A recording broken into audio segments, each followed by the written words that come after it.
The Prisoner of Zenda by Anthony Hope. Chapter 1. The Rassendils, with a word on the Elfbergs. "I wonder when in the world you're going to do anything, Rudolf," said my brother's wife. "My dear Rose," I answered, laying down my egg-spoon, "why in the world should I do anything?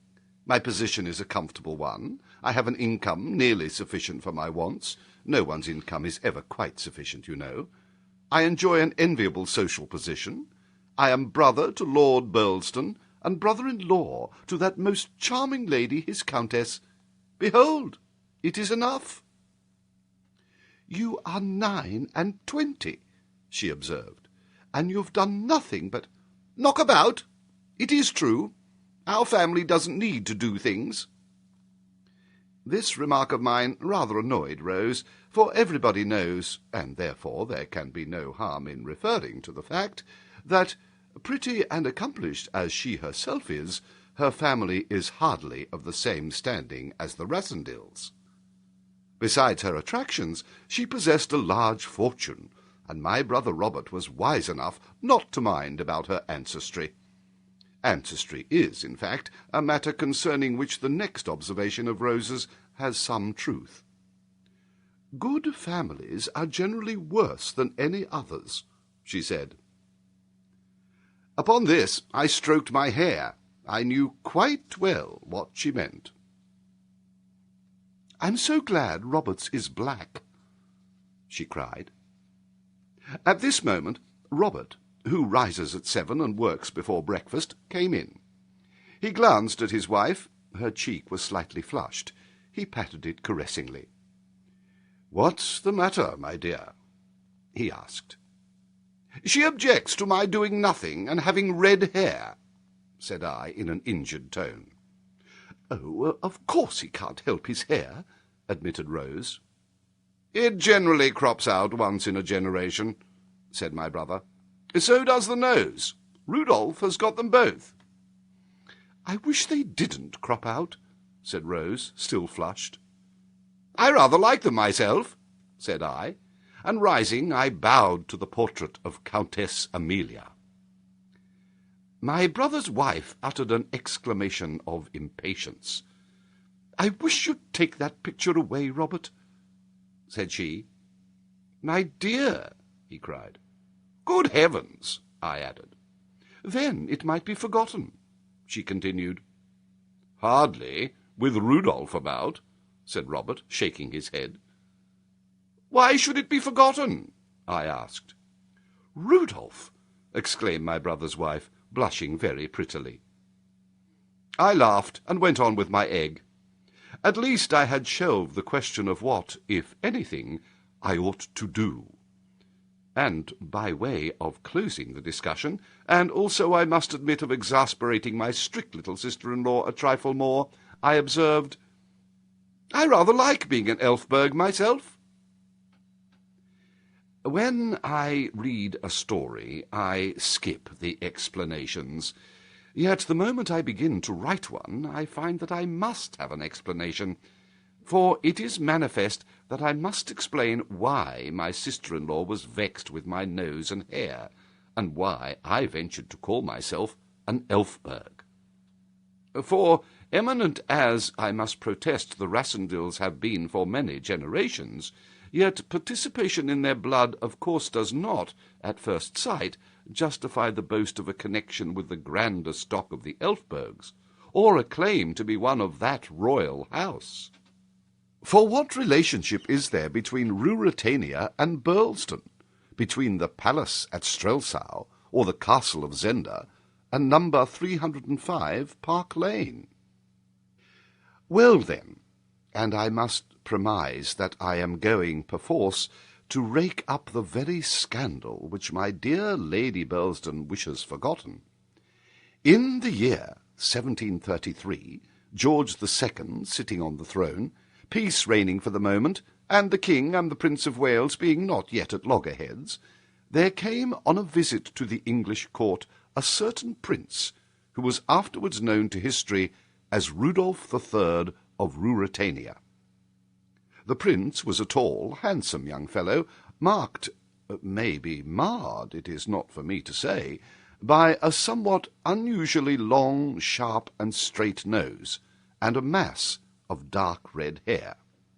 In fact, the nose and the hair which have stamped the Elfberg's time out of mind. He stayed some months in England, where he was most courteously received. Yet, in the end, he left rather under a cloud. For he fought a duel — it was considered highly well-bred of him to waive all question of his rank — with a nobleman, well known in the society of the day, not only for his own merits, but as the husband of a very beautiful wife. In that duel Prince Rudolf received a severe wound, and, recovering therefrom, was adroitly smuggled off by the Ruritanian ambassador, who had found him a pretty handful.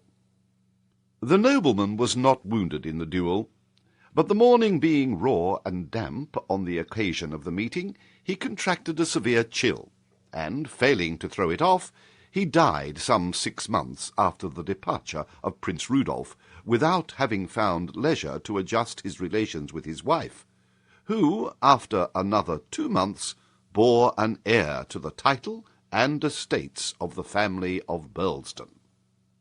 This lady was the Countess Amelia, whose picture my sister-in-law wished to remove from the drawing-room in Park Lane, and her husband was James, 5th Earl of Burlesdon and 22nd Baron Rassendyll, both in the peerage of England and a Knight of the Garter.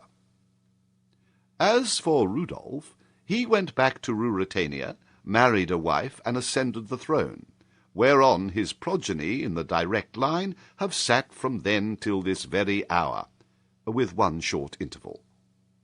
And finally, if you walk through the picture galleries at Burlesdon, among the 50 portraits or so of the last century and a half, you will find 5 or 6, including that of the 6th Earl, distinguished by long, sharp, straight noses and a quantity of dark red hair.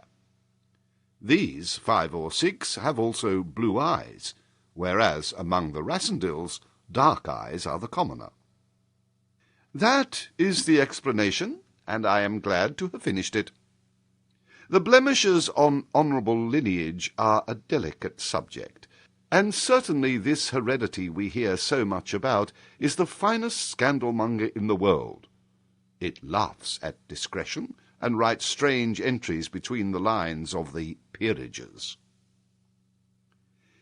It will be observed that my sister-in-law, with a want of logic that must have been peculiar to herself, since we are no longer allowed to lay it to the charge of her sex, treated my complexion almost as an offence for which I was responsible, hastening to assume from that external sign inward qualities of which I protest my entire innocence. And this unjust inference she sought to buttress by pointing to the uselessness of the life I had led. Well, be that as it may, I had picked up a good deal of pleasure and a good deal of knowledge. I had been to a German school and a German university, and spoke German as readily and perfectly as English. I was thoroughly at home in French. I had a smattering of Italian, and enough Spanish to swear by. I was, I believe, a strong, though hardly a fine swordsman, and a good shot. I could ride anything that had a back to sit on, and my head was as cool as one you could find, for all its flaming cover. If you say that I ought to have spent my time in useful labour, I am out of court, and have nothing to say, save that my parents had no business to leave me £2,000 a year, and a roving disposition. "The difference between you and Robert," said my sister-in-law, who often, bless her, speaks on a platform, and oftener still as if she were on one, "is that he recognizes the duties of his position, and you only see the opportunities of yours." "To a man of spirit, my dear Rose," I answered, "opportunities are duties." "Nonsense," said she, tossing her head, and after a moment she went on, "Now, here's Sir Jacob Borrodale offering you exactly what you might be equal to." "1,000 thanks," I murmured. He's to have an embassy in 6 months, and Robert says he is sure that he'll take you on as an attaché. Do take it, Rudolf, to please me." Now, when my sister-in-law puts the matter in that way, wrinkling her pretty brows, twisting her little hands, and growing wistful in the eyes, all on account of an idle scamp like myself, for whom she has no natural responsibility, I am visited with compunction. Moreover, I thought it possible that I could pass the time in the position suggested with some tolerable amusement. Therefore I said, "My dear sister, if in 6 months' time no unforeseen obstacle has arisen, and Sir Jacob invites me, hang me if I don't go with Sir Jacob." "Oh, Rudolf, how good of you! I am glad." "Where's he going to?" "He doesn't know yet, but it's sure to be a good embassy." "Madam," said I, "for your sake I'll go, if it's no more than a beggarly legation. When I do a thing, I don't do it by halves." My promise, then, was given. But 6 months are 6 months, and seem an eternity, and inasmuch as they stretched between me and my prospective industry, I suppose attachés are industrious, but I know not, for I never became attaché to Sir Jacob or anybody else. I cast about for some desirable mode of spending them, and it occurred to me suddenly that I would visit Ruritania. It may seem strange that I had never visited that country yet, but my father, in spite of a sneaking fondness for the Elfbergs, which led him to give me, his second son, the famous Elfberg name of Rudolf, had always been averse from my going, and since his death my brother, prompted by Rose, had accepted the family tradition which taught that a wide berth was to be given to that country. But the moment Ruritania had come into my head, I was eaten up with a curiosity to see it. After all, red hair and long noses are not confined to the house of Elfberg, and the old story seemed a preposterously insufficient reason for debarring myself from acquaintance with an highly interesting and important kingdom, one which had played no small part in European history, and might do the like again under the sway of a young and vigorous ruler, such as the new king was rumoured to be. My determination was clinched by reading in the Times that Rudolf V was to be crowned at Strelsau in the course of the next 3 weeks, and that great magnificence was to mark the occasion. At once I made up my mind to be present, and began my preparations. But inasmuch as it has never been my practice to furnish my relatives with an itinerary of my journeys, and in this case I anticipated opposition to my wishes, I gave out that I was going for a ramble in the Tyrol, an old haunt of mine, and avoided Rose's wrath by declaring that I intended to study the political and social problems of the interesting community which dwells in that neighbourhood. "Perhaps," I hinted darkly, "there may be an outcome of the expedition." "What do you mean?" she asked. "Well," said I carelessly, "there seems a gap that might be filled by an exhaustive work on—" "Oh, will you write a book?" she cried, clapping her hands. "That would be splendid, wouldn't it, Robert?" "It's the best of introductions to political life nowadays," observed my brother, who has, by the way, introduced himself in this manner several times over. Burlesdon on Ancient Theories and Modern Facts, and The Ultimate Outcome by a Political Student, are both works of recognized eminence. "I believe you are right, Bob, my boy," said I. "Now promise you'll do it," said Rose earnestly. "No, I won't promise, but if I find enough material, I will." "That's fair enough," said Robert. "Oh, material doesn't matter," she said, pouting. But by this time she could get no more than a qualified promise out of me. To tell the truth, I would have wagered a handsome sum that the story of my expedition that summer would stain no paper and spoil not a single pen. And that shows how little we know what the future holds.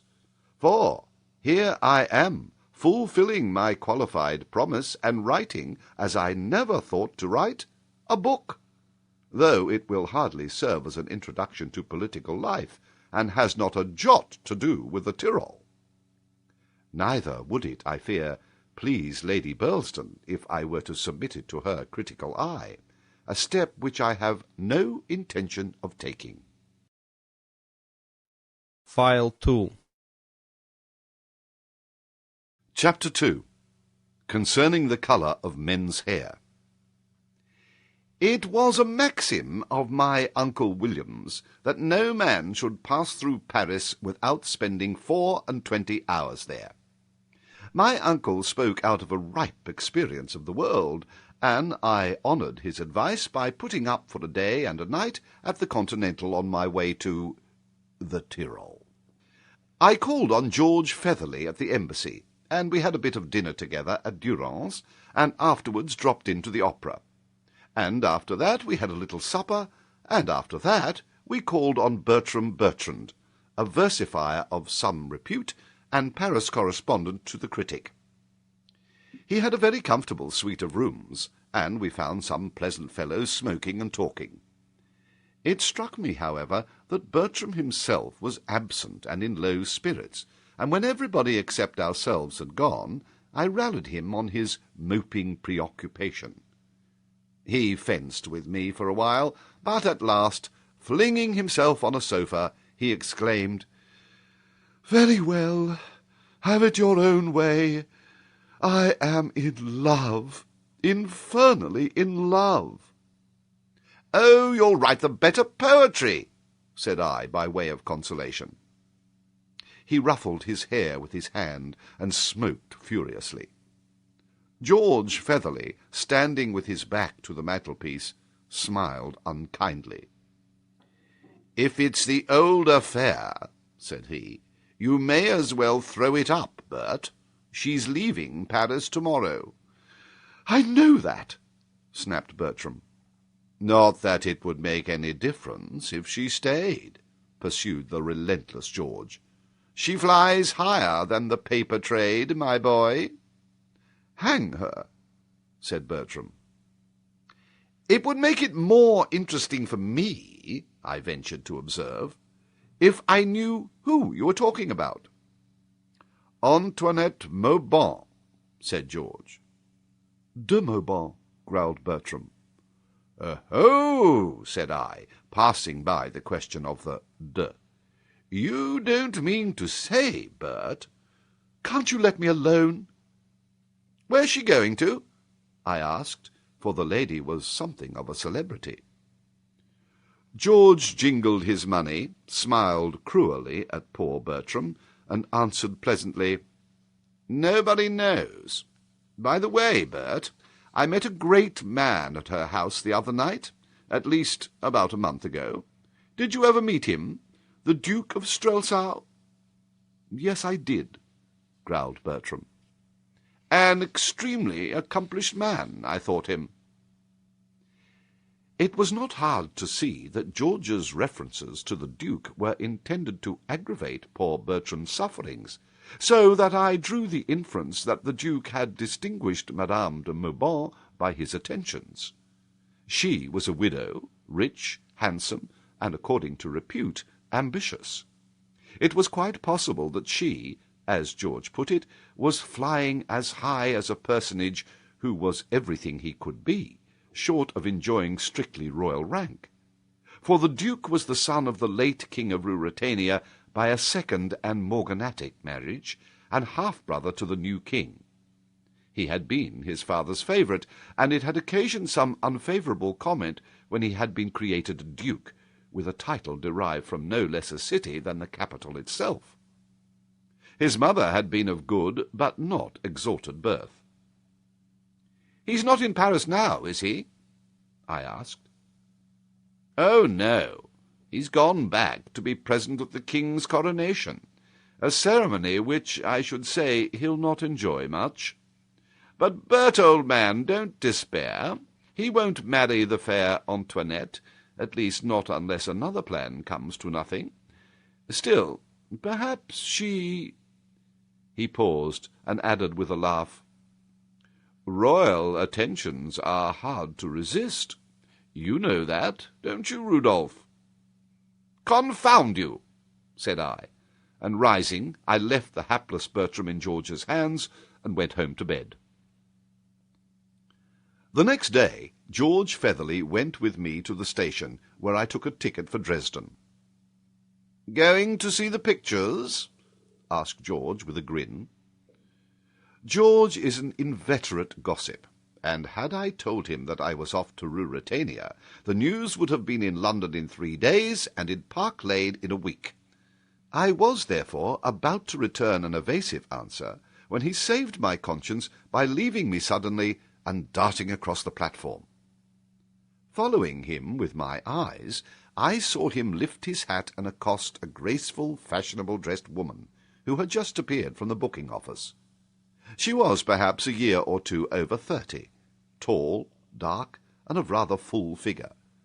As George talked, I saw her glance at me, and my vanity was hurt by the thought that, muffled in a fur coat and neck-wrapper, for it was a chilly April day, and wearing a soft travelling hat pulled down to my ears, I must be looking very far from my best. A moment later George rejoined me. "You've got a charming travelling companion," he said. "That's poor Bertrand's goddess, Antoinette de Mauban, and, like you, she's going to Dresden, also, no doubt, to see the pictures. It's very queer, though, that she doesn't at present desire the honour of your acquaintance." "I didn't ask to be introduced," I observed, a little annoyed. "Well, I offered to bring you to her, and she said, 'Another time.' Never mind, old fellow, perhaps there'll be a smash, and you'll have a chance of rescuing her and cutting out the Duke of Strelsau." No smash, however, happened, either to me or to Madame de Mauban. I can speak for her as confidently as for myself, for when, after a night's rest in Dresden, I continued my journey, she got into the same train. Understanding that she wished to be left alone, I avoided her carefully, but I saw that she went the same way as I did to the very end of my journey, and I took opportunities of having a good look at her when I could do so unobserved. As soon as we reached the Ruritanian frontier, where the old officer who presided over the custom-house favoured me with such a stare that I felt surer than before of my Elfberg physiognomy, I bought the papers and found in them news which affected my movements. For some reason, which was not clearly explained, and seemed to be something of a mystery, the date of the coronation had been suddenly advanced, and the ceremony was to take place on the next day but one. The whole country seemed in a stir about it, and it was evident that Strelsau was thronged. Rooms were all let and hotels overflowing. There would be very little chance of my obtaining a lodging, and I should certainly have to pay an exorbitant charge for it. I made up my mind to stop at Zenda, a small town 50 miles short of the capital and about 10 from the frontier. My train reached there in the evening. I would spend the next day, Tuesday, in a wander over the hills, which were said to be very fine, and in taking a glance at the famous castle, and go over by train to Strelsau on the Wednesday morning, returning at night to sleep at Zenda. Accordingly, at Zenda I got out, and as the train passed where I stood on the platform, I saw my friend Madame de Mauban in her place. Clearly she was going through to Strelsau, having, with more providence than I could boast, secured apartments there. I smiled to think how surprised George Featherly would have been to know that she and I had been fellow-travellers for so long. I was very kindly received at the hotel. It was really no more than an inn, kept by a fat old lady and her 2 daughters. They were good, quiet people, and seemed very interested in the great doings at Strelsau. The old lady's hero was the Duke, for he was now, under the late king's will, master of the Zenda estates and of the castle, which rose grandly on its steep hill at the end of the valley, a mile or so from the inn. The old lady, indeed, did not hesitate to express regret that the Duke was not on the throne instead of his brother. "We know Duke Michael," said she. "He has always lived among us. Every Ruritanian knows Duke Michael, but the king is almost a stranger. He has been so much abroad, not 1 in 10 knows him even by sight." "And now," chimed in one of the young women, "they say he has shaved off his beard, so that no one at all knows him." "Shaved his beard?" exclaimed her mother. "Who says so?" "Johann, the Duke's keeper. He has seen the king." "Ah, yes. The king, sir, is now at the Duke's hunting lodge in the forest here. From here he goes to Strelsau to be crowned on Wednesday morning." I was interested to hear this, and made up my mind to walk next day in the direction of the lodge on the chance of coming across the king. The old lady ran on garrulously. "Ah, I wish he would stay at his hunting. That and wine, and 1 thing more, are all he loves, they say, and suffer our Duke to be crowned on Wednesday. That I wish, and I don't care who knows it." "Hush, mother," urged the daughters. "Oh, there's many to think as I do," cried the old woman stubbornly. I threw myself back in my deep armchair and laughed at her zeal. "For my part," said the younger and prettier of the 2 daughters, a fair, buxom, smiling wench, "I hate Black Michael. A red Elfberg for me, mother. The king, they say, is as red as a fox, or as—" And she laughed mischievously as she cast a glance at me and tossed her head at her sister's reproving face. "Many a man has cursed their red hair before now," muttered the old lady, and I remembered James, 5th Earl of Burlesdon. "But never a woman," cried the girl. "Aye, and women, when it was too late," was the stern answer, reducing the girl to silence and blushes. "How comes the king here?" I asked, to break an embarrassed silence. "It is the Duke's land here, you say?" "The Duke invited him, sir, to rest here till Wednesday. The Duke is at Strelsau, preparing the king's reception." "Then they're friends?" "None better," said the old lady. But my rosy damsel tossed her head again. She was not to be repressed for long, and she broke out again. "Aye, they love one another as men do who want the same place and the same wife."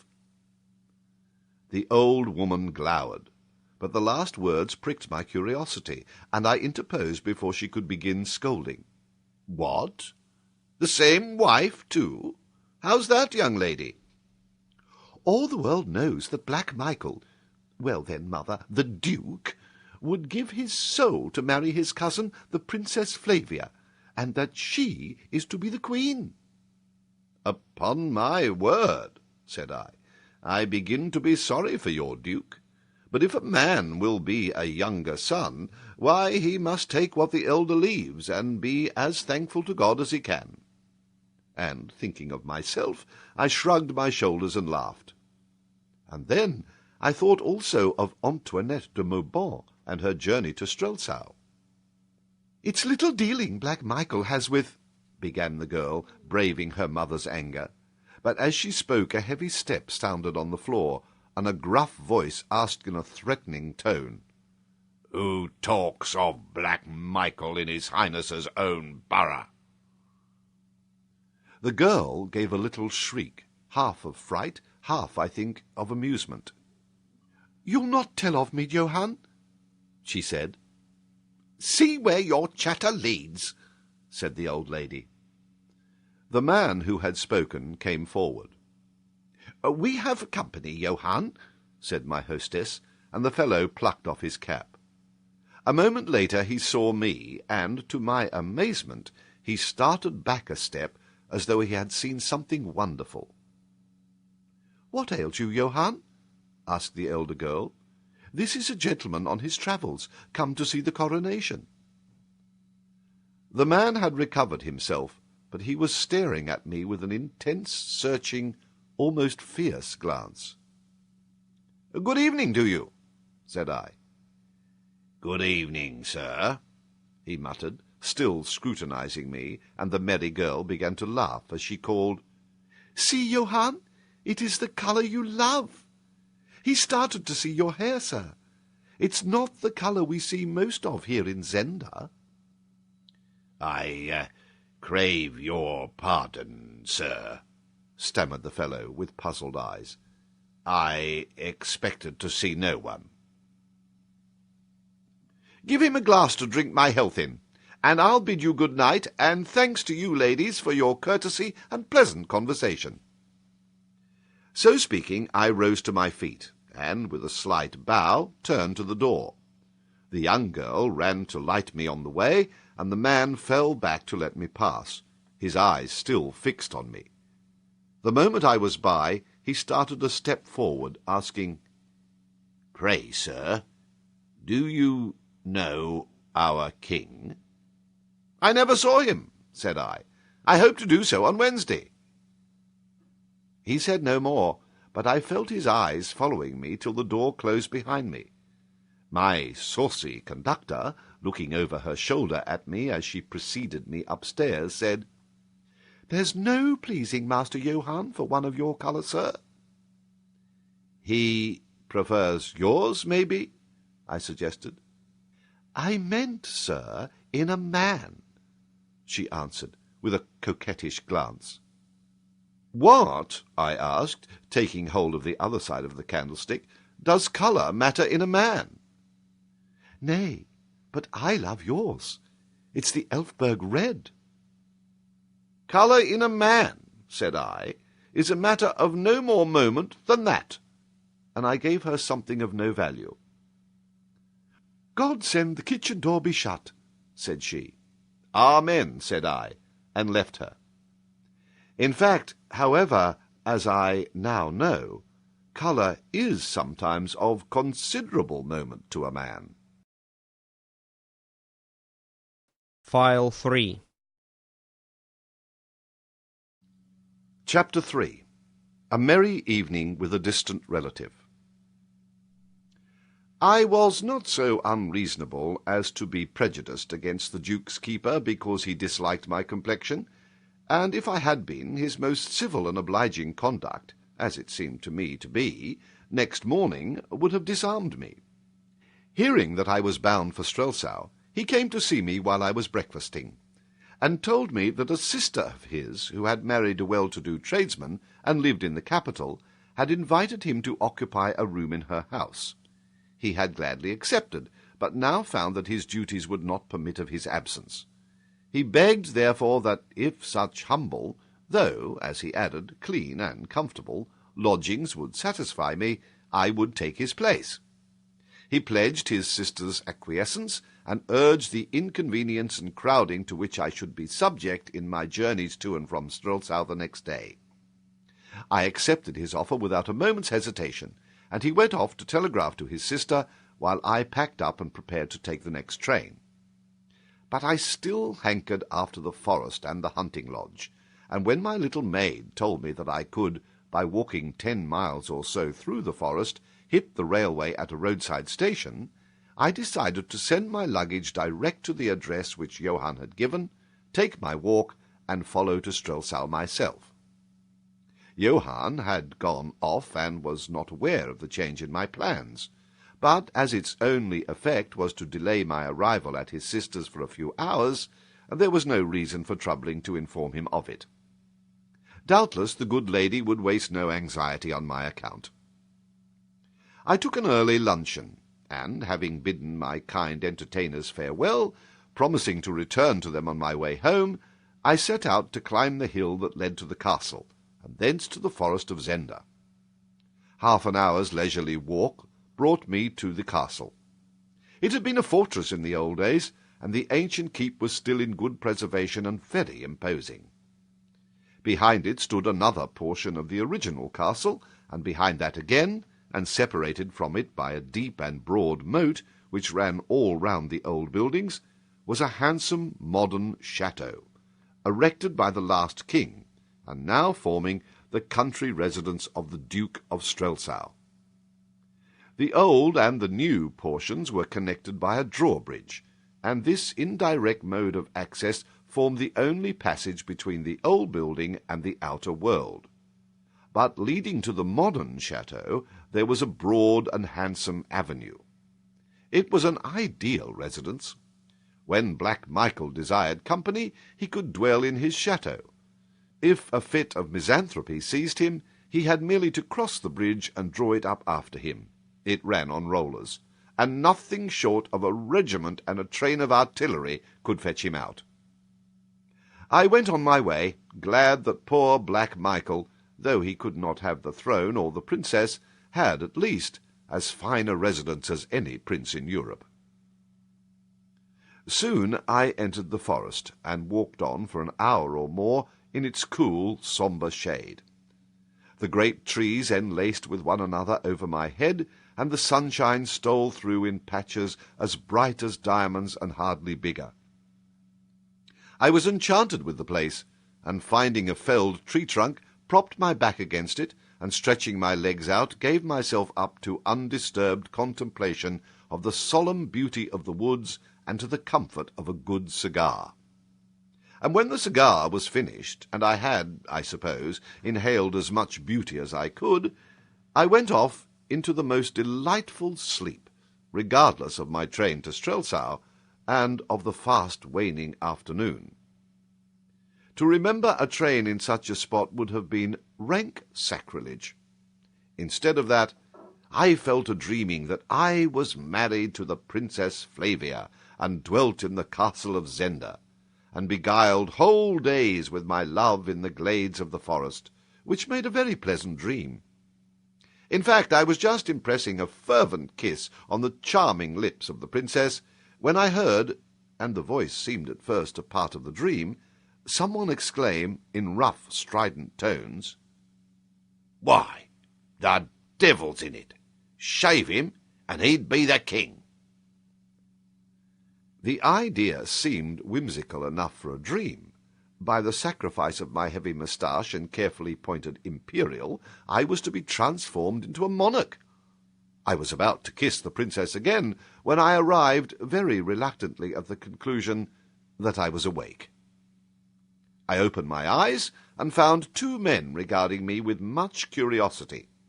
Both wore shooting costumes and carried guns. One was rather short and very stoutly built, with a big bullet-shaped head, a bristly grey moustache, and small pale blue eyes, a trifle bloodshot. The other was a slender young fellow of middle height, dark in complexion, and bearing himself with grace and distinction. I set the one down as an old soldier, the other for a gentleman accustomed to move in good society, but not unused to military life either. It turned out afterwards that my guess was a good one. The elder man approached me, beckoning the younger to follow. He did so courteously, raising his hat. I rose slowly to my feet. "He's the height, too," I heard the elder murmur, as he surveyed my 6 feet 2 inches of stature. Then, with a cavalier touch of the cap, he addressed me. "May I ask your name?" "As you have taken the first step in the acquaintance, gentlemen," said I with a smile, "suppose you give me a lead in the matter of names?"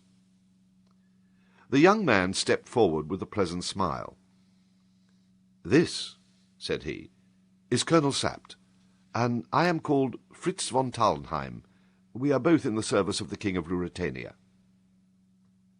I bowed, and, baring my head, answered, "I am Rudolf Rassendyll. I am a traveller from England. and once for a year or two I held a commission from Her Majesty the Queen." "Then we are all brethren of the sword," answered Tarlenheim, holding out his hand, which I took readily. "Rassendyll? Rassendyll," muttered Colonel Sapt. Then a gleam of intelligence flitted across his face. "By heaven!" he cried. "You're of the Burlesdons." "My brother is now Lord Burlesdon," said I. "Thy head bewrayeth thee," he chuckled, pointing to my uncovered poll. "Why, Fritz, you know the story?" The young man glanced apologetically at me. He felt a delicacy which my sister-in-law would have admired. To put him at his ease, I remarked with a smile, "Ah, the story is known here as well as among us, it seems." "Known?" cried Sapt. "If you stay here, the deuce a man in all Ruritania will doubt of it, or a woman either." I began to feel uncomfortable. Had I realized what a very plainly written pedigree I carried about with me, I should have thought long before I visited Ruritania. However, I was in for it now. At this moment a ringing voice sounded from the wood behind us. "Fritz! Fritz! Where are you, man?" Tarlenheim started, and said hastily, "It's the king." Old Sapt chuckled again. Then a young man jumped out from behind the trunk of a tree and stood beside us. As I looked on him, I uttered an astonished cry, and he, seeing me, drew back in sudden wonder. Saving the hair on my face and a manner of conscious dignity which his position gave him, saving also that he lacked perhaps half an inch, nay, less than that, but still something, of my height, the king of Ruritania might have been Rudolf Rassendyll, and I, Rudolf the king. For an instant we stood motionless, looking at one another. Then I bared my head again and bowed respectfully. The king found his voice, and asked in bewilderment, "Colonel? Fritz? Who is this gentleman?" I was about to answer when Colonel Sapt stepped between the king and me and began to talk to his Majesty in a low growl. The king towered over Sapt, and as he listened his eyes now and again sought mine. I looked at him long and carefully. The likeness was certainly astonishing, though I saw the points of difference also. The king's face was slightly more fleshy than mine, the oval of its contour the least trifle more pronounced, and, as I fancied, his mouth lacking something of the firmness, or obstinacy, which was to be gathered from my close-shutting lips. But for all that, and above all minor distinctions, the likeness rose striking, salient, wonderful. Sapt ceased speaking, and the king still frowned. Then, gradually, the corners of his mouth began to twitch. His nose came down, as mine does when I laugh.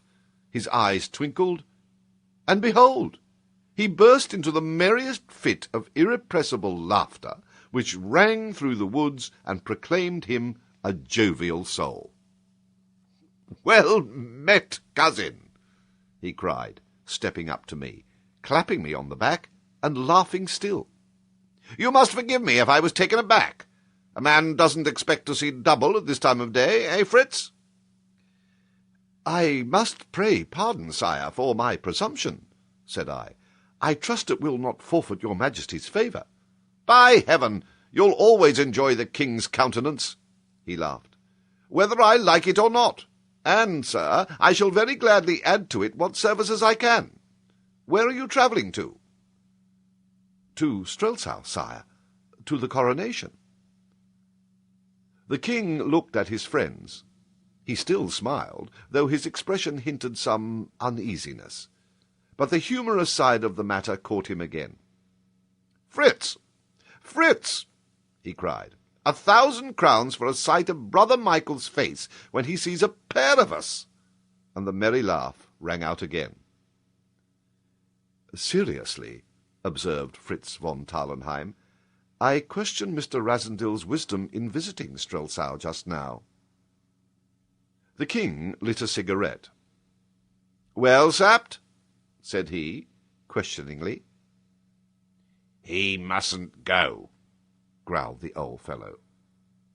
"Come, Colonel, you don't mean that I should be in Mr. Rassendyll's debt if—" "Oh, aye, wrap it up in the right way," said Sapt, hauling a great pipe out of his pocket.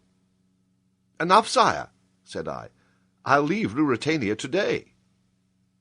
"Now, by thunder, you shan't, and that's sans phrase, as Sapt likes it, for you shall dine with me to-night, happen what will afterwards. Come, man, you don't meet a new relation every day." "We dine sparingly to-night," said Fritz von Tarlenheim. "Not we, with our new cousin for a guest," cried the king, and as Fritz shrugged his shoulders, he added, "Oh, I'll remember our early start, Fritz." "So will I, to-morrow morning," said old Sapt, pulling at his pipe. "Oh, wise old Sapt!" cried the king. "Come, Mr. Rassendyll. By the way, what name did they give you?" "Your Majesty's," I answered, bowing. "Well, that shows they weren't ashamed of us," he laughed. "Come then, cousin Rudolf. I've got no house of my own here, but my dear brother Michael lends us a place of his, and will make shift to entertain you there." And he put his arm through mine, and, signing to the others to accompany us, walked me off westerly through the forest. We walked for more than half an hour, and the king smoked cigarettes and chattered incessantly. He was full of interest in my family, laughed heartily when I told him of the portraits with Elfberg hair in our galleries, and yet more heartily when he heard that my expedition to Ruritania was a secret one. "You have to visit your disreputable cousin on the sly, have you?" said he. Suddenly emerging from the wood, we came on a small and rude hunting lodge. It was a one-story building, a sort of bungalow, built entirely of wood. As we approached it, a little man in a plain livery came out to meet us. The only other person I saw about the place was a fat, elderly woman, whom I afterwards discovered to be the mother of Johann, the Duke's keeper. "Well, is dinner ready, Joseph?" asked the king. The little servant informed us that it was, and we soon sat down to a plentiful meal. The fare was plain enough. The king ate heartily, Fritz von Tarlenheim delicately, old Sapt voraciously. I played a good knife and fork, as my custom is. The king noticed my performance with approval. "We're all good trenchermen, we Elfbergs," said he. "But what? We're eating dry. Wine, Joseph, wine, man. Are we beasts to eat without drinking? Are we cattle, Joseph?" At this reproof, Joseph hastened to load the table with bottles. "Remember tomorrow," said Fritz. "Aye, tomorrow," said old Sapt. The king drained a bumper to his cousin Rudolf, as he was gracious or merry enough to call me, and I drank its fellow to the Elfberg Red, whereat he laughed loudly. Now, be the meat what it might, the wine we drank was beyond all price or praise, and we did it justice. Fritz ventured once to stay the king's hand. "What?" cried the king. "Remember you start before I do, Master Fritz. You must be more sparing by 2 hours than I." Fritz saw that I did not understand. "The colonel and I," he explained, "leave here at 6. We ride down to Zenda and return with the guard of honour to fetch the king at 8, and then we all ride together to the station." "Hang that same guard!" growled Sapt. "Oh, it's very civil of my brother to ask the honour for his regiment," said the king. "Come, cousin, you need not start early. Another bottle, man." I had another bottle, or rather a part of one, for the larger half travelled quickly down his Majesty's throat. Fritz gave up his attempts at persuasion. From persuading, he fell to being persuaded, and soon we were all of us as full of wine as we had any right to be. The king began talking of what he would do in the future, old Sapt of what he had done in the past, Fritz of some beautiful girl or other, and I of the wonderful merits of the Elfberg dynasty. We all talked at once, and followed to the letter Sapt's exhortation to let the morrow take care of itself. At last the king set down his glass and leant back in his chair. "I have drunk enough," said he.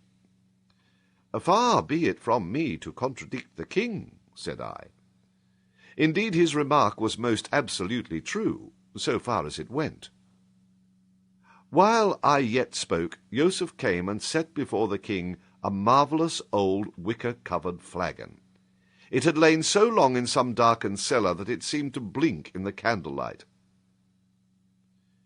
"His Highness the Duke of Strelsau bade me set this wine before the king, when the king was weary of all other wines, and pray the king to drink for the love that he bears his brother." "Well done, Black Michael," said the king. "Out with the cork, Joseph. Hang him. Did he think I'd flinch from his bottle?" The bottle was opened, and Joseph filled the king's glass. The king tasted it.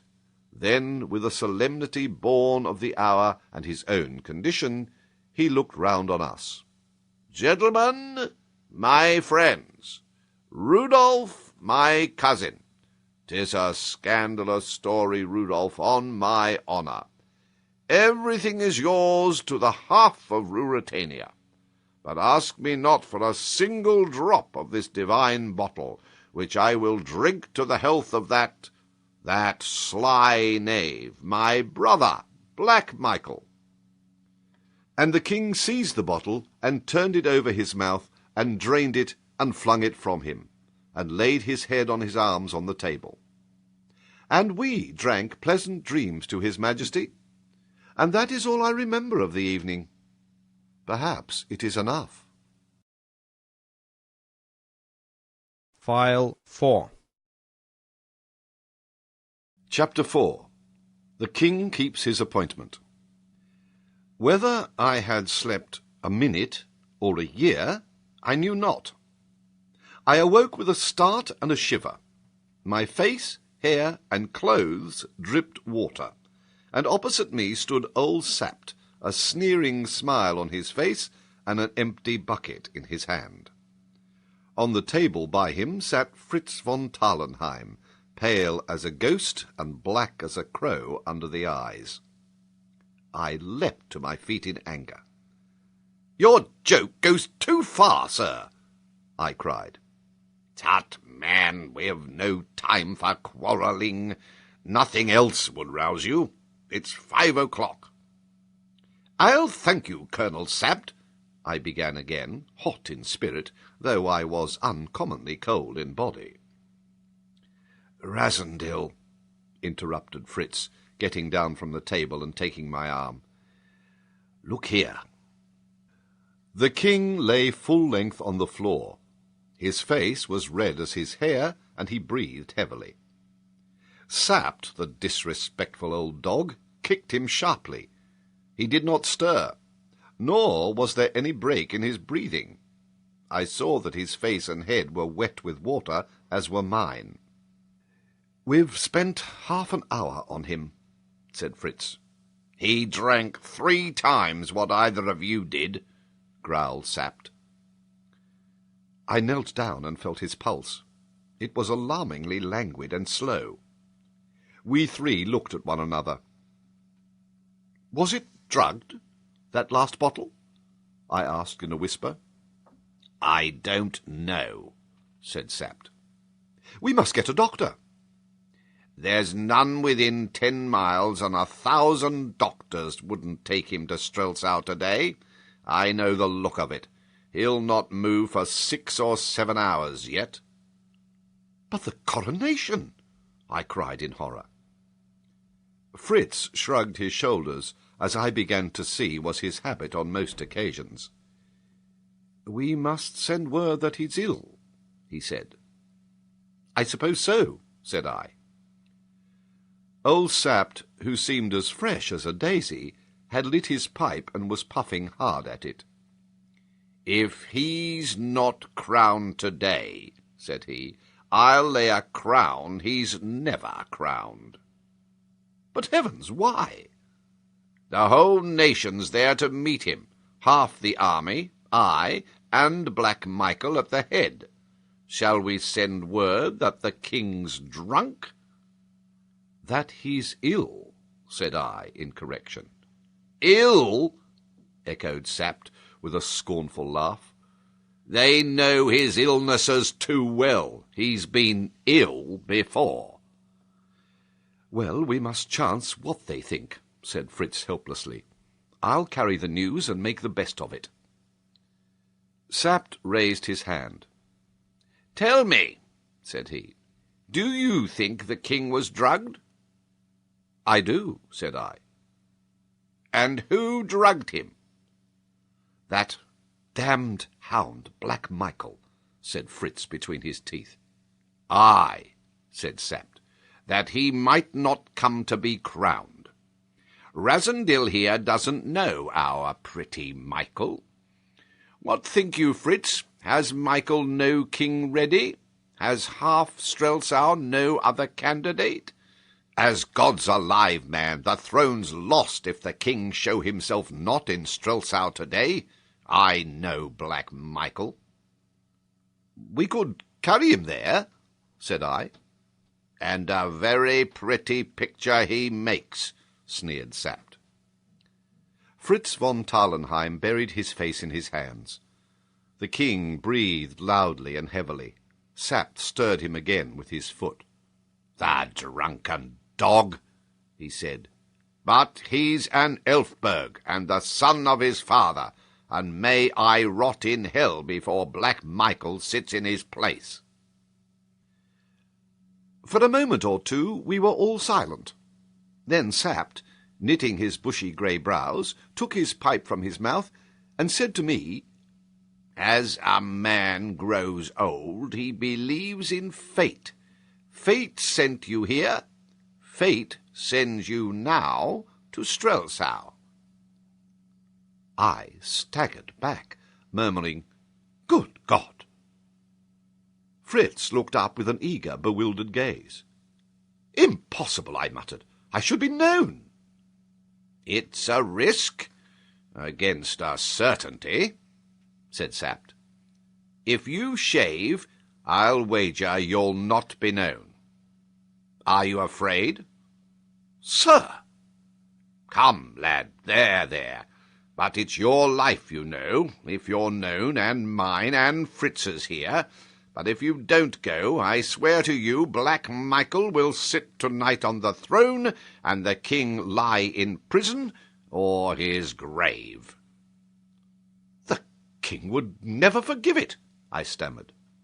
"Are we women? Who cares for his forgiveness?" The clock ticked 50 times, and 60, and 70 times, as I stood in thought.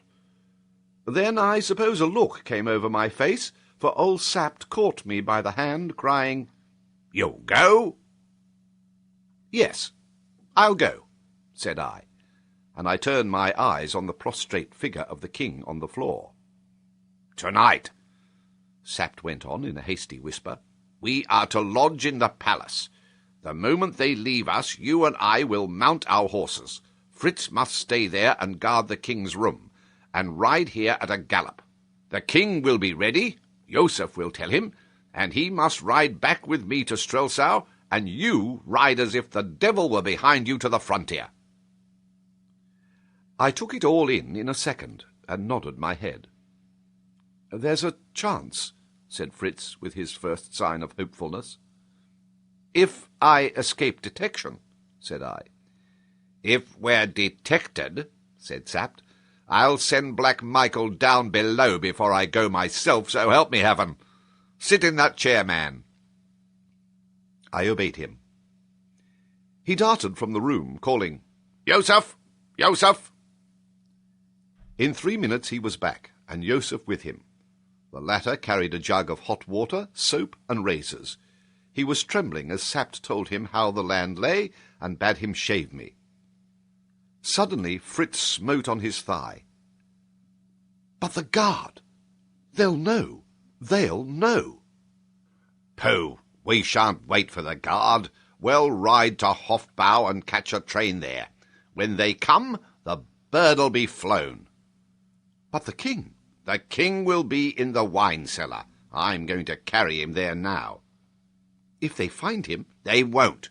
How should they? Joseph will put them off." "But—" Sapt stamped his foot. "We're not playing," he roared. "My God, don't I know the risk? If they do find him, he's no worse off than if he isn't crowned today in Strelsau." So speaking, he flung the door open, and stooping, put forth a strength I did not dream he had, and lifted the king in his hands. As he did so, the old woman, Johann the keeper's mother, stood in the doorway. For a moment she stood, then she turned on her heel without a sign of surprise, and clattered down the passage. "Has she heard?" cried Fritz. "I'll shut her mouth," said Sapt grimly, and he bore off the king in his arms. For me, I sat down in an armchair, and as I sat there half dazed, Joseph clipped and scraped me till my moustache and imperial were things of the past, and my face was as bare as the king's. And when Fritz saw me thus, he drew a long breath and exclaimed, "By Jove, we shall do it!"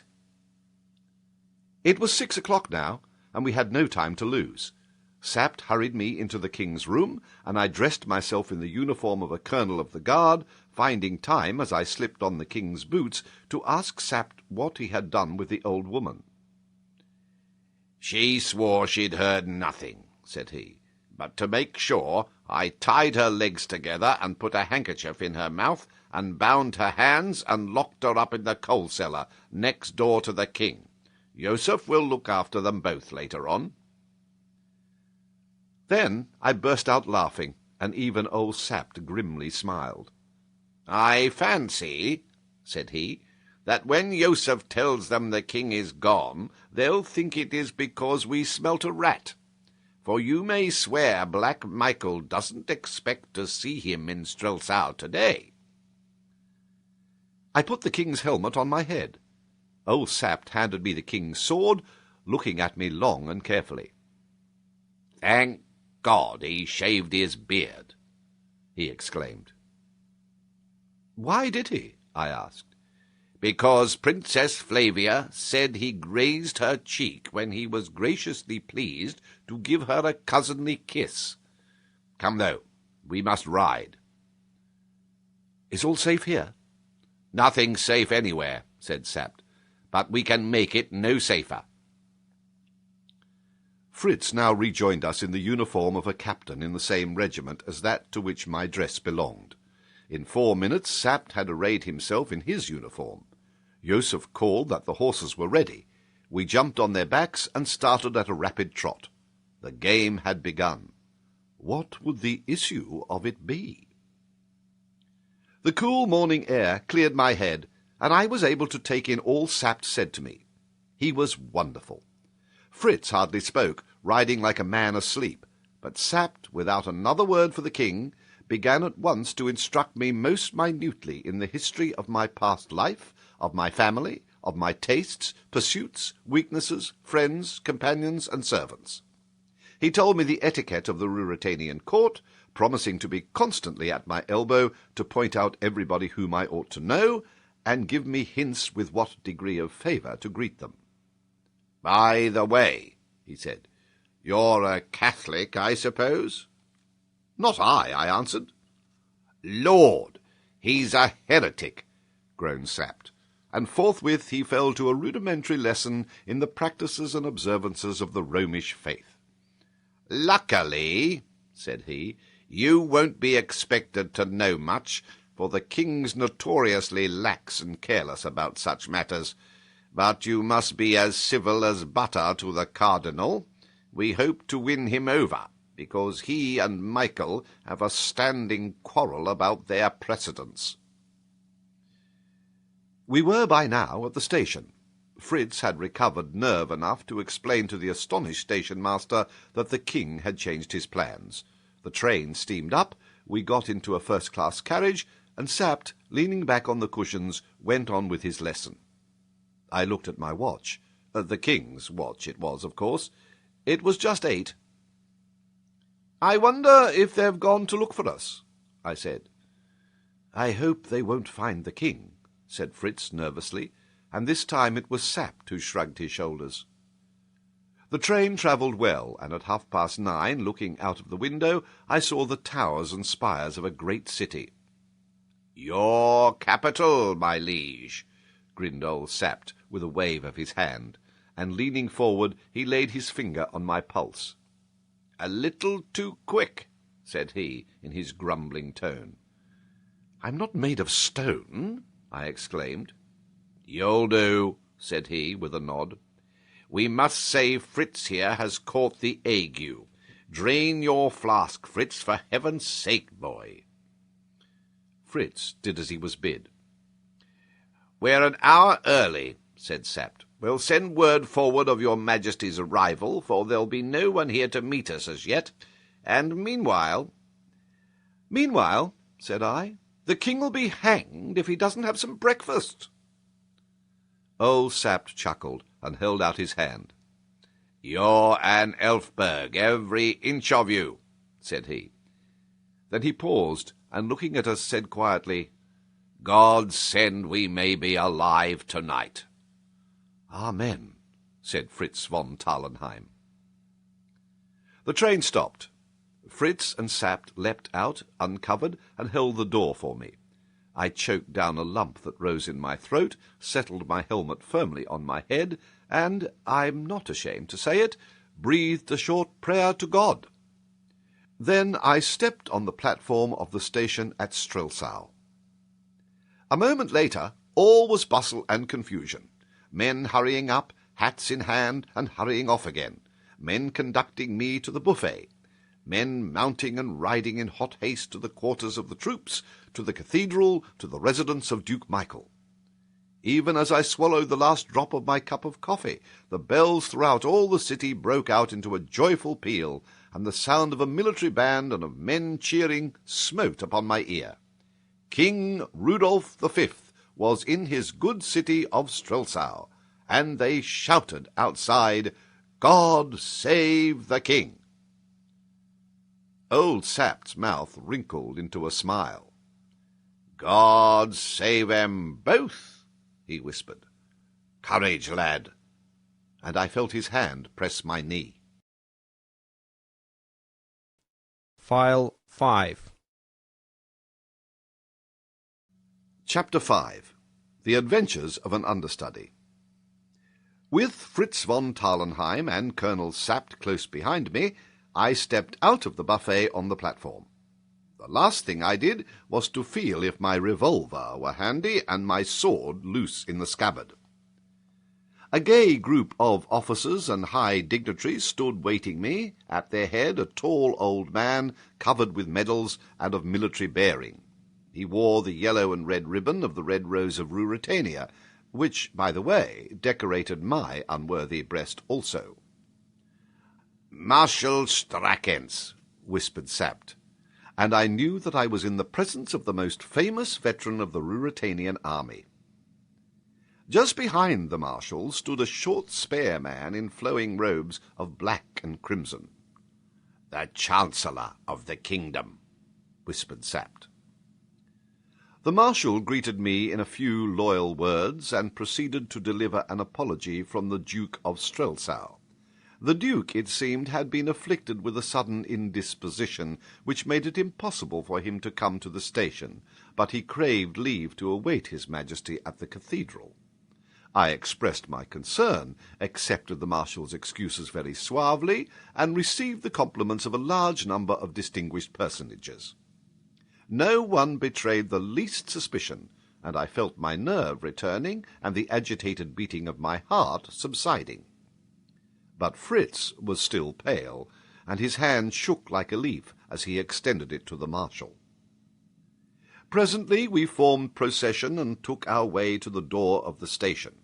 Here I mounted my horse, the marshal holding my stirrup. The civil dignitaries went off in their carriages, and I started to ride through the streets with the marshal on my right, and Sapt, who, as my chief aide-de-camp, was entitled to the place, on my left. The city of Strelsau is partly old and partly new.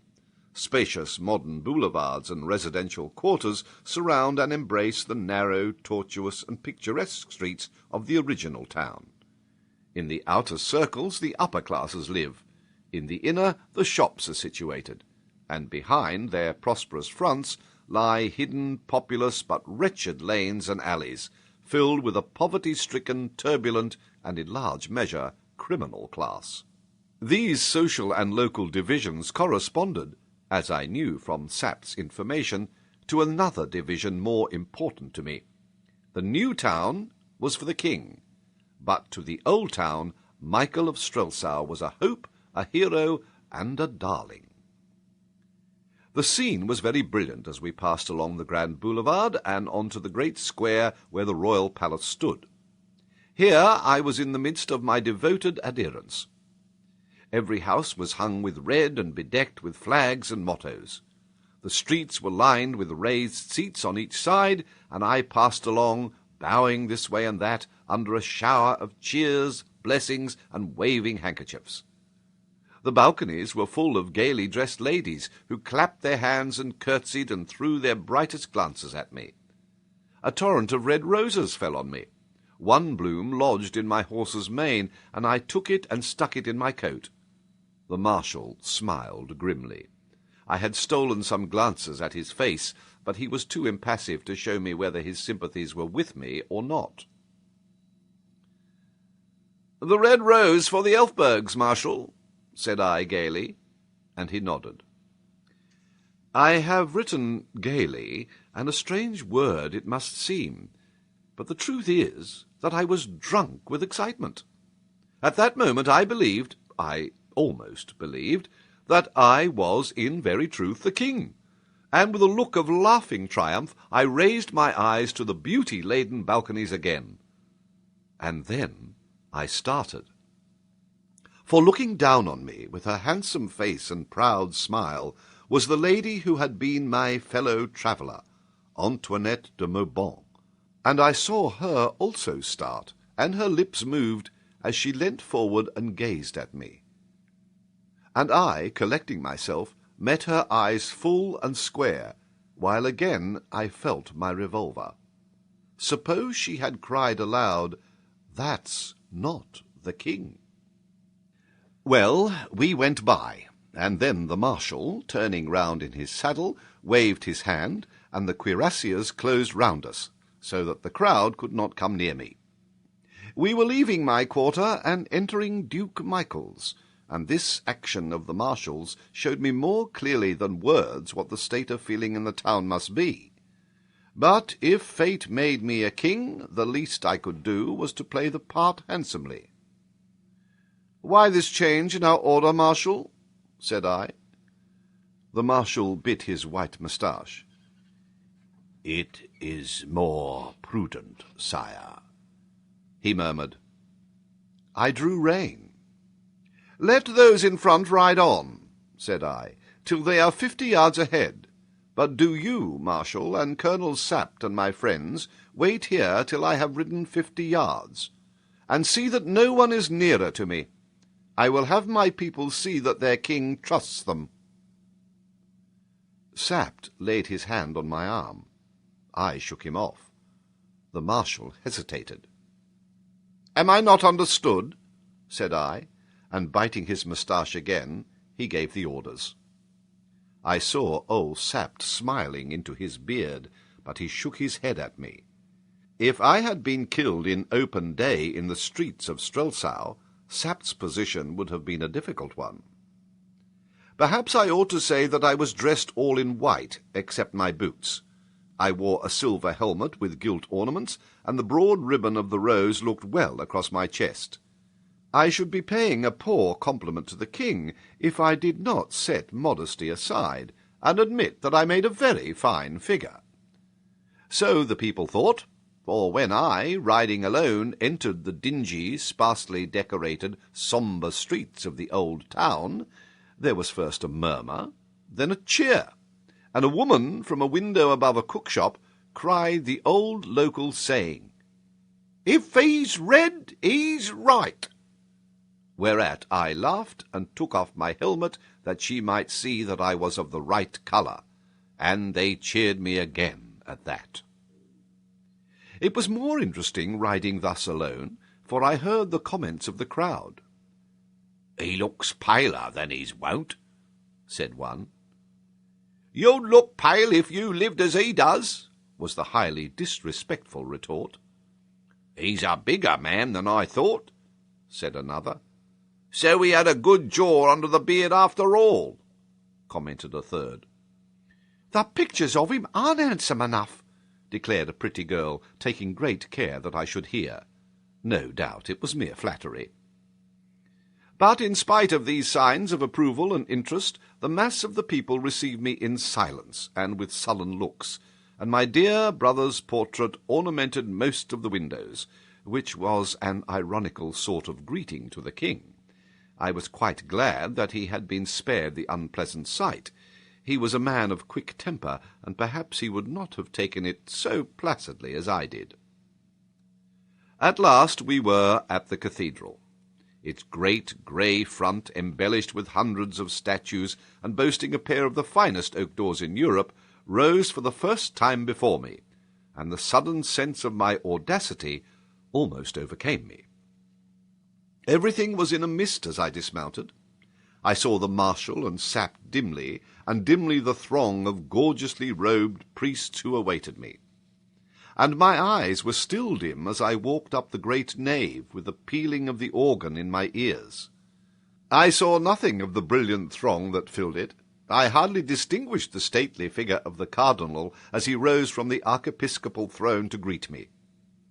Two faces only stood out side by side clearly before my eyes. The face of a girl, pale and lovely, surmounted by a crown of the glorious Elfberg hair, for in a woman it is glorious, and the face of a man whose full-blooded red cheeks, black hair, and dark deep eyes told me that at last I was in the presence of my brother, Black Michael. And when he saw me, his red cheeks went pale all in a moment, and his helmet fell with a clatter on the floor. Till that moment I believed that he had not realized that the king was in very truth come to Strelsau. Of what followed next I remember nothing. I knelt before the altar, and the cardinal anointed my head. Then I rose to my feet, and stretched out my hand, and took from him the crown of Ruritania, and set it on my head. And I swore the old oath of the king. And, if it were a sin, may it be forgiven me, I received the holy sacrament there before them all. Then the great organ pealed out again, the marshal bade the heralds proclaim me, and Rudolf V was crowned king, of which imposing ceremony an excellent picture hangs now in my dining-room. The portrait of the king is very good. Then the lady with the pale face and the glorious hair, her train held by two pages, stepped from her place and came to where I stood, and a herald cried, "Her Royal Highness the Princess Flavia." She curtsied low, and put her hand under mine, and raised my hand, and kissed it. And for an instant I thought what I had best do. Then I drew her to me, and kissed her twice on the cheek, and she blushed red, and then His Eminence the Cardinal Archbishop slipped in front of Black Michael, and kissed my hand, and presented me with a letter from the Pope, the first and last which I have ever received from that exalted quarter. And then came the Duke of Strelsau. His step trembled, I swear, and he looked to the right and to the left as a man looks who thinks on flight, and his face was patched with red and white, and his hand shook so that it jumped under mine, and I felt his lips dry and parched. And I glanced at Sapt, who was smiling again into his beard, and resolutely doing my duty in that station of life to which I had been marvellously called. I took my dear Michael by both hands and kissed him on the cheek. I think we were both glad when that was over. But neither in the face of the princess, nor in that of any other, did I see the least doubt or questioning. Yet had I and the king stood side by side, she could have told us in an instant, or at least on a little consideration. But neither she nor anyone else dreamed or imagined that I could be other than the king. So the likeness served, and for an hour I stood there, feeling as weary and blasé as though I had been a king all my life, and everybody kissed my hand, and the ambassadors paid me their respects, among them old Lord Topham, at whose house in Grosvenor Square I had danced a score of times. Thank heaven the old man was as blind as a bat, and did not claim my acquaintance. Then back we went through the streets to the palace, and I heard them cheering Black Michael. But he, Fritz told me, sat biting his nails like a man in a reverie, and even his own friends said that he should have made a braver show. I was in a carriage now, side by side with the Princess Flavia, and a rough fellow cried out, "And when's the wedding?" And as he spoke, another struck him in the face, crying, "Long live Duke Michael!" And the princess coloured. It was an admirable tint, and looked straight in front of her. Now I felt in a little difficulty, because I had forgotten to ask Sapt the state of my affections, or how far matters had gone between the princess and myself. Frankly, had I been the king, the further they had gone, the better should I have been pleased. For I am not a slow-blooded man, and I had not kissed Princess Flavia's cheek for nothing. These thoughts passed through my head, but not being sure of my ground, I said nothing. And in a moment or two the princess, recovering her equanimity, turned to me. "Do you know, Rudolf," said she, "you look somehow different today?" The fact was not surprising, but the remark was disquieting. "You look," she went on, "more sober, more sedate. You're almost careworn, and I declare you're thinner. Surely it's not possible that you've begun to take anything seriously." The princess seemed to hold of the king much the same opinion that Lady Burlesdon held of me. I braced myself up for the conversation. "Would that please you?" I asked softly. "Oh, you know my views," said she, turning her eyes away. "Whatever pleases you, I try to do," I said, and as I saw her smile and blush, I thought that I was playing the king's hand very well for him. So I continued, and what I said was perfectly true. "I assure you, my dear cousin, that nothing in my life has affected me more than the reception I've been greeted with today." She smiled brightly, but in an instant grew grave again, and whispered, "Did you notice Michael?" "Yes," said I, adding, "he wasn't enjoying himself." "Do be careful," she went on.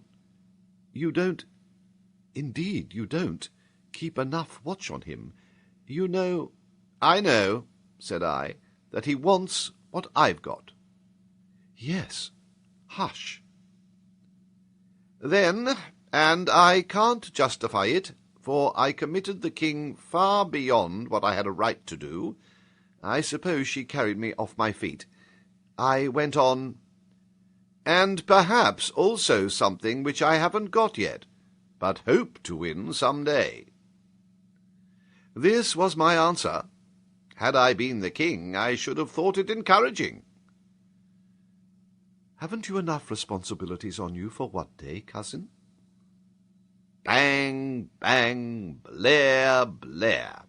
We were at the palace. Guns were firing and trumpets blowing. Rows of lackeys stood waiting, and handing the princess up the broad marble staircase, I took formal possession as a crowned king of the house of my ancestors, and sat down at my own table, with my cousin on my right hand, and on her other side Black Michael, and on my left his Eminence the Cardinal. Behind my chair stood Sapt, and at the end of the table I saw Fritz von Tarlenheim drain to the bottom his glass of champagne rather sooner than he decently should. I wondered what the King of Ruritania was doing. File 6. Chapter 6. The Secret of a Cellar. We were in the king's dressing-room, Fritz von Tarlenheim, Sapt, and I. I flung myself exhausted into an armchair. Sapt lit his pipe. He uttered no congratulations on the marvellous success of our wild risk, but his whole bearing was eloquent of satisfaction. The triumph, aided perhaps by good wine, had made a new man of Fritz. "What a day for you to remember!" he cried. "Gad, I'd like to be a king for 12 hours myself. But, Rassendyll, you mustn't throw your heart too much into the part. I don't wonder Black Michael looked blacker than ever. You and the princess had so much to say to one another." "How beautiful she is!" I exclaimed. "Never mind the woman," growled Sapt. "Are you ready to start?" "Yes," said I with a sigh. It was 5 o'clock, and at 12 I should be no more than Rudolf Rassendyll. I remarked on it in a joking tone. "You'll be lucky," observed Sapt grimly, "if you're not the late Rudolf Rassendyll. By heaven, I feel my head wobbling on my shoulders every minute you're in the city. Do you know, friend, that Michael has had news from Zenda? He went into a room alone to read it, and he came out looking like a man dazed." "I'm ready," said I, this news making me none the more eager to linger. Sapt sat down. "I must write us an order to leave the city. Michael's governor, you know, and we must be prepared for hindrances. You must sign the order." "My dear Colonel, I've not been bred a forger." Out of his pocket Sapt produced a piece of paper. "There's the king's signature," he said. "And here," he went on, after another search in his pocket, "is some tracing paper. If you can't manage a Rudolf in 10 minutes, why, I can." "Your education has been more comprehensive than mine," said I. "You write it." And a very tolerable forgery did this versatile hero produce. "Now, Fritz," said he, "the king goes to bed. He is upset. No one is to see him till 9 o'clock tomorrow. You understand? No one." "I understand," answered Fritz. "Michael may come and claim immediate audience. You'll answer that only princes of the blood are entitled to it." "That'll annoy Michael," laughed Fritz. "You quite understand?" asked Sapt again. "If the door of this room is opened while we're away, you're not to be alive to tell us about it." "I need no schooling, Colonel," said Fritz, a trifle haughtily. "Here, wrap yourself in this big cloak," Sapt continued to me, "and put on this flat cap. My orderly rides with me to the hunting lodge tonight." "There's an obstacle," I observed. "The horse doesn't live that can carry me 40 miles. "Oh, yes, he does. 2 of him. 1 here, 1 at the lodge. Now, are you ready?" "I'm ready," said I. Fritz held out his hand. "In case," said he, and we shook hands heartily. "Damn your sentiment," growled Sapt. "Come along." He went not to the door, but to a panel in the wall. "In the old king's time," said he, "I knew this way well." I followed him, and we walked, as I should estimate, near 200 yards along a narrow passage. Then we came to a stout oak door. Sapt unlocked it. We passed through and found ourselves in a quiet street that ran along the back of the palace gardens. A man was waiting for us with 2 horses. One was a magnificent bay, up to any weight, the other a sturdy brown. Sapt signed to me to mount the bay. Without a word to the man, we mounted and rode away. The town was full of noise and merriment, but we took secluded ways. My cloak was wrapped over half my face, the capacious flat cap hid every lock of my tell-tale hair. By Sap's directions, I crouched on my saddle, and rode with such a round back as I hope never to exhibit on a horse again. Down a long narrow lane we went, meeting some wanderers and some roisterers, and as we rode we heard the cathedral bells still clanging out their welcome to the king. It was 6:30 and still light. At last we came to the city wall and to a gate. "Have your weapon ready," whispered Sapt. "We must stop his mouth if he talks." I put my hand on my revolver. Sapt hailed the doorkeeper. The stars fought for us. A little girl of 14 tripped out. "Please, sir, father's gone to see the king." "He'd better have stayed here," said Sapt to me, grinning. "But he said I wasn't to open the gate, sir." "Did he, my dear?" said Sapt, dismounting. "Then give me the key." The key was in the child's hand. Sapt gave her a crown. "Here's an order from the king. Show it to your father. Orderly, open the gate." I leapt down. Between us we rolled back the great gate, led our horses out, and closed it again. "I shall be sorry for the doorkeeper if Michael finds out that he wasn't there. Now then, lad, for a canter. We mustn't go too fast while we're near the town."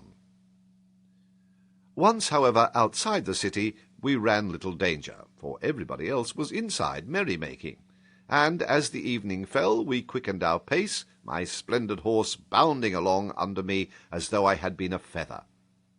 It was a fine night, and presently the moon appeared. We talked little on the way, and chiefly about the progress we were making. "I wonder what the Duke's dispatches told him," said I once. "Aye, I wonder," responded Sapt. We stopped for a draught of wine and to bait our horses, losing half an hour thus. I dared not go into the inn, and stayed with the horses in the stable. Then we went ahead again, and had covered some 25 miles, when Sapt abruptly stopped. "Hark!" he cried. I listened. Away, far behind us, in the still of the evening, it was just 9:30, we heard the beat of horses' hoofs. The wind blowing strong behind us carried the sound. I glanced at Sapt. "Come on," he cried, and spurred his horse into a gallop. When we next paused to listen, the hoof-beats were not audible, and we relaxed our pace. Then we heard them again. Sapt jumped down and laid his ear to the ground. "There are 2, he said. "They're only a mile behind. Thank God the road curves in and out, and the wind's our way." We galloped on. We seemed to be holding our own. We had entered the outskirts of the forest of Zenda, and the trees closing in behind us as the track zigged and zagged prevented us seeing our pursuers, and them from seeing us. Another half-hour brought us to a divide of the road. Sapt drew rein. "To the right is our road," he said. "To the left to the castle, each about 8 miles. Get down." "But they'll be on us," I cried. "Get down," he repeated brusquely. I obeyed. The wood was dense up to the very edge of the road. We led our horses into the covert, bound handkerchiefs over their eyes, and stood beside them. "You want to see who they are?" I whispered. "Aye, and where they're going," he answered. I saw that his revolver was in his hand. Nearer and nearer came the hoofs.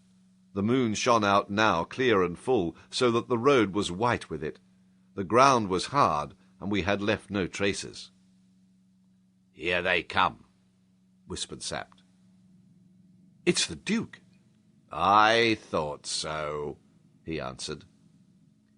It was the Duke, and with him a burly fellow whom I knew well, and who had cause to know me afterwards, Max Holf, brother to Johann the Keeper, and body-servant to his Highness. They were up to us. The Duke reined up. I saw Sapt's figure curl lovingly towards the trigger.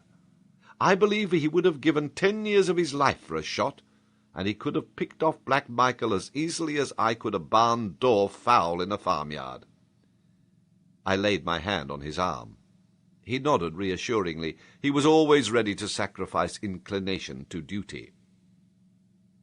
"Which way?" asked Black Michael. "To the castle, your Highness," urged his companion.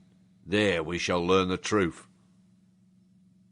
For an instant the Duke hesitated. "I thought I heard hoofs," said he. "I think not, your Highness." "Why shouldn't we go to the lodge?" "I fear a trap. If all is well, why go to the lodge? If not, it's a snare to trap us." Suddenly the Duke's horse neighed. In an instant we folded our cloaks close round our horses' heads, and holding them thus, covered the Duke and his attendant with our revolvers.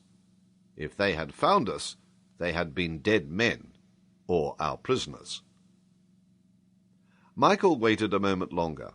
Then he cried, "To Zenda, then!" and setting spurs to his horse, galloped on. Sapt raised his weapon after him, and there was such an expression of wistful regret on his face that I had much ado not to burst out laughing. For 10 minutes we stayed where we were. "You see," said Sapt, "they've sent him news that all is well." "What does that mean?" I asked. "God knows," said Sapt, frowning heavily. "But it's brought him from Strelsau in a rare puzzle." Then we mounted and rode as fast as our weary horses could lay their feet to the ground. For those last 8 miles we spoke no more. Our minds were full of apprehension. All is well. What did it mean? Was all well with the king? At last the lodge came in sight. Spurring our horses to a last gallop, we rode up to the gate. All was still and quiet. Not a soul came to meet us. We dismounted in haste. Suddenly Sapt caught me by the arm. "Look there," he said, pointing to the ground. I looked down. At my feet lay 5 or 6 silk handkerchiefs, torn and slashed and rent. I turned to him questioningly. "They're what I tied the old woman up with," said he. "Fasten the horses and come along." The handle of the door turned without resistance. We passed into the room which had been the scene of last night's bout. It was still strewn with the remnants of our meal and with empty bottles. "Come on!" cried Sapt, whose marvellous composure had at last almost given way. We rushed down the passage towards the cellars. The door of the coal cellar stood wide open. "They found the old woman," said I. "You might have known that from the handkerchiefs," he said. Then we came opposite the door of the wine cellar. It was shut. It looked in all respects as it had looked when we left it that morning. "Come, it's all right," said I. A loud oath from Sapt rang out. His face turned pale, and he pointed again at the floor. From under the door a red stain had spread over the floor of the passage and dried there. Sapt sank against the opposite wall. I tried the door. It was locked. "Where's Joseph?" muttered Sapt. "Where's the king?" I responded. Sapt took out a flask and put it to his lips. I ran back to the dining-room and seized a heavy poker from the fireplace. In my terror and excitement I rained blows on the lock of the door, and I fired a cartridge into it. It gave way, and the door swung open. "Give me a light," said I, but Sapt still leant against the wall. He was, of course, more moved than I, for he loved his master. Afraid for himself he was not. No man ever saw him that. But to think what might lie in that dark cellar was enough to turn any man's face pale. I went myself, and took a silver candlestick from the dining-table and struck a light, and as I returned I felt the hot wax drip on my naked hand as the candle swayed to and fro, so that I cannot afford to despise Colonel Sapt for his agitation. I came to the door of the cellar. The red stain, turning more and more to a dull brown, stretched inside. I walked 2 yards into the cellar and held the candle high above my head. I saw the full bins of wine. I saw spiders crawling on the walls. I saw, too, a couple of empty bottles lying on the floor, and then, away in the corner, I saw the body of a man, lying flat on his back, with his arms stretched wide, and a crimson gash across his throat. I walked to him and knelt down beside him, and commended to God the soul of a faithful man, for it was the body of Joseph, the little servant, slain in guarding the king. I felt a hand on my shoulders, and turning saw Sapt, eyes glaring and terror-struck beside me. "The king! My God! The king!" he whispered hoarsely. I threw the candle's gleam over every inch of the cellar. "The king is not here," said I. File 7. Chapter 7. His Majesty sleeps in Strelsau. I put my arm round Sapt's waist and supported him out of the cellar, drawing the battered door close after me. For 10 minutes or more we sat silent in the dining-room.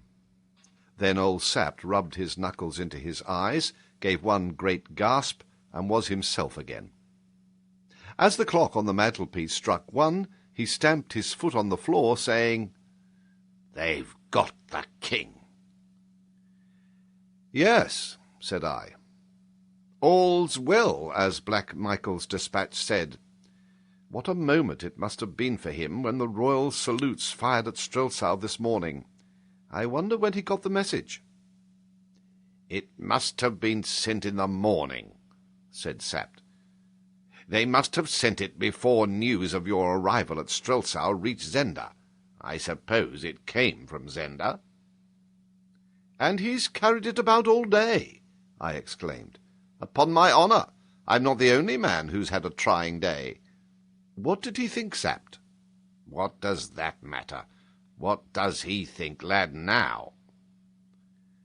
I rose to my feet. "We must get back," I said, "and rouse every soldier in Strelsau. We ought to be in pursuit of Michael before midday." Old Sapt pulled out his pipe and carefully lit it from the candle which guttered on the table. "The king may be murdered while we sit here," I urged. Sapt smoked on for a moment in silence. "That cursed old woman!" he broke out. "She must have attracted their attention somehow. I see the game. They came up to kidnap the king, and, as I say, somehow they found him. If you hadn't gone to Strelsau, you and I and Fritz had been in heaven by now." "And the king?" "Who knows where the king is now?" he asked. "Come, let's be off," said I. But he sat still. And suddenly he burst into one of his grating chuckles. "By Jove! We've shaken up Black Michael!" "Come, come," I repeated impatiently. "And we'll shake him up a bit more," he added, a cunning smile broadening on his wrinkled, weather-beaten face, and his teeth working on an end of his grizzled moustache. "Aye, lad, We'll go back to Strelsau. The king shall be in his capital again tomorrow. The king? The crowned king. You're mad, I cried. If we go back and tell the trick we played, what would you give for our lives? Just what they're worth, said I. And for the king's throne? Do you think that the nobles and the people will enjoy being fooled as you've fooled them? Do you think they'll love a king who was too drunk to be crowned and sent a servant to impersonate him? He was drugged, and I'm no servant. Mine will be Black Michael's version. He rose, came to me, and laid his hand on my shoulder. Lad, he said, if you play the man, you may save the king yet. Go back and keep his throne warm for him. But the Duke knows. The villains he has employed know. Aye, but they can't speak, roared Sapt in grim triumph. We've got 'em. How can they denounce you without denouncing themselves? This is not the king, because we kidnapped the king and murdered his servant. Can they say that? The position flashed on me. Whether Michael knew me or not, he could not speak. Unless he produced the king, what could he do? And if he produced the king, where was he?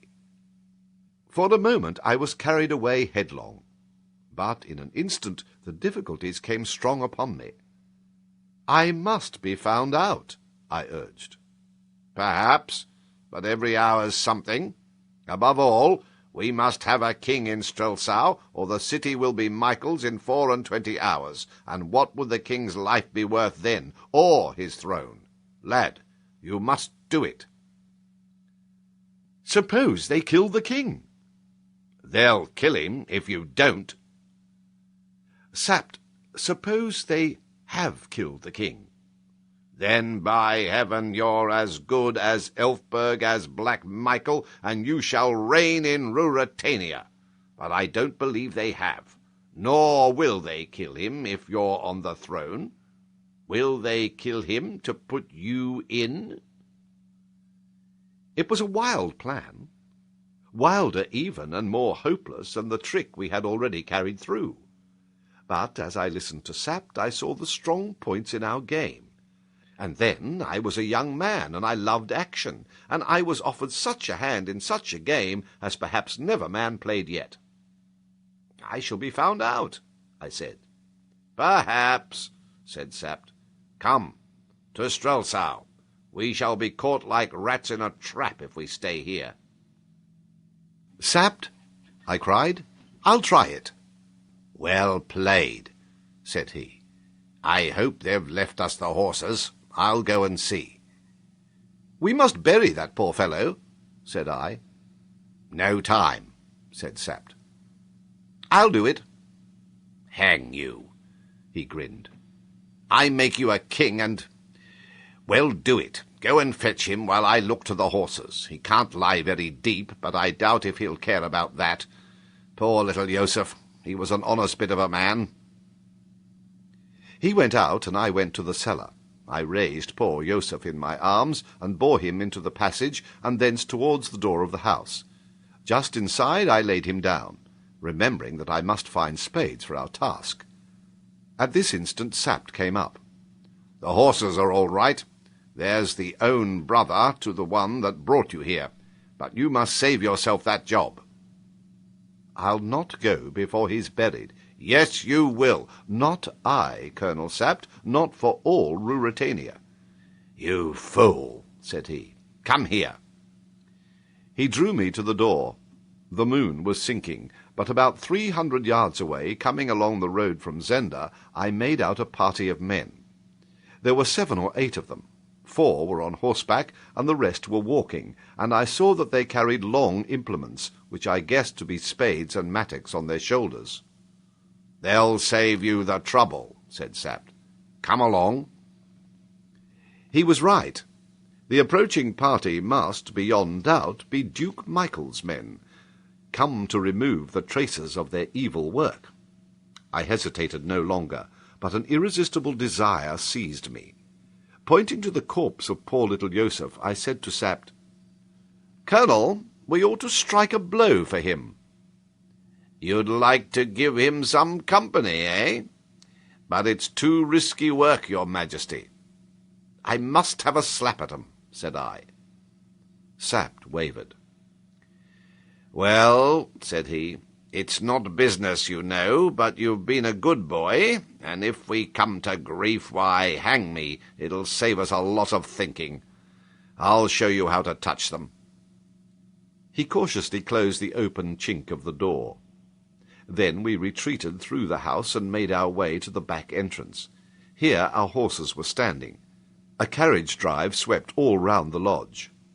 "Revolver ready?" asked Sapt. "No. "Steel for me," said I. "Gad, you're thirsty tonight," chuckled Sapt. "So be it."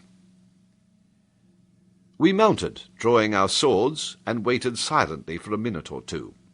Then we heard the tramp of men on the drive on the other side of the house. They came to a stand, and one cried, "Now then, fetch him out." "Now," whispered Sapt. Driving the spurs into our horses, we rushed at a gallop round the house, and in a moment we were among the ruffians. Sapt told me afterwards that he killed a man, and I believed him, but I saw no more of him. With a cut I split the head of a fellow on a brown horse, and he fell to the ground. Then I found myself opposite a big man, and I was half conscious of another to my right. It was too warm to stay, and with a simultaneous action I drove my spurs into my horse again, and my sword full into the big man's breast. His bullet whizzed past my ear. I could almost swear it touched it. I wrenched at the sword, but it would not come, and I dropped it and galloped after Sapt, whom I now saw about 20 yards ahead. I waved my hand in farewell, and dropped it a second later with a yell, for a bullet had grazed my finger, and I felt the blood. Old Sapt turned round in the saddle. Someone fired again, but they had no rifles, and we were out of range. Sapt fell to laughing. "That's 1 to me, and 2 to you, with decent luck," said he. "Little Joseph will have company." "Aye, there'll be a partie carrée," said I. My blood was up, and I rejoiced to have killed them. "What a pleasant night's work to the rest," said he. "I wonder if they noticed you." "The big fellow did. As I stuck him, I heard him cry, 'The King!'" "Good. Good. Oh, we'll give Black Michael some work before we've done." Pausing an instant, we made a bandage for my wounded finger, which was bleeding freely and ached severely, the bone being much bruised. Then we rode on, asking of our good horses all that was in them. The excitement of the fight and of our great resolve died away, and we rode in gloomy silence. Day broke, clear and cold. We found a farmer just up, and made him give us sustenance for ourselves and our horses. I, feigning a toothache, muffled my face closely. Then ahead again, till Strelsau lay before us. It was 8 o'clock, or nearing 9, and the gates were all open, as they always were, save when the Duke's caprice or intrigue shut them. We rode in by the same way as we had come out the evening before, all 4 of us, the men and the horses, wearied and jaded. The streets were even quieter than when we had gone.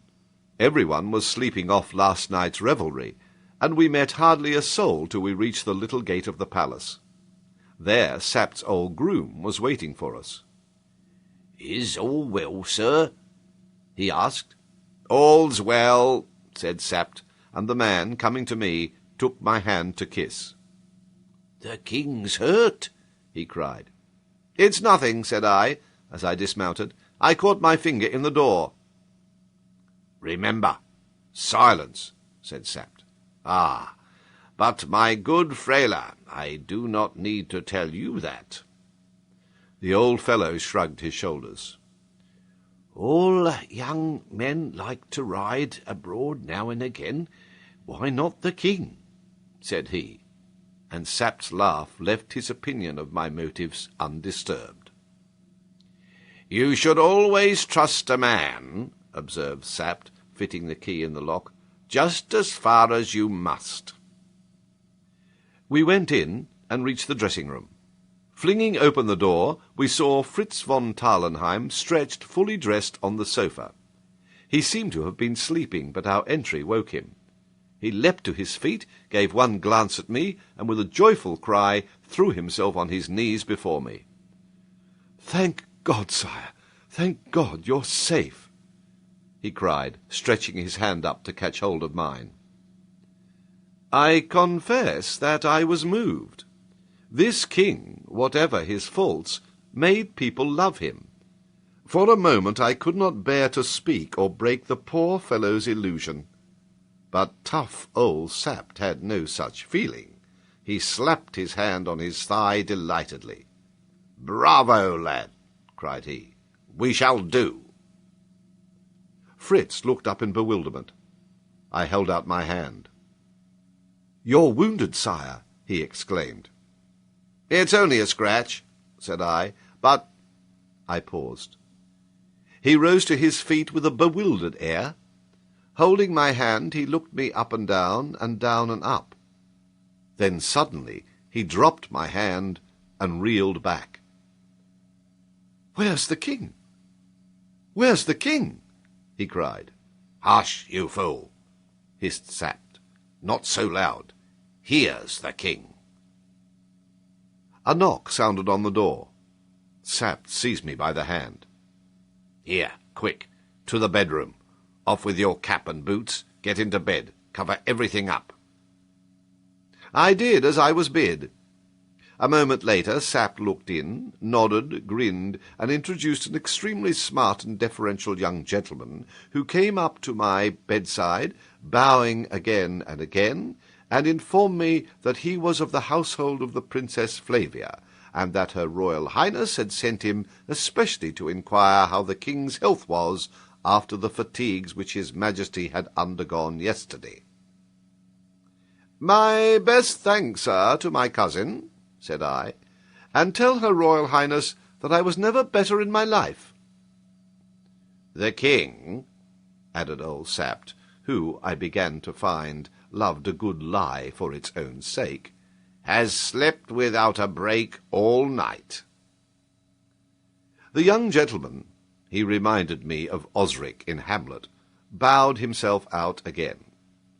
The farce was over, and Fritz von Tarlenheim's pale face recalled us to reality, though in faith the farce had to be reality for us now. "Is the king dead?" he whispered. "Please God, no," said I, "but he's in the hands of Black Michael." File 8. Chapter 8. A Fair Cousin and a Dark Brother. A real king's life is perhaps a hard one, but a pretended king's is, I warrant, much harder. On the next day, Sapt instructed me in my duties, what I ought to do and what I ought to know, for 3 hours. Then I snatched breakfast, with Sapt still opposite me, telling me that the king always took white wine in the morning, and was known to detest all highly seasoned dishes. Then came the Chancellor for another 3 hours, and to him I had to explain that the hurt of my finger, we turned that bullet to happy account, prevented me from writing, whence arose great to-do, hunting of precedents and so forth, ending in my making my mark, and the Chancellor attesting it with a superfluity of solemn oaths. Then the French ambassador was introduced to present his credentials. Here my ignorance was of no importance, as the king would have been equally raw to the business. We worked through the whole corps diplomatique in the next few days, a demise of the crown necessitating all this pother. Then at last I was left alone. I called my new servant. We had chosen to succeed poor Joseph, a young man who had never known the king, had a brandy and soda brought to me, and observed to Sapt that I trusted that I might now have a rest. Fritz von Tarlenheim was standing by. "By heaven!" he cried. "We waste time. Aren't we going to throw Black Michael by the heels?" "Gently, my son, gently," said Sapt, knitting his brows. "It would be a pleasure, but it might cost us dear. Would Michael fall and leave the king alive?" "And," I suggested, "while the king is here in Strelsau on his throne, what grievance has he against his dear brother Michael?" "Are we to do nothing, then?" "We're to do nothing stupid," growled Sapt. "In fact, Fritz," said I am reminded of a situation in one of our English plays, The Critic. Have you heard of it? Or, if you like, of two men, each covering the other with a revolver. For I can't expose Michael without exposing myself." "And the king," put in Sapt. "And hang me if Michael won't expose himself if he tries to expose me." "It's very pretty," said old Sapt. "If I'm found out," I pursued, "I will make a clean breast of it and fight it out with the Duke. But at present I'm waiting for a move from him." "He'll kill the king," said Fritz. "Not he," said Sapt. "Half of the 6 are in Strelsau," said Fritz. "Only half? You're sure?" asked Sapt eagerly. "Yes, only half." "Then the king's alive, for the other 3 are guarding him," cried Sapt. "Yes, you're right," exclaimed Fritz, his face brightening. "If the king were dead and buried, they'd be all here with Michael. You know Michael's back, Colonel?" "I know, curse him." "Gentlemen, gentlemen," said I, "who are the 6? "I think you'll make their acquaintance soon," said Sapt. "They are 6 gentlemen whom Michael maintains in his household. They belong to him body and soul. There are 3 Ruritanians, then there's a Frenchman, a Belgian, and one of your countrymen." "They'd all cut a throat if Michael told them," said Fritz. "Perhaps they'll cut mine," I suggested. "Nothing more likely," agreed Sapt. "Who are here, Fritz?" "De Gautet, Bersonin, and Detchard." "The foreigners. It's as plain as a pikestaff. He's brought them and left the Ruritanians with the king. That's because he wants to commit the Ruritanians as deep as he can." "They were none of them among our friends at the lodge, then?" I asked. "I wish they had been," said Sapt wistfully. "They had been not 6, but 4 by now." I had already developed one attribute of royalty, a feeling that I need not reveal all my mind or my secret designs even to my intimate friends. I had fully resolved on my course of action. I meant to make myself as popular as I could, and at the same time to show no disfavour to Michael. By these means I hoped to allay the hostility of his adherents, and make it appear, if an open conflict came about, that he was ungrateful and not oppressed. Yet an open conflict was not what I hoped for. The king's interest demanded secrecy, and while secrecy lasted, I had a fine game to play in Strelsau. Michael should not grow stronger for delay. I ordered my horse, and, attended by Fritz von Tarlenheim, rode in the grand new avenue of the Royal Park, returning all the salutes which I received with punctilious politeness. Then I rode through a few of the streets, stopped and bought flowers of a pretty girl, paying her with a piece of gold, and then, having attracted the desired amount of attention, for I had a trail of 500 people after me, I rode to the residence of the Princess Flavia, and asked if she would receive me. This step created much interest, and was met with shouts of approval. The princess was very popular, and the Chancellor himself had not scrupled to hint to me that the more I pressed my suit, and the more rapidly I brought it to a prosperous conclusion, the stronger should I be in the affection of my subjects. The Chancellor, of course, did not understand the difficulties which lay in the way of following his loyal and excellent advice. However, I thought I could do no harm by calling, and in this view Fritz supported me with a cordiality that surprised me, until he confessed that he also had his motives for liking a visit to the princess's house, which motive was no other than a great desire to see the princess's lady-in-waiting and bosom friend, the Countess Helga von Strofzin. Etiquette seconded Fritz's hopes. While I was ushered into the princess's room, he remained with the countess in the antechamber. In spite of the people and servants who were hanging about, I doubt not that they managed a tete-a-tete. But I had no leisure to think of them, for I was playing the most delicate move in all my difficult game. I had to keep the princess devoted to me, and yet indifferent to me. I had to show affection for her, and not feel it. I had to make love for another, and that to a girl who, princess or no princess, was the most beautiful I had ever seen. Well, I braced myself to the task, made no easier by the charming embarrassment with which I was received. How I succeeded in carrying out my programme will appear hereafter. "You are gaining golden laurels," she said. "You are like the prince in Shakespeare who was transformed by becoming a king. But I'm forgetting you are king, sire."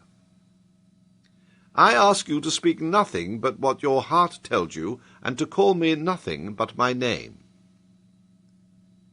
She looked at me for a moment.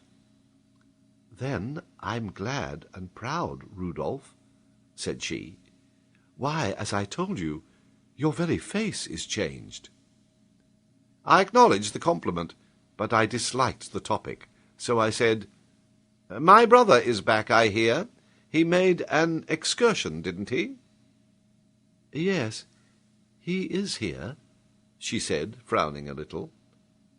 "He can't stay long from Strelsau, it seems," I observed, smiling. "Well, we are all glad to see him. The nearer he is, the better." The princess glanced at me with a gleam of amusement in her eyes. "Why, cousin, is it that you can see better what he's doing?" "Perhaps," said I. "And why are you glad?" "I didn't say I was glad," she said. "Some people say so for you." "There are many insolent people," she replied, with delightful haughtiness. "Possibly you mean that I am one." "Your Majesty could not be," she said, curtsying in feigned deference, but adding mischievously, after a pause, "Unless, that is—" "Well, unless what?" "Unless you tell me that I mind a snap of my fingers where the Duke of Strelsau is." Really, I wish that I had been the king. "You don't care where Cousin Michael—" "Ah, Cousin Michael. I call him the Duke of Strelsau." "You call him Michael when you meet him?" "Yes, by the orders of your father." "I see. And now by mine?" "If those are your orders." "Oh, decidedly. We must all be pleasant to our dear Michael." "You order me to receive his friends, too, I suppose?" "The 6. "You call them that, too?" "To be in the fashion, I do, but I order you to receive no one unless you like." "Except yourself?" "I pray for myself. I could not order." As I spoke, there came a cheer from the street. The princess ran to the window. "It is he," she cried. "It is the Duke of Strelsau." I smiled, but said nothing.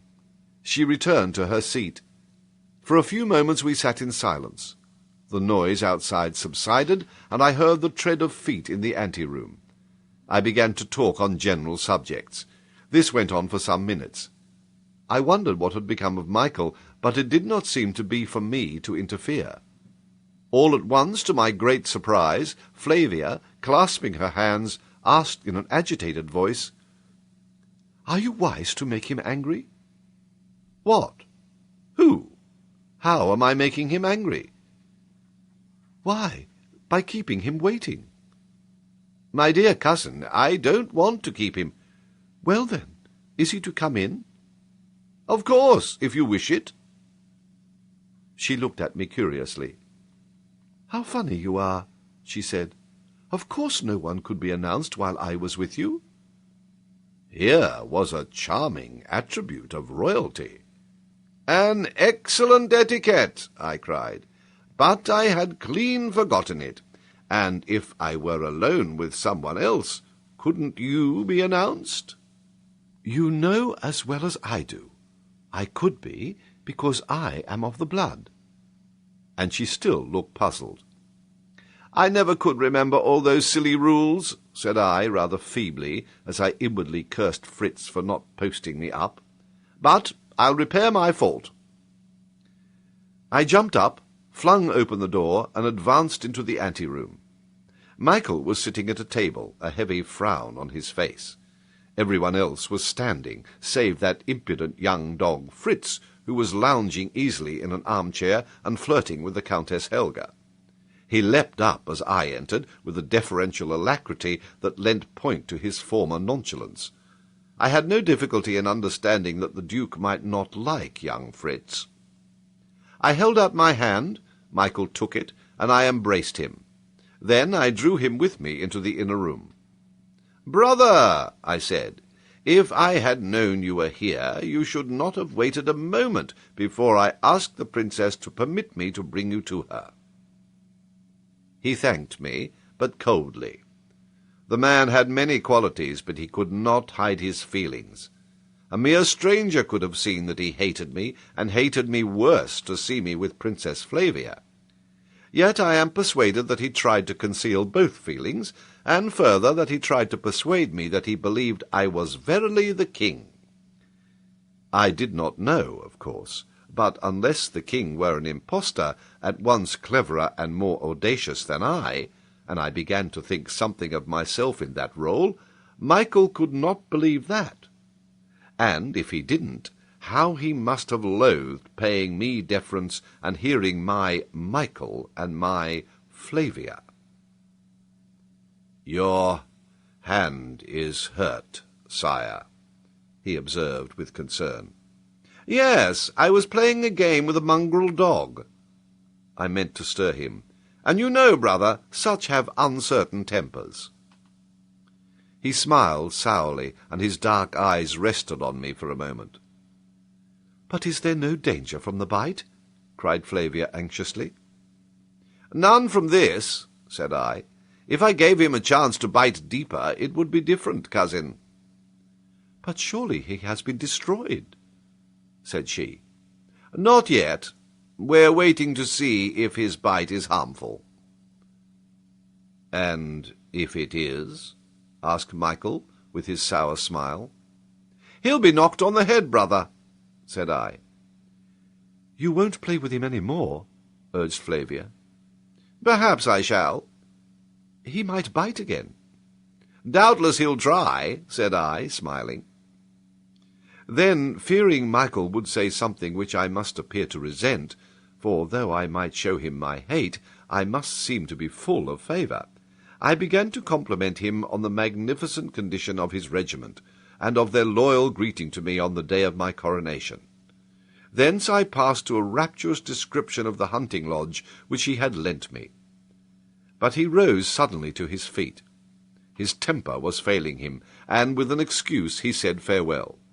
However, as he reached the door, he stopped, saying, "3 friends of mine are very anxious to have the honour of being presented to you, sire. They are here in the antechamber." I joined him directly, passing my arm through his. The look on his face was honey to me. We entered the antechamber in fraternal fashion. Michael beckoned, and 3 men came forward. "These gentlemen," said Michael, with a stately courtesy which, to do him justice, he could assume with perfect grace and ease, "are the loyalest and most devoted of your Majesty's servants, and are my very faithful and attached friends." "On the last ground as much as the first," said I. "I am very pleased to see them." They came one by one and kissed my hand. De Gautet, a tall, lean fellow, with hair standing straight up and waxed moustache. Burlesdon, the Belgian, a portly man of middle height, with a bald head, though he was not past 30. And last the Englishman, Detchard, a narrow-faced fellow with close-cut fair hair and a bronzed complexion. He was a finely made man, broad in the shoulders and slender in the hips. A good fighter, but a crooked customer I put him down for. I spoke to him in English, with a slight foreign accent, and I swear the fellow smiled, though he hid the smile in an instant. "So, Mr. Detchard is in the secret," thought I. Having got rid of my dear brother and his friends, I returned to make my adieu to my cousin. She was standing at the door. I bade her farewell, taking her hand in mine. "Rudolf," she said, very low, "be careful, won't you?" "Of what?" "You know, I can't say, but think what your life is to—" "Well, to—" "To Ruritania." Was I right to play the part, or wrong to play the part? I know not. Evil lay both ways, and I dared not tell her the truth. "Only to Ruritania?" I asked softly. A sudden flush spread over her incomparable face. "To your friends, too," she said. "Friends?" "And to your cousin," she whispered, "and loving servant." I could not speak. I kissed her hand and went out, cursing myself. Outside I found Master Fritz, quite reckless of the footman, playing at cat's cradle with the Countess Helga. "Hang it," said he, "we can't always be plotting. Love claims his share." "I'm inclined to think he does," said I, and Fritz, who had been by my side, dropped respectfully behind. File 9. Chapter 9. A New Use for a Tea-Table. If I were to detail the ordinary events of my daily life at this time, they might prove instructive to people who are not familiar with the inside of palaces. If I revealed some of the secrets I learnt, they might prove of interest to the statesmen of Europe. I intend to do neither of these things. I should be between the Scylla of dullness and the Charybdis of indiscretion, and I feel that I had far better confine myself strictly to the underground drama which was being played beneath the surface of Ruritanian politics. I need only say that the secret of my imposture defied detection. I made mistakes. I had bad minutes. It needed all the tact and graciousness whereof I was master to smooth over some apparent lapses of memory and unmindfulness of old acquaintances of which I was guilty. But I escaped, and I attribute my escape, as I have said before, most of all to the very audacity of the enterprise. It is my belief that, given the necessary physical likeness, it was far easier to pretend to be king of Ruritania than it would have been to impersonate my next-door neighbour. One day Sapt came into my room. He threw me a letter, saying, "That's for you. A woman's hand, I think, but I've some news for you first." "What's that?" "The king's at the castle of Zenda," said he. "How do you know?" Because the other half of Michael's 6 are there. I had inquiries made, and they're all there. Loingram, Krafstein, and young Rupert Hentzau. 3 rogues, too, on my honour, as fine as live in Ruritania. Well? Well, Fritz wants you to march to the castle with horse, foot, and artillery. And drag the moat? I asked. That would be about it, grinned Sapt. And we shouldn't find the king's body, then? You think it's certain he's there? Very probable. Besides, the fact of those 3 being there, the drawbridge is kept up, and no one goes in without an order from young Hentzau or Black Michael himself. We must tie Fritz up. I'll go to Zenda, said I. You're mad. Some day. Oh, perhaps. You'll very likely stay there, though, if you do. That may be, my friend, said I carelessly. His Majesty looks sulky, observed Sapt. How's the love affair? Damn you, hold your tongue, I said. He looked at me for a moment, then he lit his pipe. It was quite true that I was in a bad temper, and I went on perversely. Wherever I go, I'm dogged by 6 fellows. I know you are. I send 'em, he replied composedly. What for? Well, said Sapt, puffing away, it wouldn't be exactly inconvenient for Black Michael if you disappeared. With you gone, the old game that we stopped would be played, or he'd have a shot at it. I can take care of myself. De Gote, Besserin, and Detchard are in Strelsau, and any one of them, lad, would cut your throat as readily as I would Black Michael's, and a deal more treacherously. What's the letter?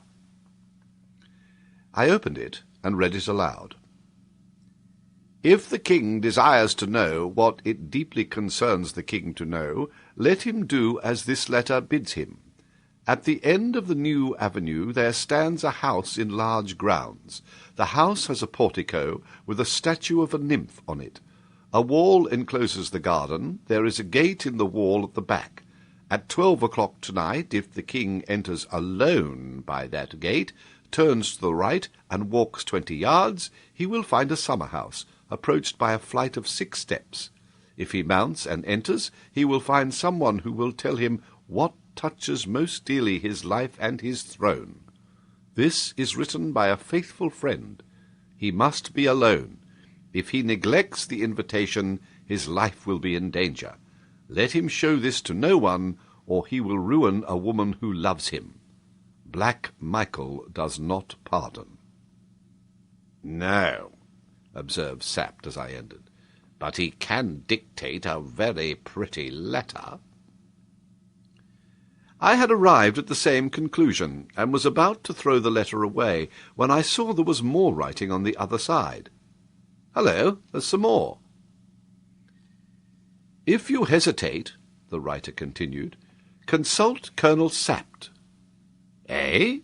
Exclaimed that gentleman, genuinely astonished.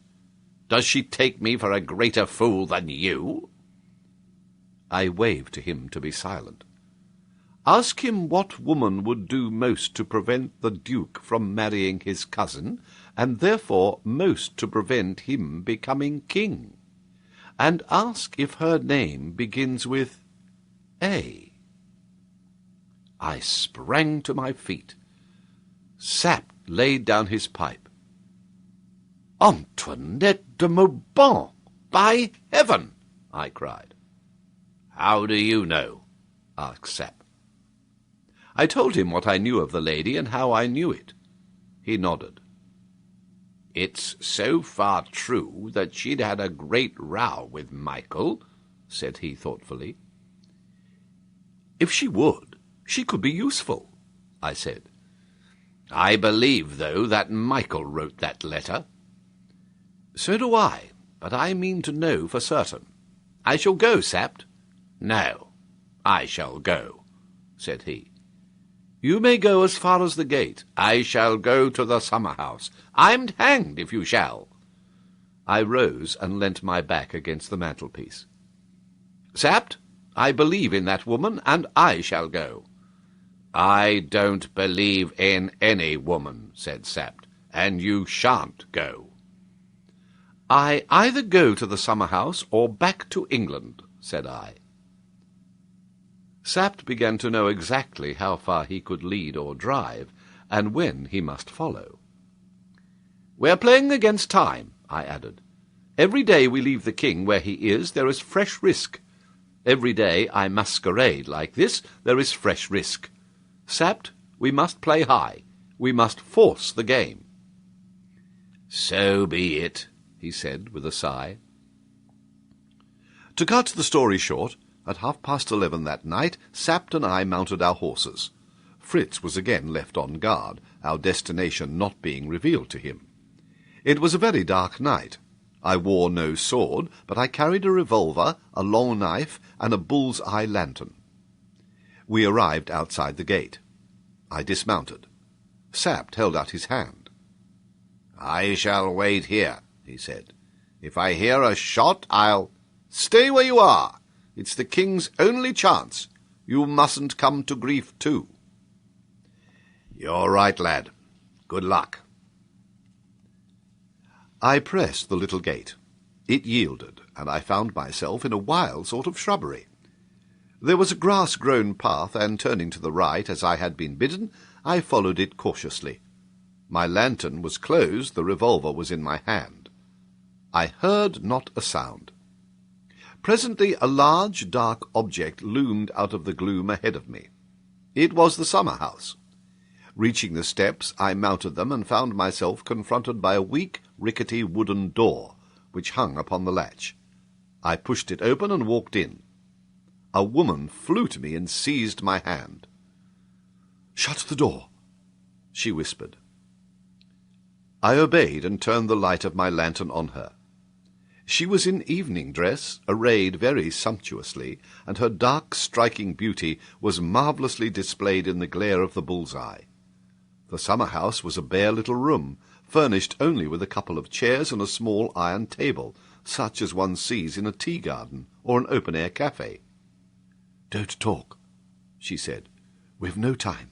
Listen, I know you, Mr. Rassendyll. I wrote that letter at the Duke's orders." "So I thought," said I. "In 20 minutes 3 men will be here to kill you." "3? The 3? "Yes. You must be gone by then. If not, tonight you'll be killed." "Or they will." Listen. When you're killed, your body will be taken to a low quarter of the town. It will be found there.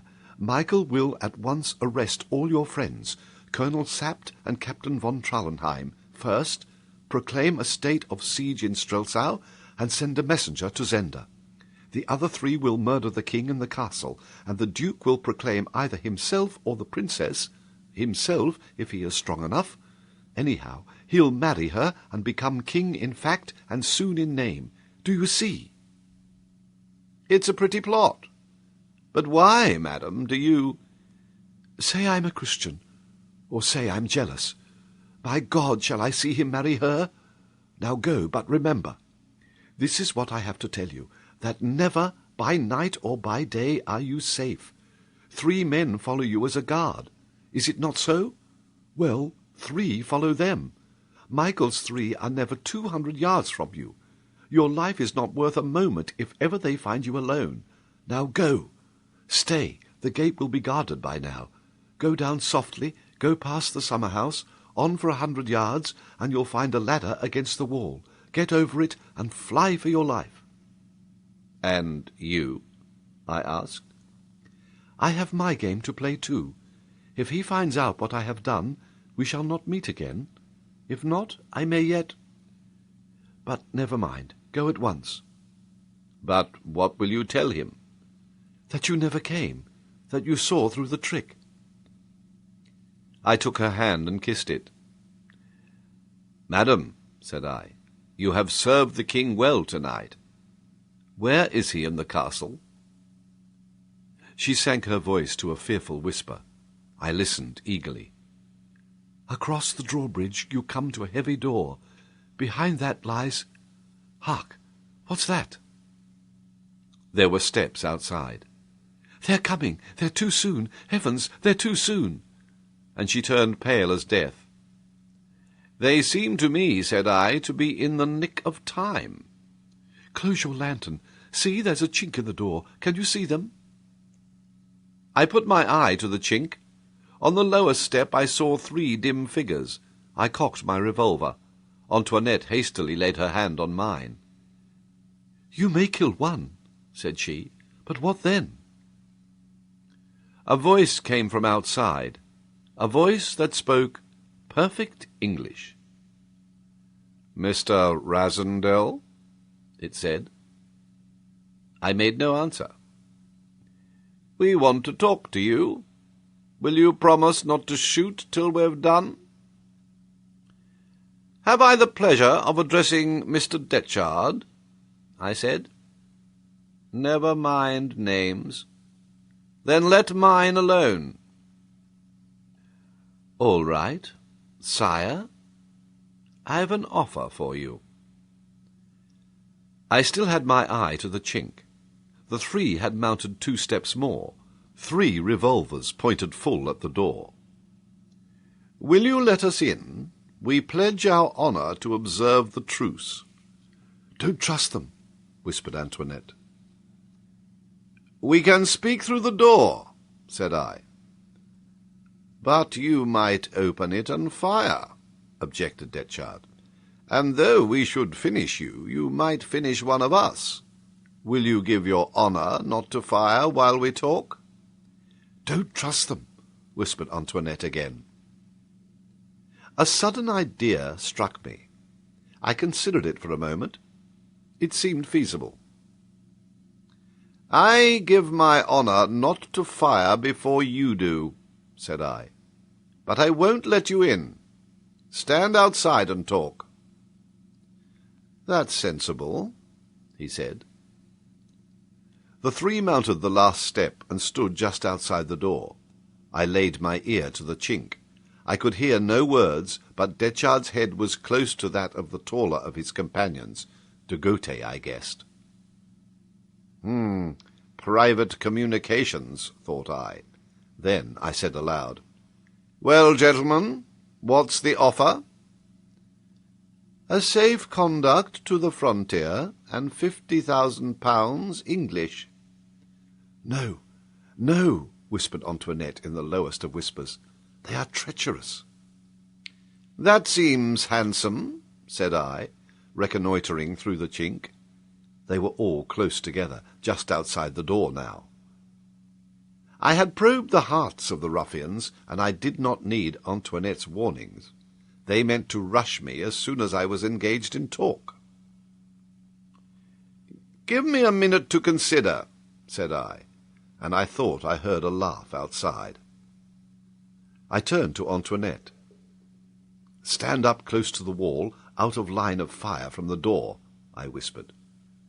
"What are you going to do?" she asked in fright. "You'll see," said I. I took up the little iron table. It was not very heavy for a man of my strength, and I held it by the legs. The top, protruding in front of me, made a complete screen for my head and body. I fastened my closed lantern to my belt and put my revolver in a handy pocket. Suddenly I saw the door move ever so slightly.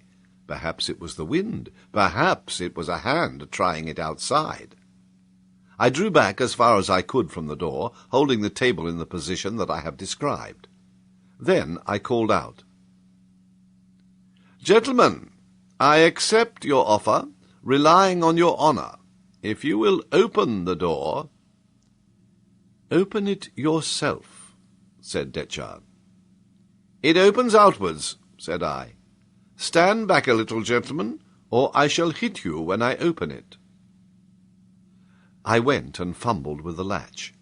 Then I stole back to my place on tiptoe. "I can't open it," I cried. "The latch has caught." "Tut! I'll open it," cried Detchard. Nonsense, Burlesdon. Why not? Are you afraid of one man? I smiled to myself. An instant later the door was flung back. The gleam of a lantern showed me the three close together outside, their revolvers levelled. With a shout I charged at my utmost pace across the summer-house and through the doorway. 3 shots rang out and battered into my shield. Another moment and I leapt out, and the table caught them full and square, and in a tumbling, swearing, struggling mass, they and I and that brave table rolled down the steps of the summer-house to the ground below. Antoinette de Mauban shrieked, but I rose to my feet, laughing aloud. De Gautet and Burlesdon lay like men stunned. Detchard was under the table, but as I rose, he pushed it from him and fired again. I raised my revolver and took a snapshot. I heard him curse, and then I ran like a hare, laughing as I went, past the summer-house and along by the wall. I heard steps behind me, and turning round I fired again for luck. The steps ceased. "Please God," said I, "she told me the truth about the ladder." For the wall was high and topped with iron spikes. Yes, there it was. I was up and over in a minute. Doubling back, I saw the horses. Then I heard a shot. It was Sapt. He had heard us, and was battling and raging with the locked gate, hammering it and firing into the keyhole like a man possessed. He had quite forgotten that he was not to take part in the fight. Whereat I laughed again, and said, as I clapped him on the shoulder, "Come home to bed, old chap. I've got the finest tea-table story that ever you heard." He started and cried, "You're safe," and wrung my hand. But a moment later he added, "And what the devil are you laughing at?" "4 gentlemen round a tea-table," said I, laughing still, for it had been uncommonly ludicrous to see the formidable 3 altogether routed and scattered with no more deadly weapon than an ordinary tea-table. Moreover, you will observe that I had honourably kept my word, and not fired till they did. File 10. Chapter 10. A Great Chance for a Villain. It was the custom that the prefect of police should send every afternoon a report to me on the condition of the capital and the feeling of the people. The document included also an account of the movements of any persons whom the police had received instructions to watch. Since I had been in Strelsau, Sapt had been in the habit of reading the report and telling me any items of interest which it might contain. On the day after my adventure in the summer-house, he came in as I was playing a hand of écarté with Fritz von Tarlenheim. "The report is rather full of interest this afternoon," he observed, sitting down. "Do you find," I asked, "any mention of a certain fracas?" He shook his head with a smile. "I find this first," he said. "His Highness the Duke of Strelsau left the city, so far as it appears suddenly, accompanied by several of his household. His destination is believed to be the castle of Zenda, but the party travelled by road and not by train. Messieurs de Gautet, Burlesdon, and Detchard followed an hour later, the last named carrying his arm in a sling. The cause of his wound is not known, but it is suspected that he has fought a duel, probably incidental to a love affair." "That is remotely true," I observed, very well pleased to find that I had left my mark on the fellow. "Then we come to this," pursued Sapt. "Madame de Mauban, whose movements have been watched according to instructions, left by train at midday. She took a ticket for Dresden." "It's an old habit of hers," said I. "The Dresden train stops at Zenda." An acute fellow, this. And finally, listen to this. The state of feeling in the city is not satisfactory. The king is much criticized. you know he's told to be quite frank, for taking no steps about his marriage. From enquiries among the entourage of the Princess Flavia, Her Royal Highness is believed to be deeply offended by the remissness of his Majesty. The common people are coupling her name with that of the Duke of Strelsau, and the Duke gains much popularity from the suggestion. I have caused the announcement that the King gives a ball tonight in honour of the Princess to be widely diffused, and the effect is good." "That is news to me," said I. "Oh, the preparations are all made," laughed Fritz. "I've seen to that." Sapp turned to me and said in a sharp, decisive voice, "You must make love to her tonight, you know." "I think it is very likely I shall, if I see her alone," said I. "Hang it, Sapp, you don't suppose I find it difficult?" Fritz whistled a bar or two. Then he said, "You'll find it only too easy. Look here, I hate telling you this, but I must.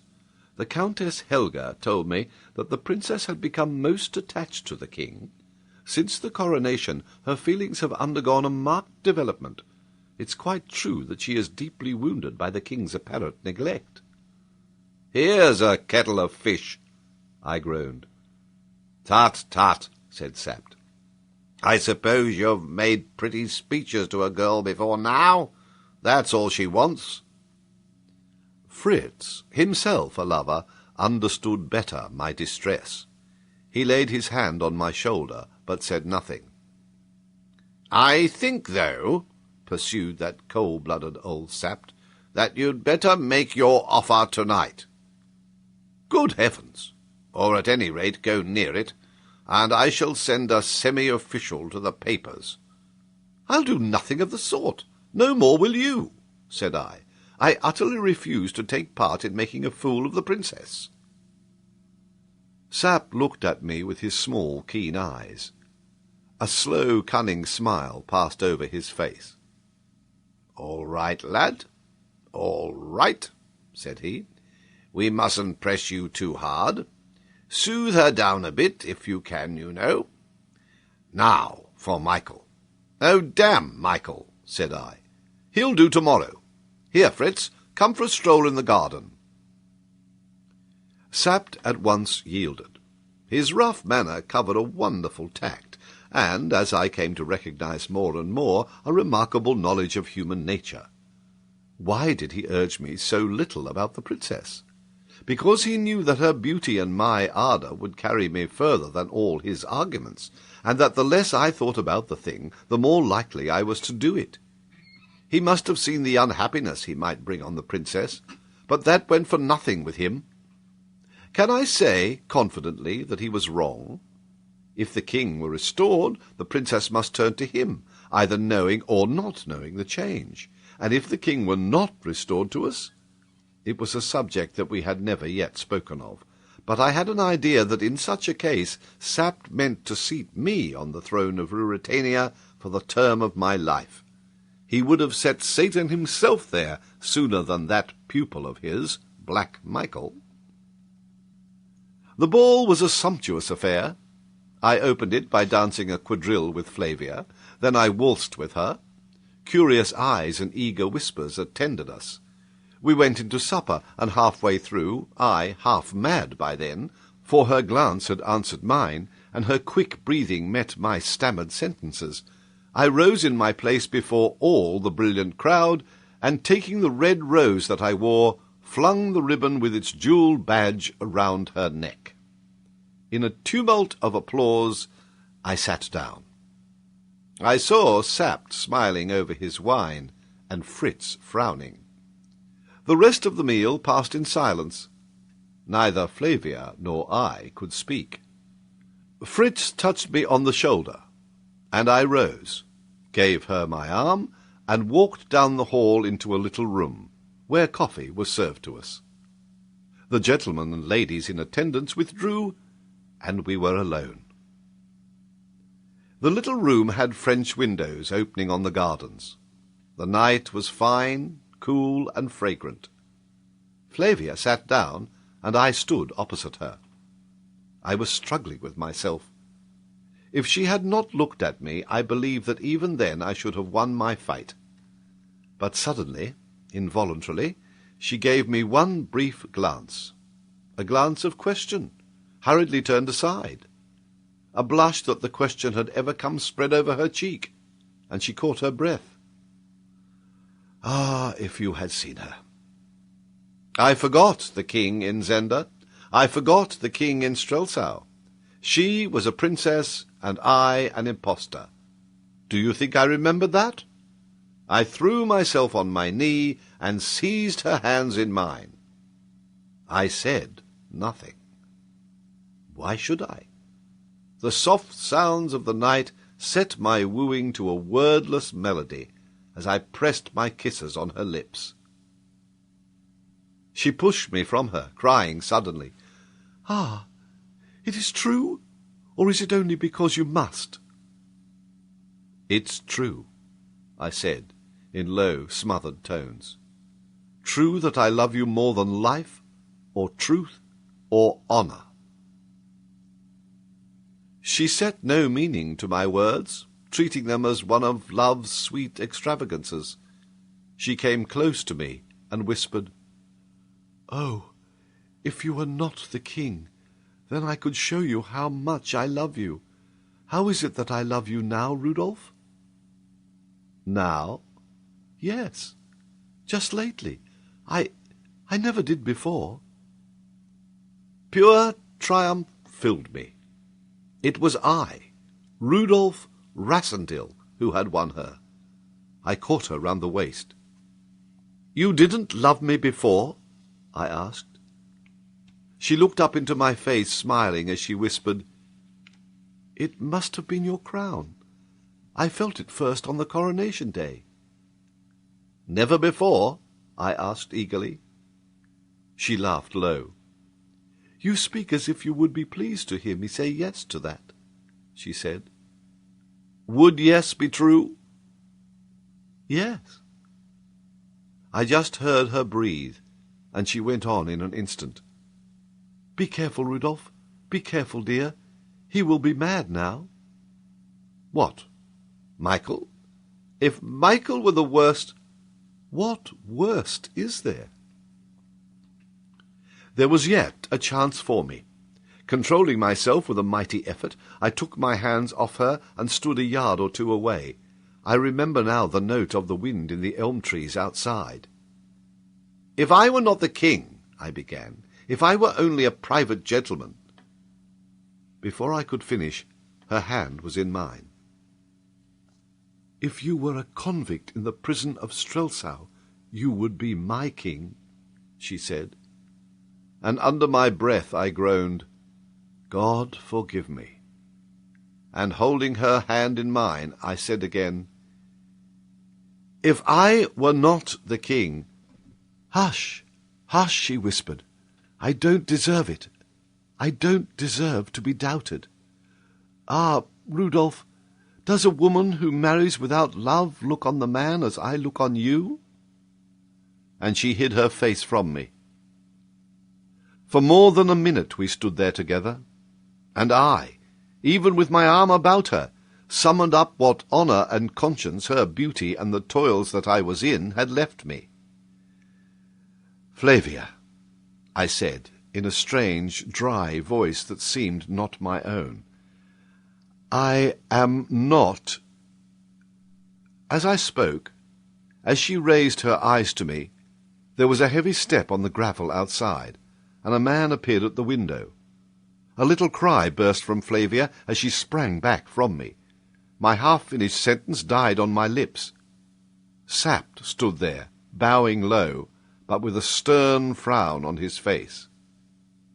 "1,000 pardons, sire," said he, "but his Eminence the Cardinal has waited this quarter of an hour to offer his respectful adieu to your Majesty." I met his eye full and square, and I read in it an angry warning. How long he had been a listener I knew not, but he had come in upon us in the nick of time. "We must not keep his eminence waiting," said I. But Flavia, in whose love there lay no shame, with radiant eyes and blushing face, held out her hand to Sapt. She said nothing, but no man could have missed her meaning who had ever seen a woman in the exaltation of love. A sour, yet sad smile passed over the old soldier's face, and there was tenderness in his voice, as bending to kiss her hand he said, "In joy and sorrow, in good times and bad, God save your Royal Highness." He paused and added, glancing at me and drawing himself up to military erectness, "But before all comes the king. God save the king." And Flavia caught at my hand and kissed it, murmuring, "Amen. Good God, amen." We went into the ballroom again. Forced to receive adieus, I was separated from Flavia. Everyone, when they left me, went to her. Sapt was out and in of the throng, and where he had been, glances, smiles, and whispers were rife. I doubted not that, true to his relentless purpose, he was spreading the news that he had learnt. To uphold the crown and beat Black Michael, that was his one resolve. Flavia, myself, I, and the real king in Zenda were pieces in his game, and pawns have no business with passions. Not even at the walls of the palace did he stop, for when at last I handed Flavia down the broad marble steps and into her carriage, there was a great crowd awaiting us, and we were welcomed with deafening cheers. What could I do? Had I spoken then, they would have refused to believe that I was not the king. They might have believed that the king had run mad. By Sapt's devices and my own ungoverned passion, I had been forced on, and the way back had closed behind me. And the passion still drove me in the same direction as the devices seduced me. I faced all Strelsau that night as the king and the accepted suitor of Princess Flavia. At last, at 3 in the morning, when the cold light of dawning day began to steal in, I was in my dressing-room, and Sapt alone was with me. I sat like a man dazed, staring into the fire. He pulled at his pipe. Fritz was gone to bed, having almost refused to speak to me. On the table by me lay a rose. It had been in Flavia's dress, and, as we parted, she had kissed it and given it to me. Sapt advanced his hand towards the rose, but with a quick movement I shut mine down upon it. "That's mine," I said. "Not yours, nor the king's either." "We struck a good blow for the king tonight," said he. I turned on him fiercely. "What's to prevent me striking a blow for myself?" I said. He nodded his head. "I know what's in your mind," he said. "Yes, lad, but you're bound in honour." "Have you left me any honour?" "Of course. To play a little trick on a girl." "You can spare me that. Colonel Sapt, if you would not have me utterly a villain, if you would not have your king rot in Zenda, while Michael and I play for the great stake outside, you follow me?" "Aye, I follow you." "We must act, and quickly. You saw tonight. You heard tonight." "I did," said he. "Your cursed acuteness told you what I should do. Well, leave me here a week, and there's another problem for you. Do you find the answer?" "Yes, I find it," he answered, frowning heavily. "But if you did that, you'd have to fight me first, and kill me." "Well, and if I had, or a score of men? I tell you I could raise all Strelsau on you in an hour, and choke you with my lies. Yes, your mad lies in your mouth. It's gospel truth, he said. Thanks to my advice, you could. I could marry the princess and send Michael and his brother together to— I'm not denying it, lad, said he. Then in God's name, I cried, stretching out my hands to him, let us go to Zenda and crush this Michael and bring the king back to his own again. The old fellow stood and looked at me for a full minute. And the princess? He said. I bowed my head to meet my hands and crushed the rose between my fingers and my lips. I felt his hand on my shoulder, and his voice sounded husky as he whispered low in my ear. Before God, you're the finest Elfberg of them all. But I have eaten of the king's bread, and I am the king's servant. Come, we will go to Zenda. And I looked up and caught him by the hand, and the eyes of both of us were wet. File 11. Chapter 11. Hunting a very big boar. The terrible temptation which was assailing me will now be understood. I could so force Michael's hand that he must kill the king. I was in a position to bid him defiance and tighten my grasp on the crown, not for its own sake, but because the king of Ruritania was to wed the Princess Flavia. What of Sapt and Fritz? Ah, but a man cannot be held to write down in cold blood the wild and black thoughts that storm his brain when an uncontrolled passion has battered a breach for them. Yet, unless he sets up as a saint, he need not hate himself for them. He is better employed, as it humbly seems to me, in giving thanks that power to resist was vouchsafed to him, than in fretting over wicked impulses which come unsought, and extort an unwilling hospitality from the weakness of our nature. It was a fine, bright morning when I walked, unattended, to the princess's house, carrying a nosegay in my hand. Policy made excuses for love, and every attention that I paid her, while it riveted my own chains, bound closer to me the people of the great city, who worshipped her. I found Fritz's inamorata, the Countess Helga, gathering blooms in the garden for her mistress's wear, and prevailed on her to take mine in their place. The girl was rosy with happiness, for Fritz, in his turn, had not wasted his evening, and no dark shadow hung over his wooing, save the hatred which the Duke of Strelsau was known to bear him. "And that," she said, with a mischievous smile, "your Majesty has made of no moment. Yes, I will take the flowers.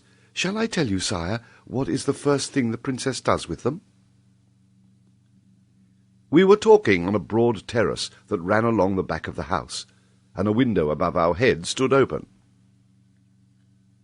"Madam!" cried the Countess merrily, and Flavia herself looked out. I bared my head and bowed. She wore a white gown, and her hair was loosely gathered in a knot. She kissed her hand to me, crying, "Bring the king up, Helga. I'll give him some coffee." The Countess, with a gay glance, led the way, and took me into Flavia's morning-room. And, left alone, we greeted one another as lovers are wont. Then the princess laid 2 letters before me. One was from Black Michael, a most courteous request that she would honour him by spending a day at his castle of Zenda, as had been her custom once a year in the summer, when the place and its gardens were in the height of their great beauty. I threw the letter down in disgust, and Flavia laughed at me. Then, growing grave again, she pointed to the other sheet. "I don't know who that comes from," she said. "Read it." I knew in a moment. There was no signature at all this time, but the handwriting was the same as that which had told me of the snare in the summer-house. It was Antoinette de Maubant's. "I have no cause to love you," it ran, "but God forbid that you should fall into the power of the Duke. Accept no invitation of his. Go nowhere without a large guard. A regiment is not too much to make you safe. Show this, if you can, to him who reigns in Strelsau." "Why doesn't it say, 'the King'?"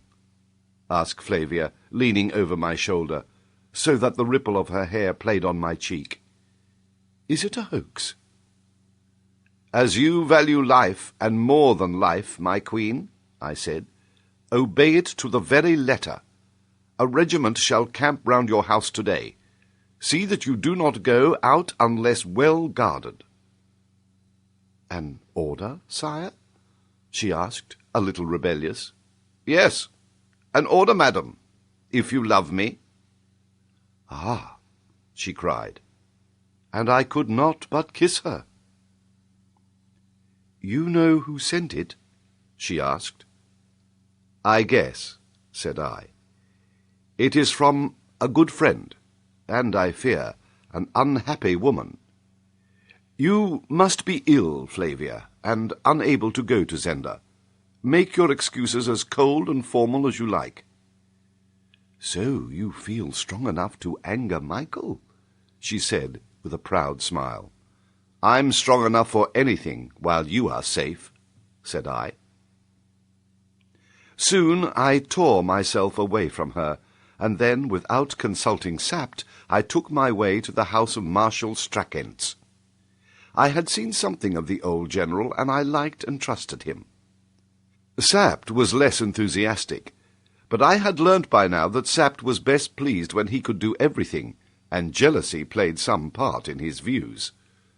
As things were now, I had more work than Sapt and Fritz could manage, for they must come with me to Zenda, and I wanted a man to guard what I love most in all the world, and suffer me to set about my task of releasing the king with a quiet mind. The Marshal received me with most loyal kindness. To some extent I took him into my confidence. I charged him with the care of the princess, looking him full and significantly in the face as I bade him let no one from her cousin the Duke approach her, unless he himself were there, and a dozen of his men with him. "You may be right, sire," said he, shaking his grey head sadly. "I have known better men than the Duke do worse things than that for love." I could quite appreciate the remark, but I said, "There's something besides love, Marshal. Love's for the heart. Is there nothing my brother might like for his head?" "I pray that you wrong him, sire." "Marshal, I'm leaving Strelsau for a few days. Every evening I will send a courier to you. If for 3 days none comes, you will publish an order which I will give you, depriving Duke Michael of the governorship of Strelsau and appointing you in his place. You will declare a state of siege. Then you will send word to Michael that you demand an audience of the king. You follow me?" "Aye, sire." "In 24 hours. If he does not produce the king," I laid my hand on his knee, "then the king is dead, and you will proclaim the next heir. You know who that is?" "The Princess Flavia." "And swear to me, on your faith and honour, and by the fear of the living God, that you will stand by her to the death, and kill that reptile, and seat her where I sit now." "On my faith and honour, and by the fear of God, I swear it. And may Almighty God preserve your majesty, for I think that you go on an errand of danger." "I hope that no life more precious than mine may be demanded," said I, rising. Then I held out my hand to him. "Marshal," I said, "in days to come it may be, I know not, that you will hear strange things of the man who speaks to you now. Let him be what he may, and who he may, what say you of the manner in which he has borne himself as king in Strelsau?" The old man, holding my hand, spoke to me, man to man. "I have known many of the Elfbergs," said he, "and I have seen you, and happen what may, you have borne yourself as a wise king and a brave man. Aye, and you have proved as courteous a gentleman and as gallant a lover as any that have been of the house." "Be that my epitaph," said I, "when the time comes that another sits on the throne of Ruritania." "God send a far day, and may I not see it," said he. I was much moved, and the marshal's worn face twitched. I sat down and wrote my order. "I can hardly yet write," said I. "My finger is stiff still."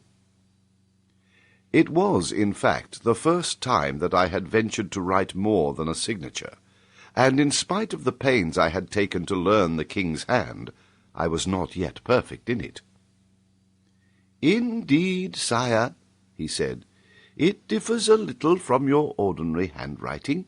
It is unfortunate, for it may lead to a suspicion of forgery."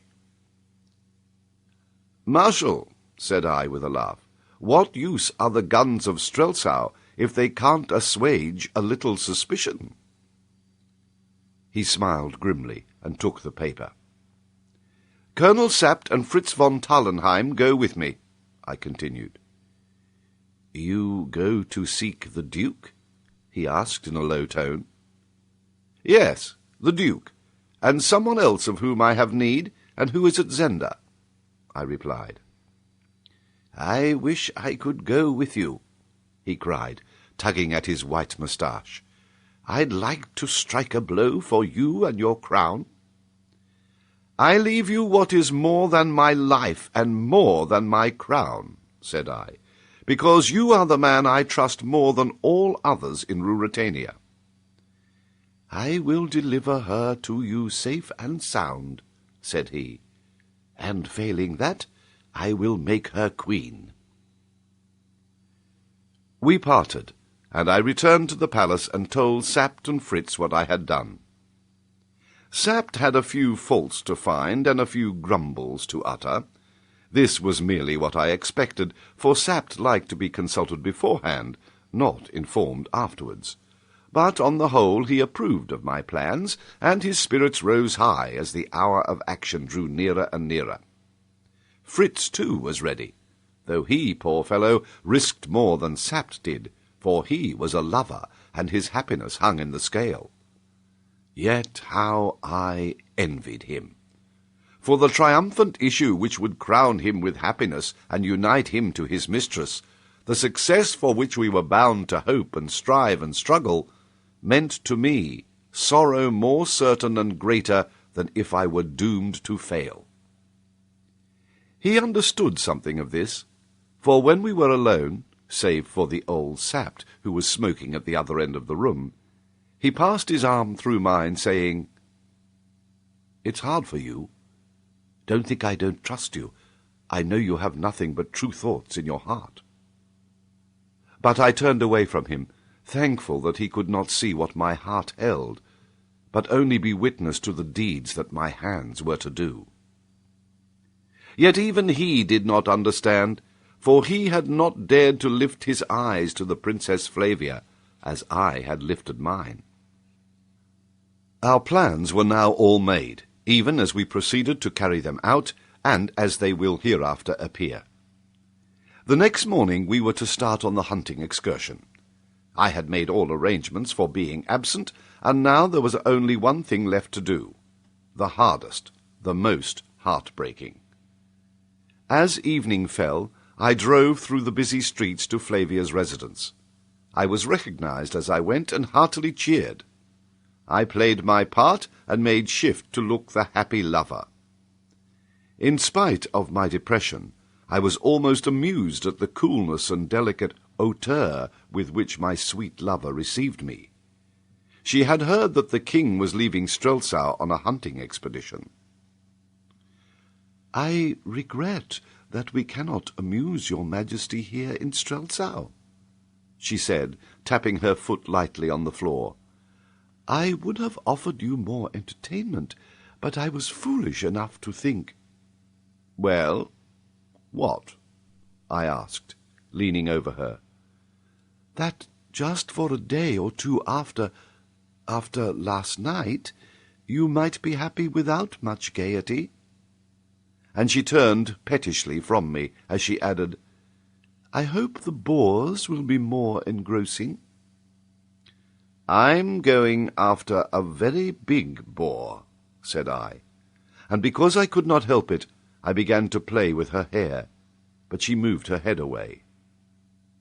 "Are you offended with me?" I asked, in feigned surprise, for I could not resist tormenting her a little. I had never seen her angry, and every fresh aspect of her was a delight to me. "What right have I to be offended? True, you said last night that every hour away from me was wasted, but a very big boar, that's a different thing." "Perhaps the boar will hunt me," I suggested. "Perhaps, Flavia, he'll catch me." She made no answer. "You are not touched even by that danger?" Still she said nothing, and I, stealing round, found her eyes full of tears. "You weep for my danger?" Then she spoke very low. "That is like what you used to be, but not like the king I have come to love." With a sudden great groan, I caught her to my heart. "My darling," I cried, forgetting everything but her, "did you dream that I left you to go hunting?" "What then, Rudolf? Oh, you're not going—" "Well, it is hunting.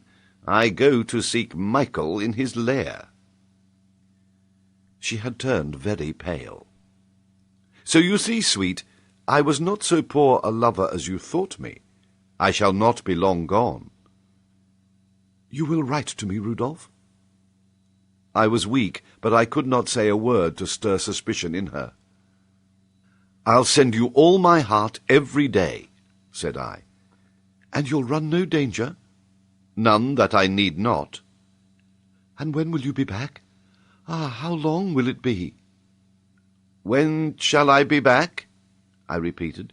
Yes, yes. Don't be long, dear, don't be long. I shan't sleep while you're away." "I don't know when I shall be back," said I. "Soon, Rudolf, soon?" "God knows, my darling. But if never—" "Hush, hush!" And she pressed her lips to mine. "If never," I whispered, "you must take my place. You'll be the only one of the house then. You must reign and not weep for me." For a moment she drew herself up like a very queen. "Yes, I will," she said. "I will reign. I will do my part, though all my life will be empty and my heart dead. Yet I'll do it." She paused, and sinking against me again, wailed softly, "Come soon. Come soon." Carried away, I cried loudly, "As God lives, yes, I myself will see you once more before I die." "What do you mean?" she exclaimed with wondering eyes. But I had no answer for her, and she gazed at me with her wondering eyes. I dared not ask her to forget. She would have found it an insult. I could not tell her then who and what I was. She was weeping, and I had but to dry her tears. "Shall a man not come back to the loveliest lady in all the wide world?" said I. "1,000 Michaels should not keep me from you." She clung to me, a little comforted. "You won't let Michael hurt you?" No, sweetheart. Or keep you from me? No, sweetheart. Nor anyone else? And again I answered, No, sweetheart. Yet there was one, not Michael, who, if he lived, must keep me from her, and for whose life I was going forth to stake my own. And his figure, the lithe, buoyant figure I had met in the woods of Zenda, the dull, inert mass I had left in the cellar of the hunting lodge, seemed to rise double-shaped before me, and to come between us, thrusting itself in even where she lay, pale, exhausted, fainting in my arms, and yet looking up at me with those eyes that bore such love as I have never seen, and haunt me now, and will till the ground closes over me, and who knows, perhaps beyond. File 12. Chapter 12. I receive a visitor and bait a hook. About 5 miles from Zenda, on the opposite side from that on which the castle is situated, there lies a large tract of wood. It is rising ground, and in the centre of the domain, on the top of the hill, stands a fine modern chateau, the property of a distant kinsman of Fritz, the Count Stanislaus von Tarlenheim. Count Stanislaus himself was a student and a recluse. He seldom visited the house, and had, on Fritz's request, very readily and courteously offered me its hospitality for myself and my party. This, then, was our destination, chosen ostensibly for the sake of the boar hunting, for the wood was carefully preserved, and boars, once common all over Ruritania, were still to be found there in considerable numbers. Really because it brought us within striking distance of the Duke of Strelsau's more magnificent dwelling on the other side of the town. A large party of servants, with horses and luggage, started early in the morning. We followed at midday, travelling by train for 30 miles, and then mounting our horses to ride the remaining distance to the chateau. We were a gallant party. Besides Sapt and Fritz, I was accompanied by 10 gentlemen. Every one of them had been carefully chosen, and no less carefully sounded, by my 2 friends, and all were devotedly attached to the person of the king. They were told a part of the truth. The attempt on my life in the summer-house was revealed to them as a spur to their loyalty and an incitement against Michael. They were also informed that a friend of the king was suspected to be forcibly confined within the castle of Zenda. His rescue was one of the objects of the expedition. But, it was added, the king's main desire was to carry into effect certain steps against his treacherous brother, as to the precise nature of which they could not at present be further enlightened.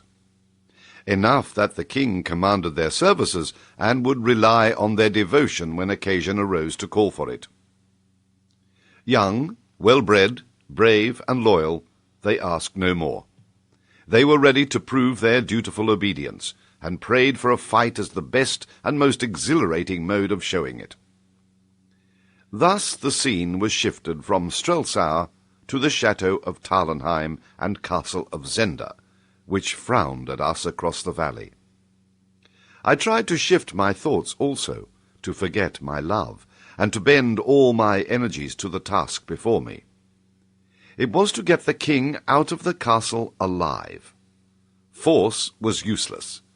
In some trick lay the chance, and I had already an inkling of what we must do.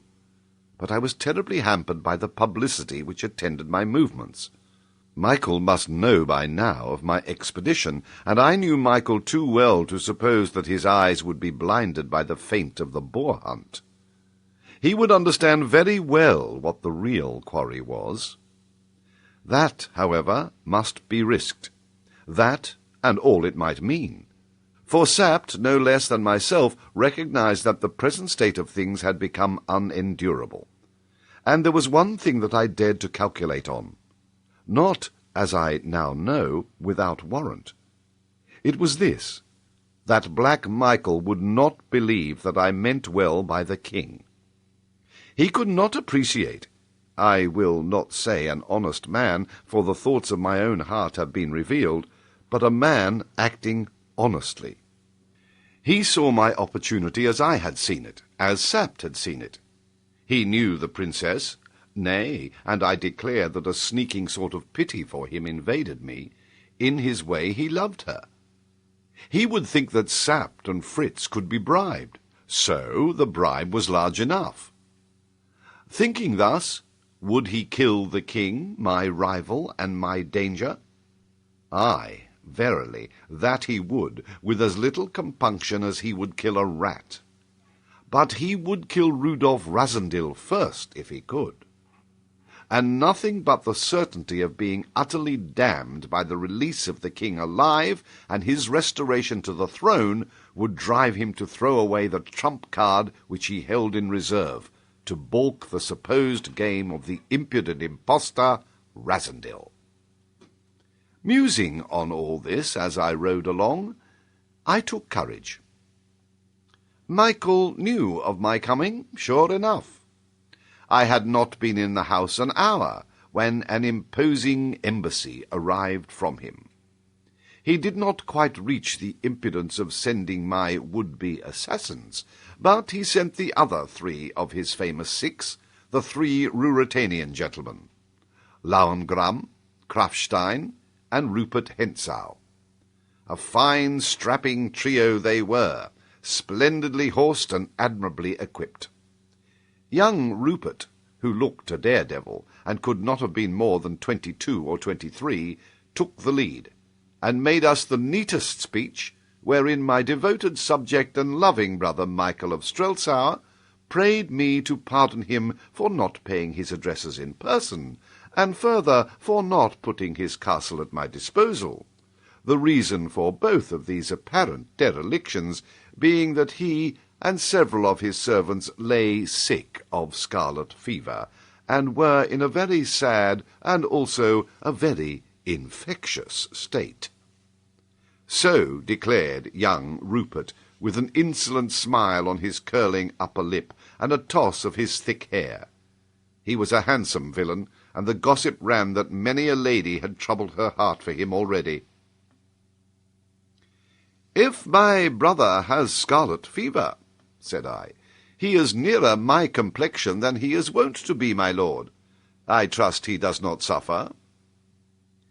"He is able to attend to his affairs, sire."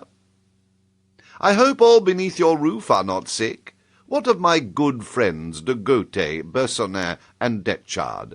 I heard the last had suffered a hurt." Lauengram and Krafstein looked glum and uneasy, but young Rupert's smile grew broader. "He hopes soon to find a medicine for it, sire," he answered. And I burst out laughing, for I knew what medicine Detchard longed for. It is called revenge. "You will dine with us, gentlemen?" I asked.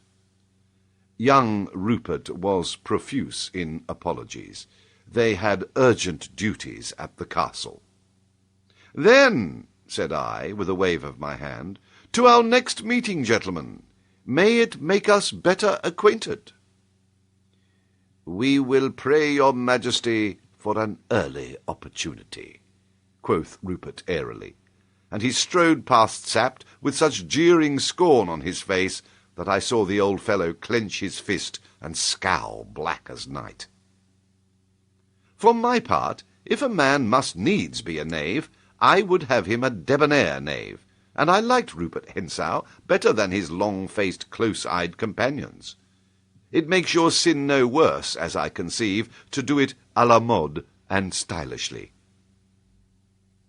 Now it was a curious thing that on this first night, instead of eating the excellent dinner my cooks had prepared for me, I must needs leave my gentleman to eat it alone, under Sapt's presiding care, and ride myself with Fritz to the town of Zenda and a certain little inn that I knew of. There was little danger in the excursion. The evenings were long and light, and the road this side of Zenda well frequented. So off we rode with a groom behind us. I muffled myself up in a big cloak. "Fritz," said I, as we entered the town, There's an uncommonly pretty girl at this inn." "How do you know?" he asked. "Because I've been there," said I. "Since—" he began. "No, before," said I. "But they'll recognize you." "Well, of course they will. Now, don't argue, my good fellow, but listen to me. We're 2 gentlemen of the king's household, and one of us has a toothache. The other will order a private room and dinner, and further a bottle of the best wine for the sufferer. And if he be as clever a fellow as I take him for, the pretty girl and no other will wait on us." "What if she won't?" objected Fritz. "My dear Fritz," said I, "if she won't for you, she will for me." We were at the inn. Nothing of me but my eyes was visible as I walked in. The landlady received us. 2 minutes later, my little friend, ever, I fear me, on the lookout for such guests as might prove amusing, made her appearance. Dinner and the wine were ordered. I sat down in the private room. A minute later, Fritz came in. "She's coming," he said. "If she were not, I should have to doubt the Countess Helga's taste." She came in. I gave her time to set the wine down. I didn't want it dropped. Fritz poured out a glass and gave it to me. "Is the gentleman in great pain?" the girl asked, sympathetically. "The gentleman is no worse than when he saw you last," said I, throwing away my cloak. She started with a little shriek. Then she cried, "It was the king, then! I told mother so the moment I saw his picture. Oh, sir, forgive me." "Faith, you gave me nothing that hurt much," said I. "But the things we said—" "I forgive them for the thing you did." "I must go and tell mother." "Stop," said I, assuming a graver air. "We are not here for sport tonight. Go and bring dinner, and not a word of the king being here." She came back in a few minutes, looking grave, yet very curious. "Well, how is Johann?" I asked, beginning my dinner. "Oh, that fellow, sir. My Lord King, I mean." "Sir will do, please. How is he?" "We hardly see him now, sir." "And why not?" "I told him he came too often, sir," said she, tossing her head. "So he sulks and stays away?" "Yes, sir." "But you could bring him back," I suggested with a smile. "Perhaps I could," said she. "I know your powers, you see," said I, and she blushed with pleasure. "It's not only that, sir, that keeps him away. He's very busy at the castle." "But there's no shooting on now." "No, sir, but he's in charge of the house." "Johann turned housemaid?" The little girl was brimming over with gossip. "Well, there are no others," said she. "There's not a woman there, not as a servant, I mean. They do say— but perhaps it's false, sir." "Let's have it for what it's worth," said I. "Indeed, I'm ashamed to tell you, sir." "Oh, see, I'm looking at the ceiling."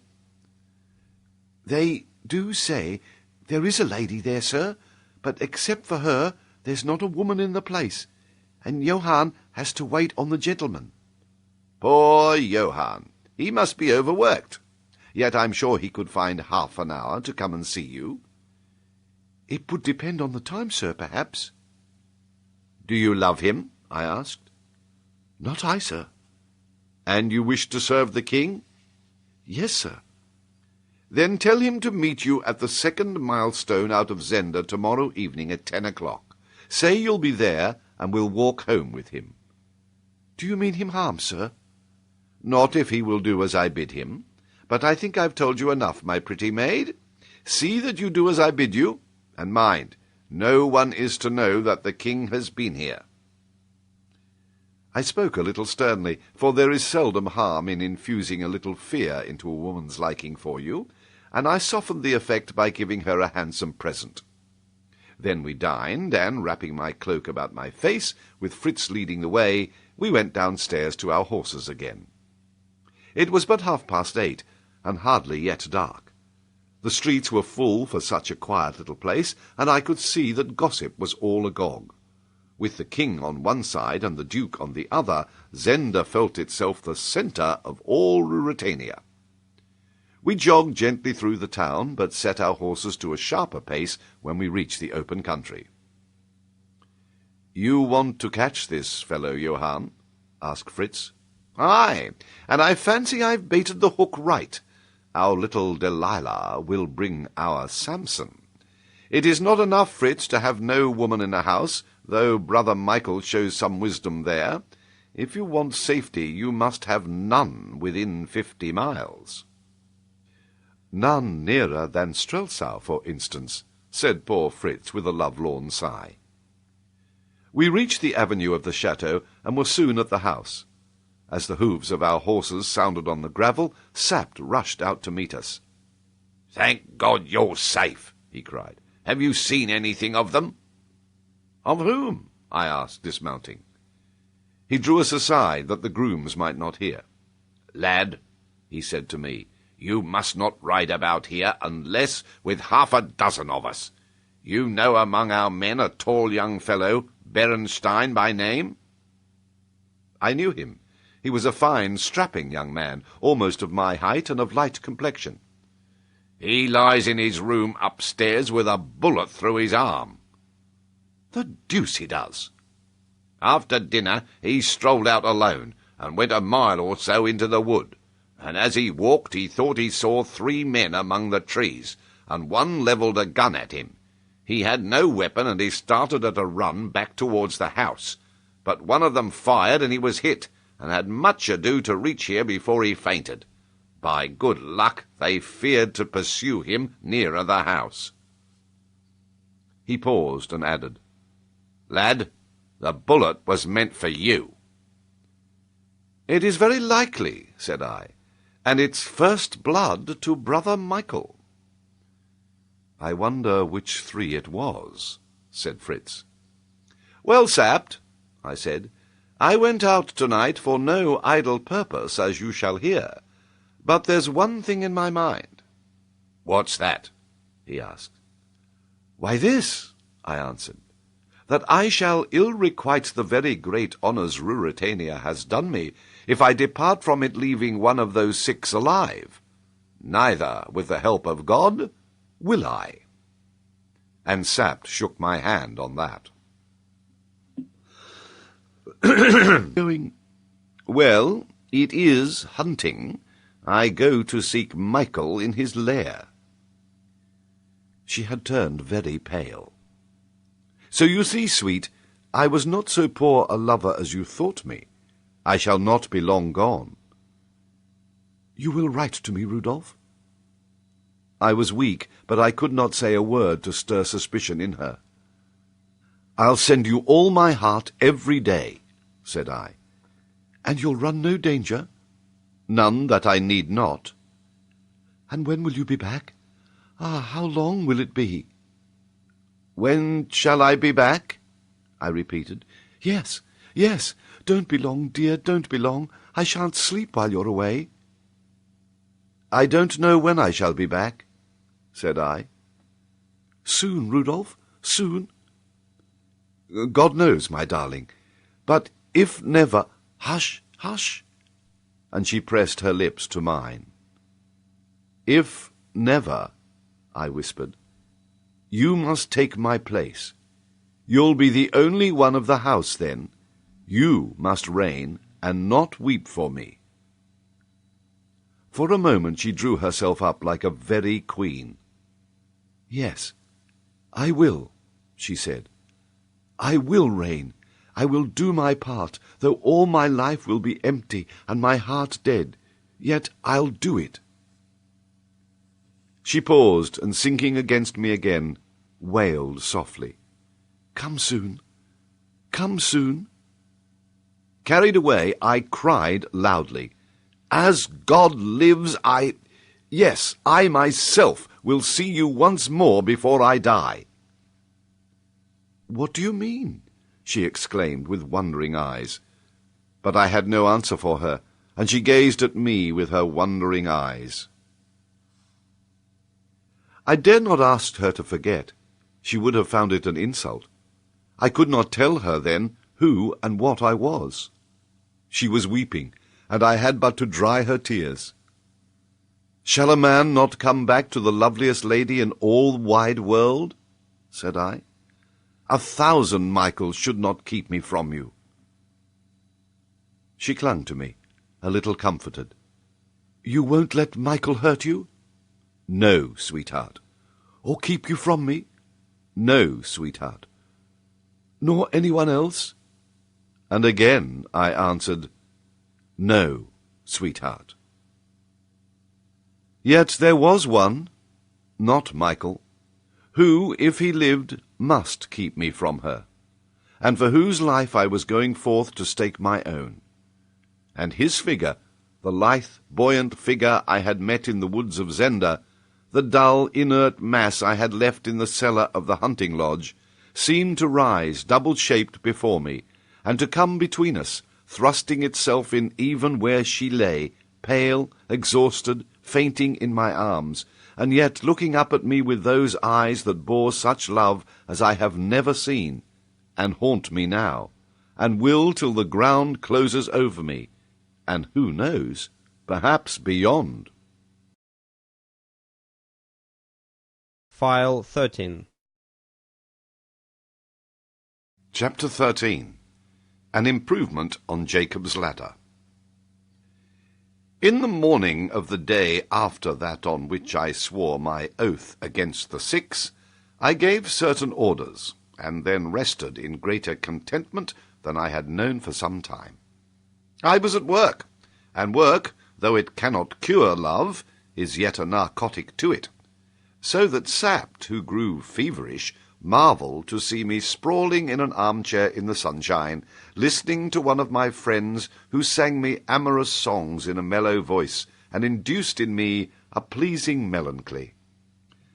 Thus was I engaged when young Rupert Hentzau, who feared neither man nor devil, and rode through the demesne, where every tree might hide a marksman for all he knew, as though it had been the park at Strelsau, cantered up to where I lay, bowing with burlesque deference, and craving private speech with me in order to deliver a message from the Duke of Strelsau.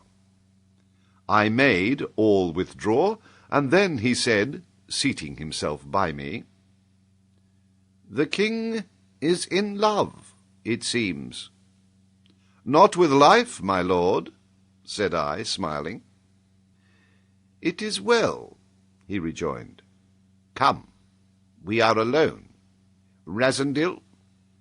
I rose to a sitting posture. "What's the matter?" he asked. "I was about to call one of my gentlemen to bring your horse, my lord. If you do not know how to address the king, my brother must find another messenger." "Why keep up the farce?" he asked, negligently dusting his boot with his glove. "Because it is not finished yet, and meanwhile I'll choose my own name." "Oh, so be it. Yet I spoke in love for you, for indeed you are a man after my own heart." "Saving my poor honesty," said I, "maybe I am. But that I keep faith with men, and honour with women, maybe I am, my lord." He darted a glance at me, a glance of anger. "Is your mother dead?" said I. "Aye, she's dead." "She may, thank God," said I, and I heard him curse me softly. "Well, what's the message?" I continued. I had touched him on the raw, for all the world knew he had broken his mother's heart, and flaunted his mistresses in her house, and his airy manner was gone for the moment. "The Duke offers you more than I would," he growled. "A halter for you, sire, was my suggestion, but he offers you safe conduct across the frontier and 1,000,000 crowns. I prefer your offer, my lord, if I am bound to one. You refuse? Of course. I told Michael you would, said the villain, his temper restored, gave me the sunniest of smiles. The fact is, between ourselves, he continued, Michael doesn't understand a gentleman. I began to laugh. And you? I asked. I do, he said. Well, well, the halter be it. I'm sorry you won't live to see it, I observed. Has his Majesty done me the honour to fasten a particular quarrel on me? I would you were a few years older, though. Oh, God gives years, but the devil gives increase, laughed he. I can hold my own. How is your prisoner? I asked. Your prisoner. I forgot your wishes, sire. Well, he is alive. He rose to his feet. I imitated him. Then, with a smile, he said, And the pretty princess?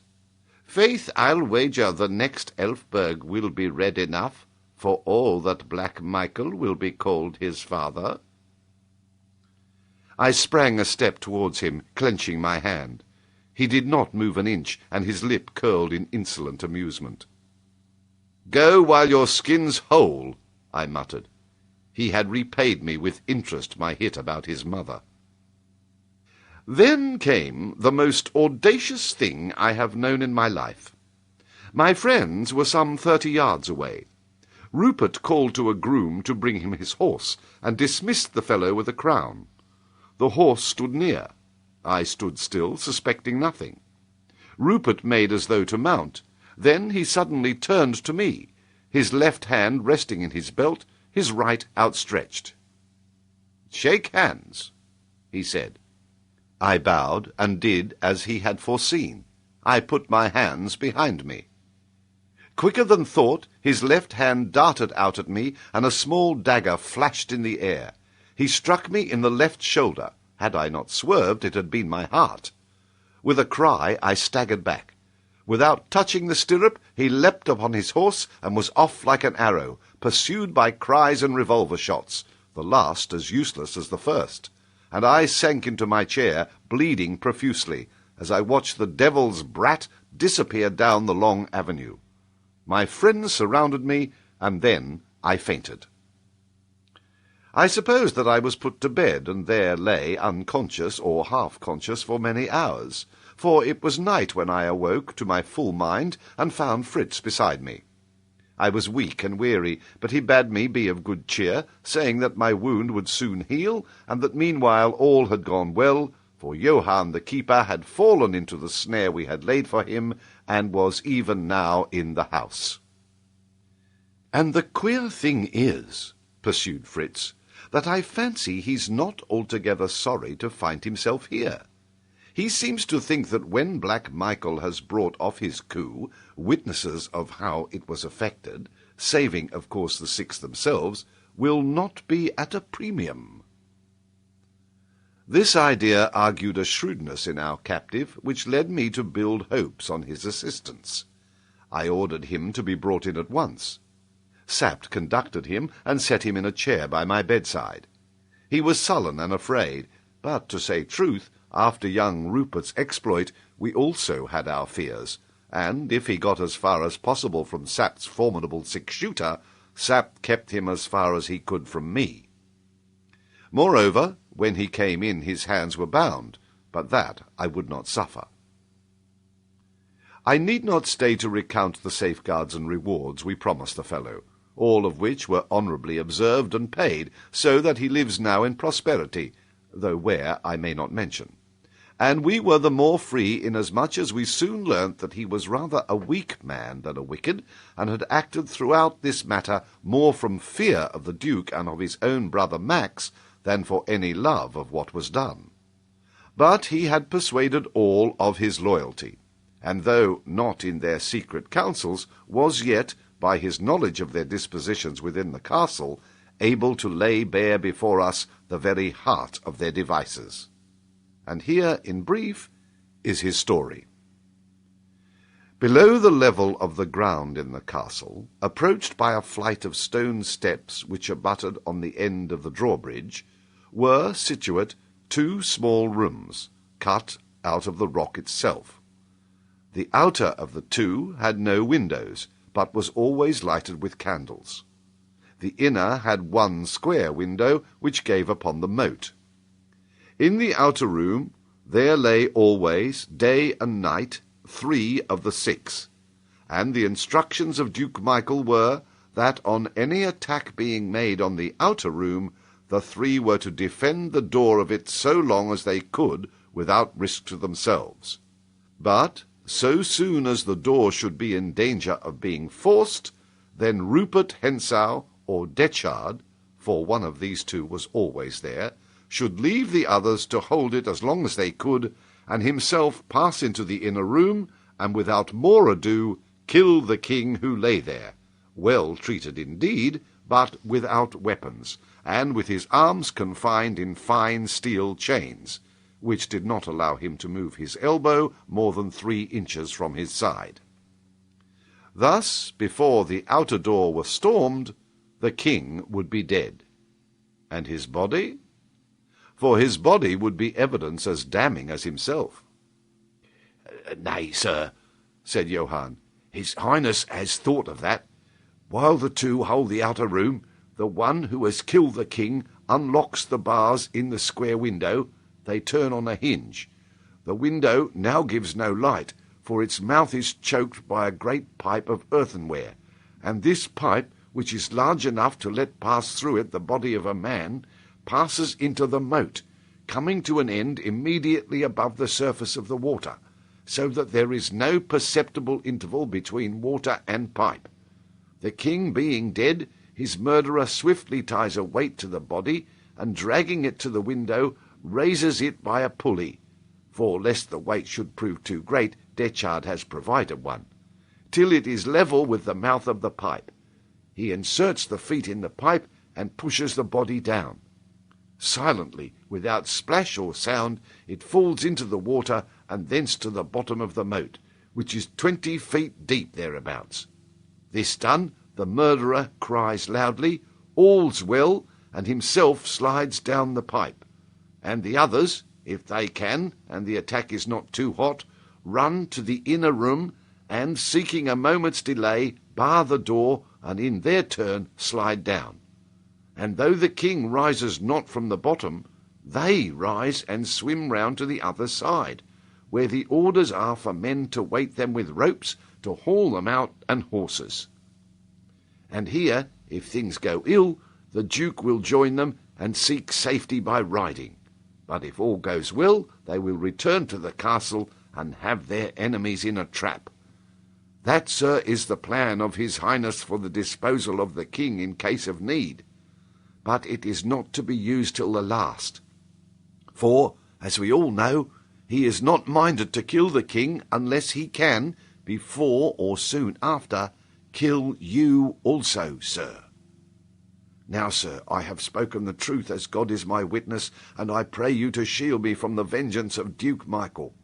For if, after he knows what I have done, I fall into his hands, I shall pray for one thing out of all the world, a speedy death, and that I shall not obtain from him.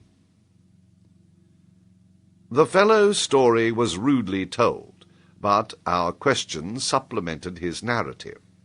What he had told us applied to an armed attack, but if suspicions were aroused, and there came overwhelming force, such, for instance, as I, the king, could bring, the idea of resistance would be abandoned.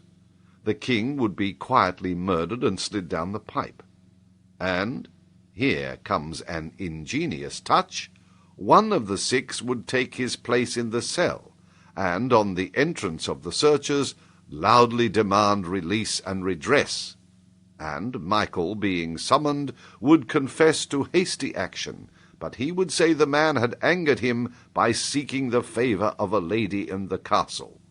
This was Antoinette de Mauban, and he had confined him there, as he conceived he, as Lord of Zenda, had right to do. But he was now, on receiving his apology, content to let him go, and so end the gossip which, to his Highness's annoyance, had arisen concerning a prisoner in Zenda, and had given his visitors the trouble of this inquiry. The visitors, baffled, would retire, and Michael could, at his leisure, dispose of the body of the king. Sapt, Fritz, and I, in my bed, looked round on one another in horror and bewilderment at the cruelty and cunning of the plan. Whether I went in peace or in war, openly at the head of a corps, or secretly by a stealthy assault, the king would be dead before I could come near him. If Michael was stronger and overcame my party, there would be an end. But if I were stronger, I should have no way to punish him, no means of proving any guilt in him without proving my own guilt also. On the other hand, I should be left as king. For a moment my pulse quickened, and it would be for the future to witness the final struggle between him and me. He seemed to have made triumph possible and ruin impossible. At the worst, he would stand as well as he had stood before I crossed his path, with but one man between him and the throne, and that man an impostor. At best, there would be none left to stand against him. I had begun to think that Black Michael was over-fond of leaving the fighting to his friends, but now I acknowledge that the brains, if not the arms, of the conspiracy were his. "Does the king know this?" I asked. "I and my brother," answered Johann, "put up the pipe, under the orders of my Lord of Hentzau. He was on guard that day, and the king asked my lord what it meant. 'Faith,' he answered, with his airy laugh, 'it's a new improvement on the ladder of Jacob, whereby, as you have read, sire, men pass from earth to heaven. We thought it not meet that your majesty should go, in case, sire, you must go, by the common route. So we have made you a pretty private passage, where the vulgar cannot stare at you or incommode your passage. That, sire, is the meaning of that pipe.' And he laughed and bowed, and prayed the king's leave to replenish the king's glass, for the king was at supper. And the king, though he is a brave man, as are all of his house, grew red and then white as he looked on the pipe and at the merry devil who mocked him. Ah, sir," and the fellow shuddered, "it is not easy to sleep quiet in the castle of Zenda, for all of them would as soon cut a man's throat as play a game at cards, and my Lord Rupert would choose it sooner for a pastime than any other. Aye, sooner than he would ruin a woman, though that he loves also." The man ceased, and I bade Fritz take him away and have him carefully guarded. And, turning to him, I added, "If anyone asks you if there is a prisoner in Zenda, you may answer yes, but if any asks who the prisoner is, do not answer. For all my promises will not save you if any man here learns from you the truth as to the prisoner in Zenda. I'll kill you like a dog if the thing be so much as breathe within the house." Then, when he was gone, I looked at Sapt. "It's a hard nut," said I. "So hard," said he, shaking his grizzled head, "that as I think this time next year is like to find you still king of Ruritania." And he broke out into curses on Michael's cunning. I lay back on my pillows. "There seems to me," I observed, "to be two ways by which the king can come out of Zenda alive. One is by treachery in the duke's followers." "You can leave that one out," said Sapt. "I hope not," I rejoined, "because the other I was about to mention is by a miracle from heaven." File 14. Chapter 14. A night outside the castle. It would have surprised the good people of Ruritania to know of the foregoing talk, for, according to the official reports, I had suffered a grievous and dangerous hurt from an accidental spear thrust received in the course of my sport. I caused the bulletins to be of a very serious character, and created great public excitement, whereby three things occurred. First, I gravely offended the medical faculty of Strelsau by refusing to summon to my bedside any of them, save a young man, a friend of Fritz's, whom we could trust. Secondly, I received word from Marshal Strackens that my orders seemed to have no more weight than his, and that the Princess Flavia was leaving for Tarlenheim under his unwilling escort, news whereat I strove not to be glad and proud. And thirdly, my brother, the Duke of Strelsau, although too well informed to believe the account of the origin of my sickness, was yet persuaded by the reports and by my seeming inactivity that I was in truth incapable of action, and that my life was in some danger.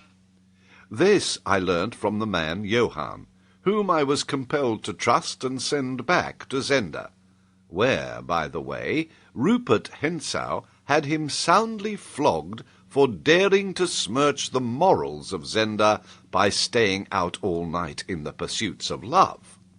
This, from Rupert, Johann deeply resented, and the Duke's approval of it did more to bind the keeper to my side than all my promises. On Flavia's arrival I cannot dwell. Her joy at finding me up and well instead of on my back and fighting with death makes a picture that even now dances before my eyes till they grow too dim to see it. And her reproaches that I had not trusted even her must excuse the means I took to quiet them.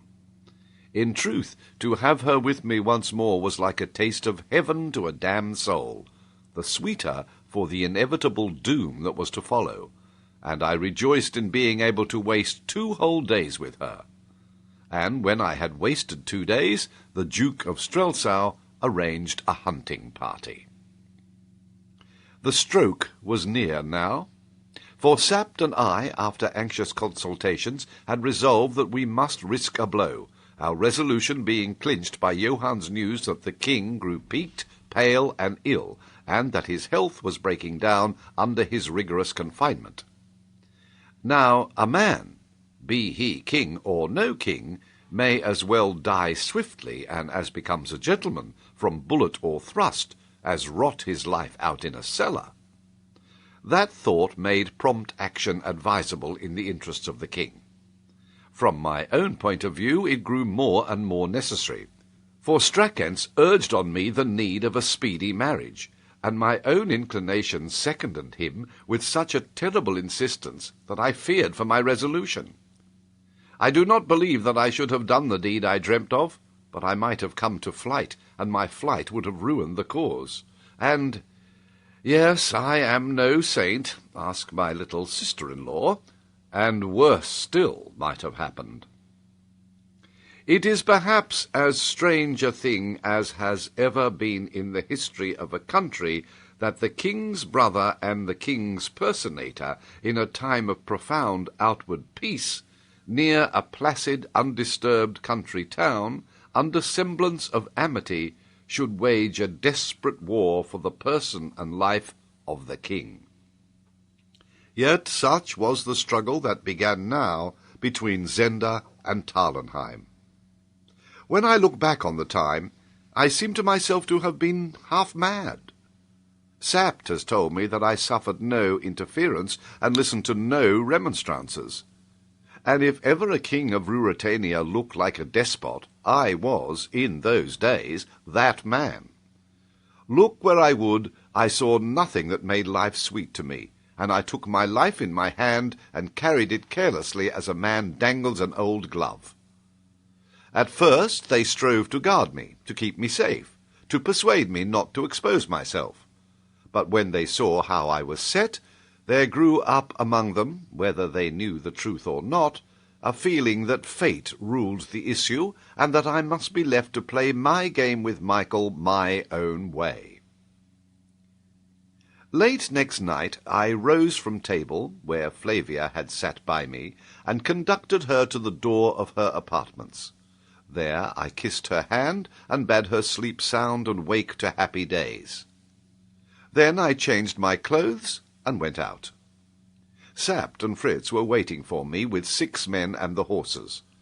Over his saddle Sapt carried a long coil of rope, and both were heavily armed.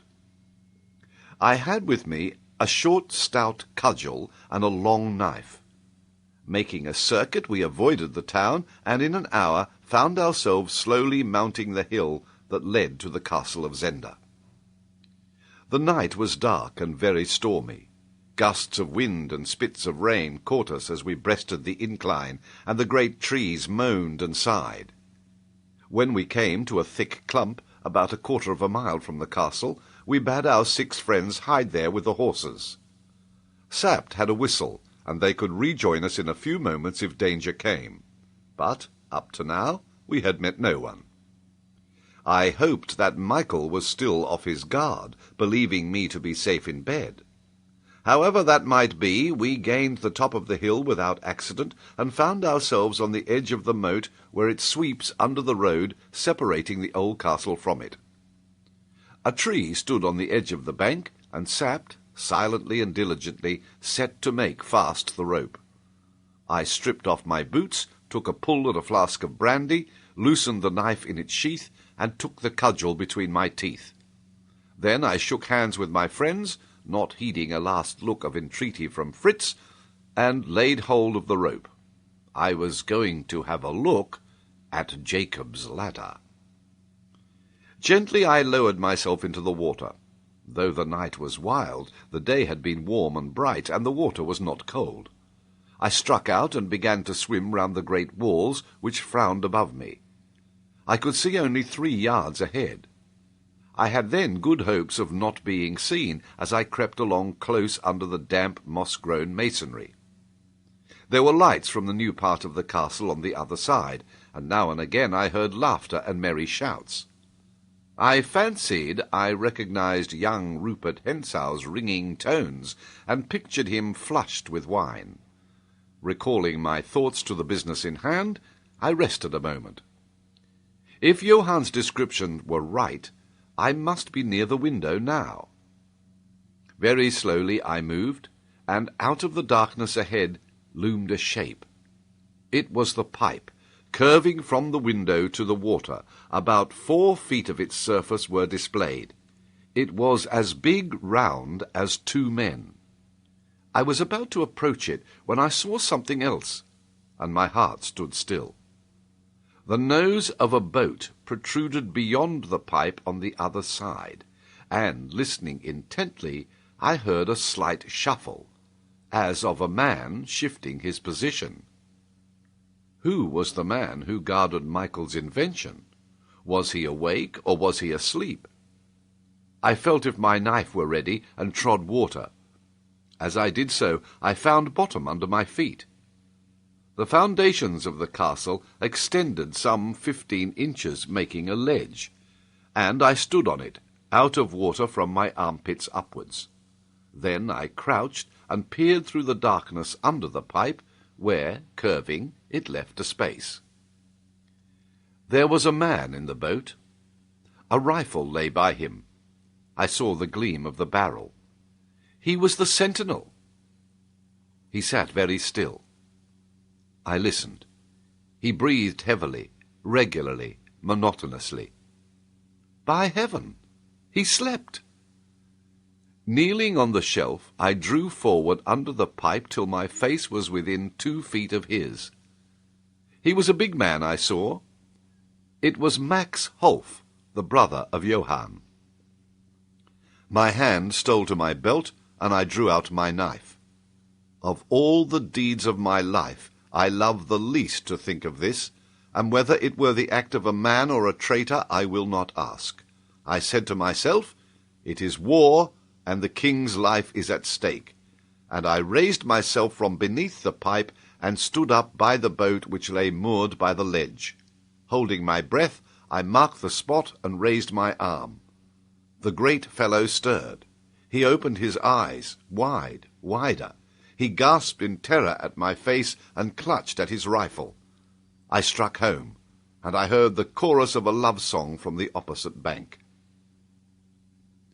Leaving him where he lay, a huddled mass, I turned to Jacob's ladder. My time was short. This fellow's turn of watching might be over directly, and relief would come.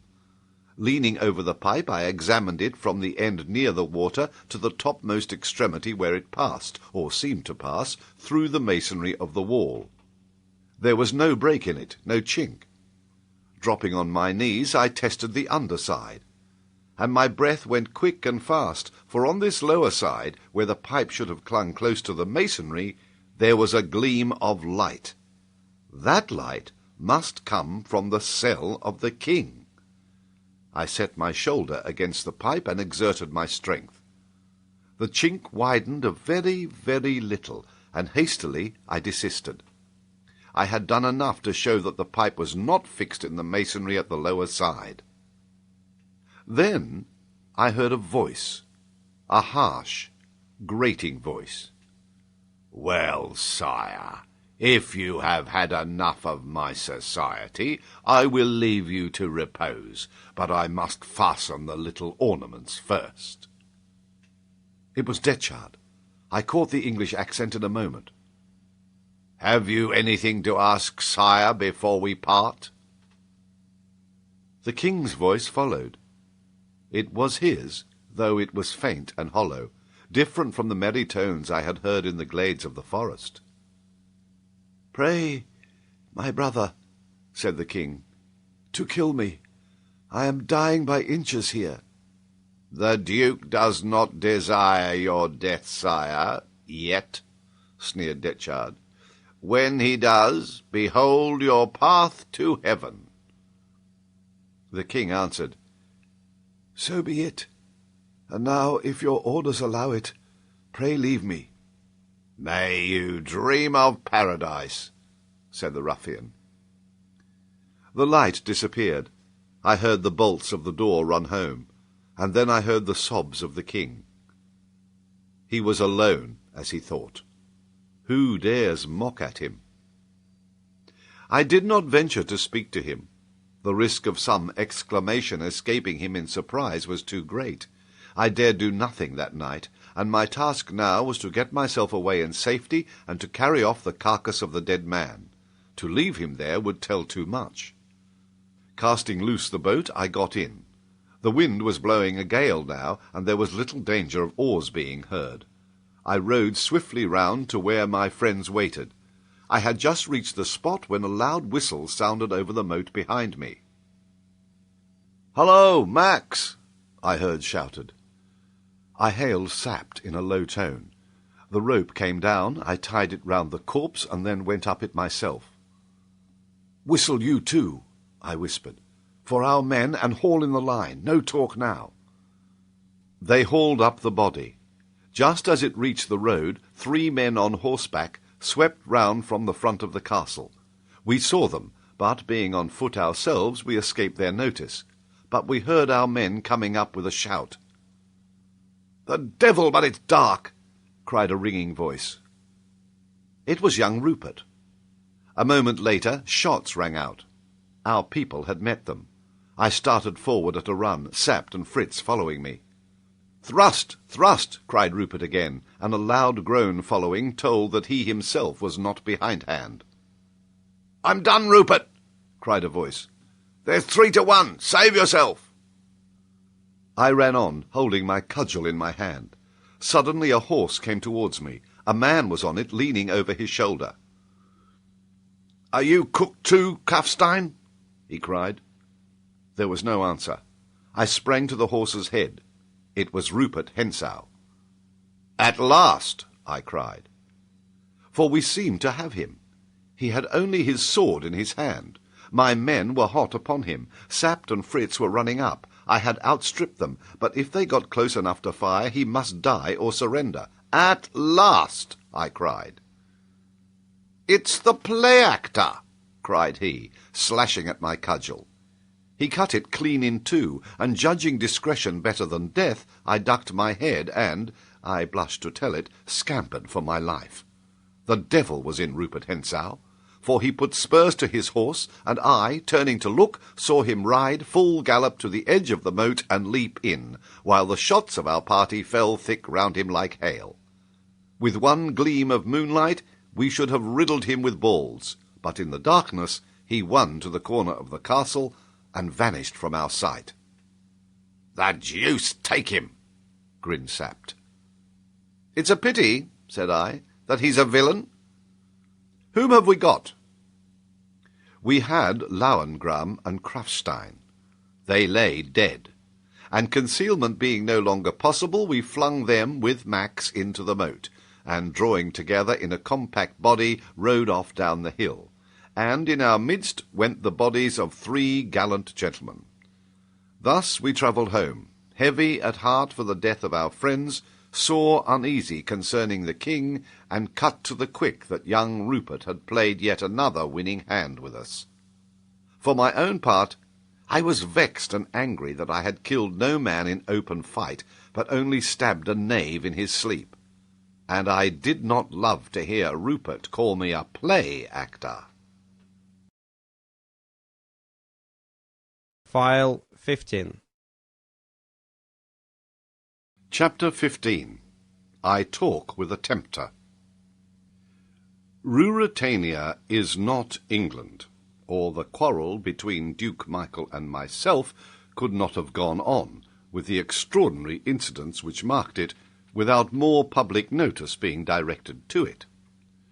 Duels were frequent among all the upper classes, and private quarrels between great men kept the old habit of spreading to their friends and dependents. Nevertheless, after the affray which I have just related, such reports began to circulate that I felt it necessary to be on my guard. The death of the gentlemen involved could not be hidden from their relatives. I issued a stern order declaring that duelling had attained unprecedented license. The Chancellor drew up the document for me, and very well he did it, and forbidding it save in the greatest cases. I sent a public and stately apology to Michael, and he returned a deferential and courteous reply to me. For our one point of union was, and it underlay all our differences, and induced an unwilling harmony between our actions, that we could neither of us afford to throw our cards on the table.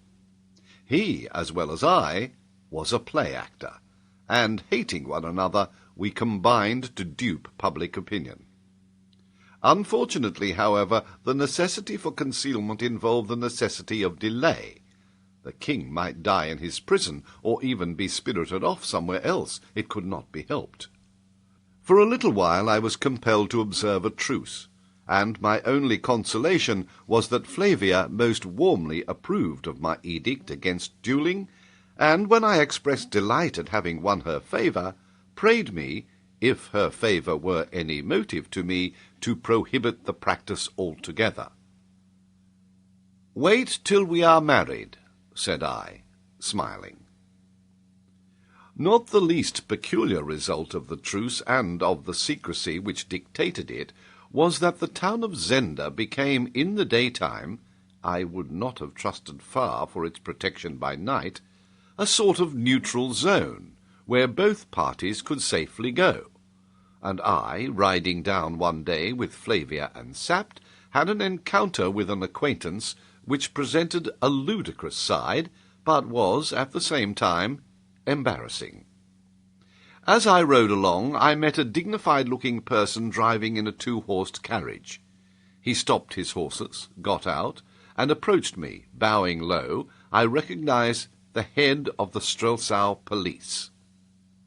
"Your Majesty's ordinance as to duelling is receiving our best attention," he assured me. If the best attention involved his presence in Zenda, I determined at once to dispense with it. "Is that what brings you to Zenda, Prefect?" I asked. "Why, no, sire. I am here because I desired to oblige the British ambassador." "What's the British ambassador doing dans cette galère?" said I, carelessly. "A young countryman of his, sire, a man of some position, is missing. His friends have not heard from him for 2 months, and there is reason to believe that he was last seen in Zenda." Flavia was paying little attention. I dared not look at Sapt. "What reason?"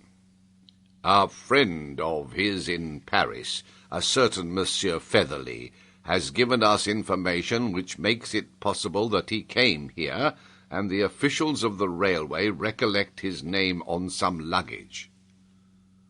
"What was his name?" "Rassendyll, sire," he answered, and I saw that the name meant nothing to him. But, glancing at Flavia, he lowered his voice as he went on, "It is thought that he may have followed a lady here. Has your Majesty heard of a certain Madame de Mauban?" "Why, yes," said I, my eye involuntarily travelling towards the castle. "She arrived in Ruritania about the same time as this Rassendyll."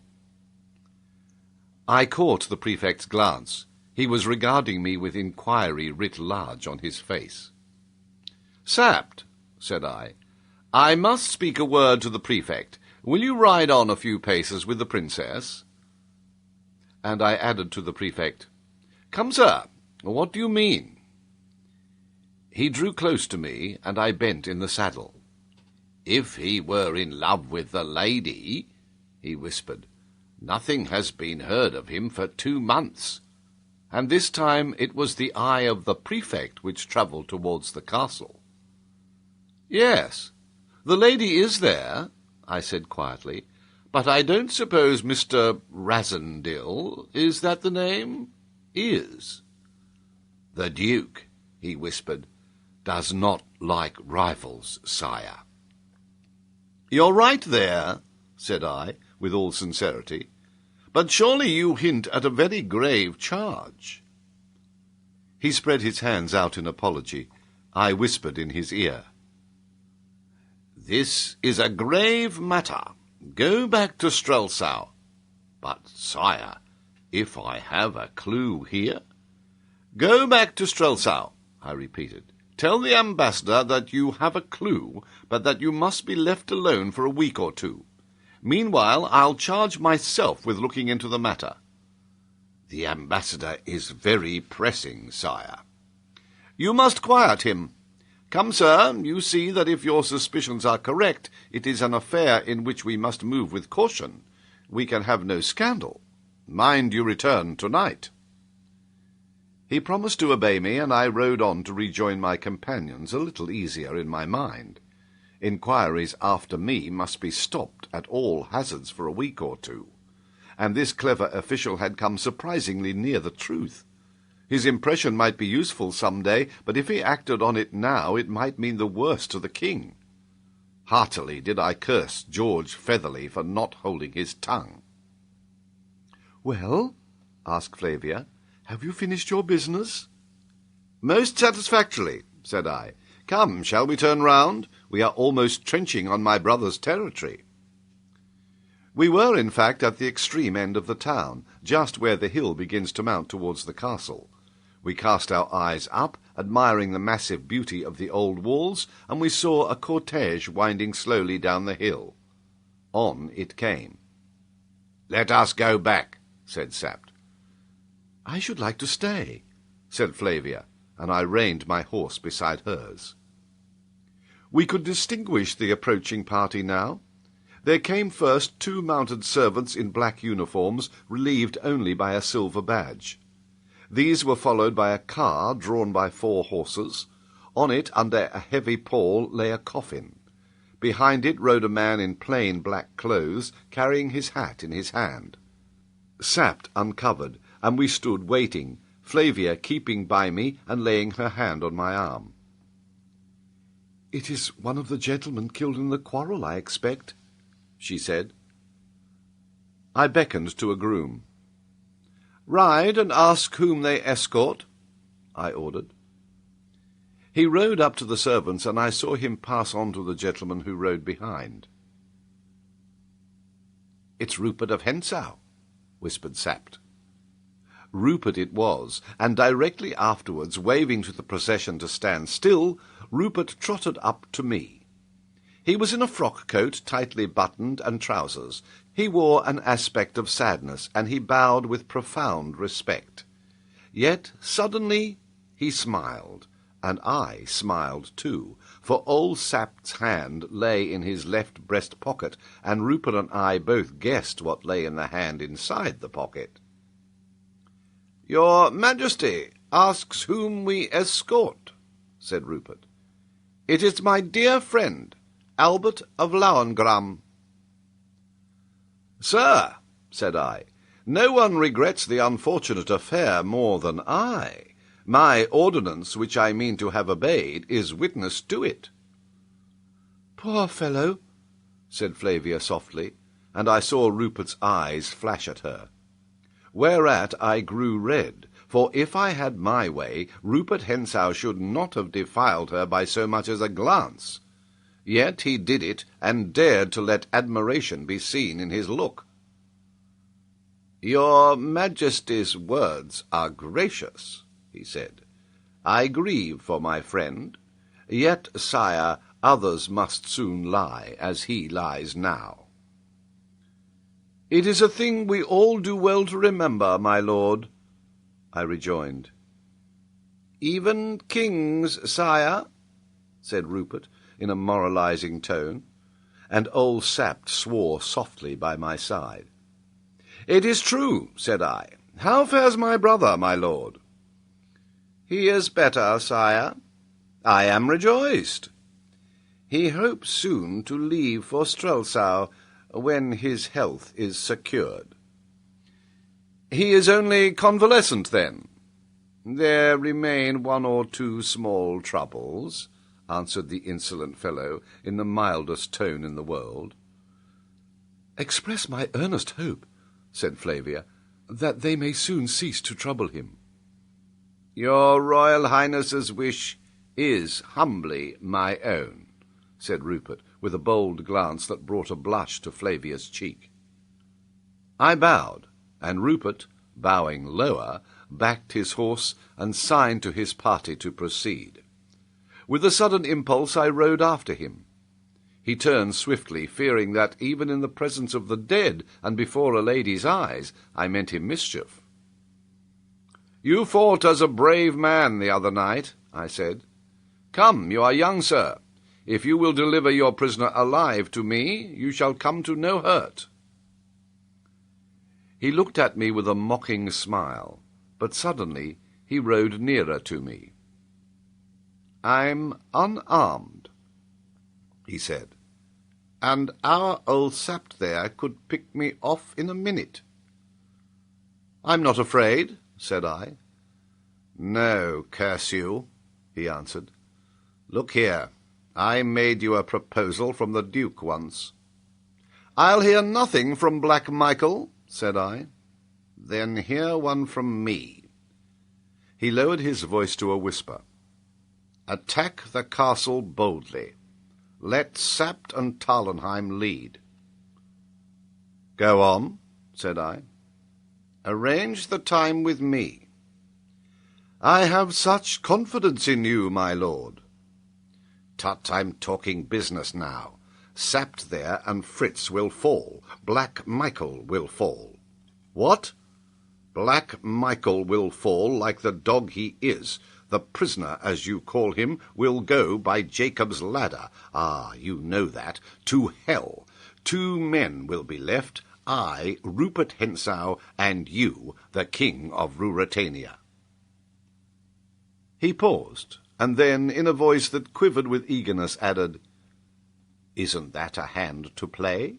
A throne and your princess?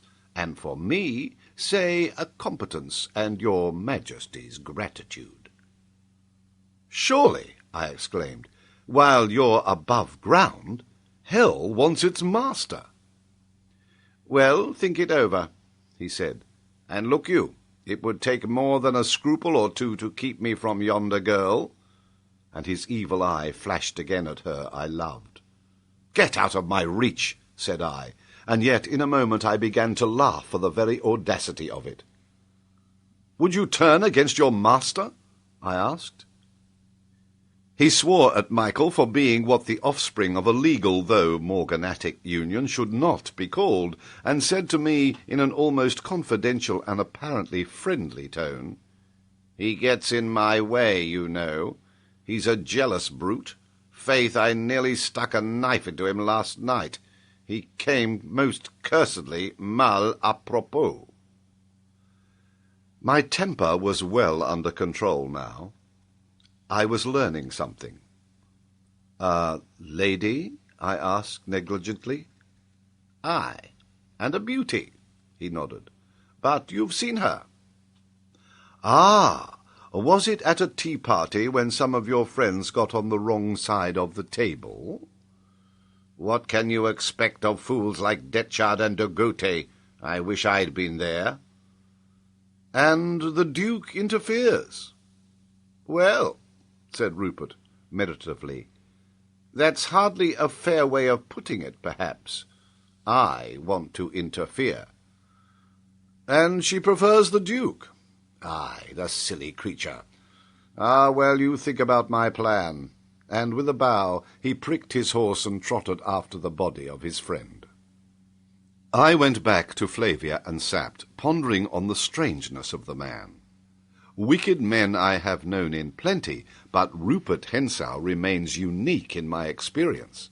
And if there be another anywhere, let him be caught and hanged out of hand. So say I. "He's very handsome, isn't he?" said Flavia. Well, of course, she didn't know him as I did. Yet I was put out, for I thought his bold glances would have made her angry. But my dear Flavia was a woman, and so she was not put out.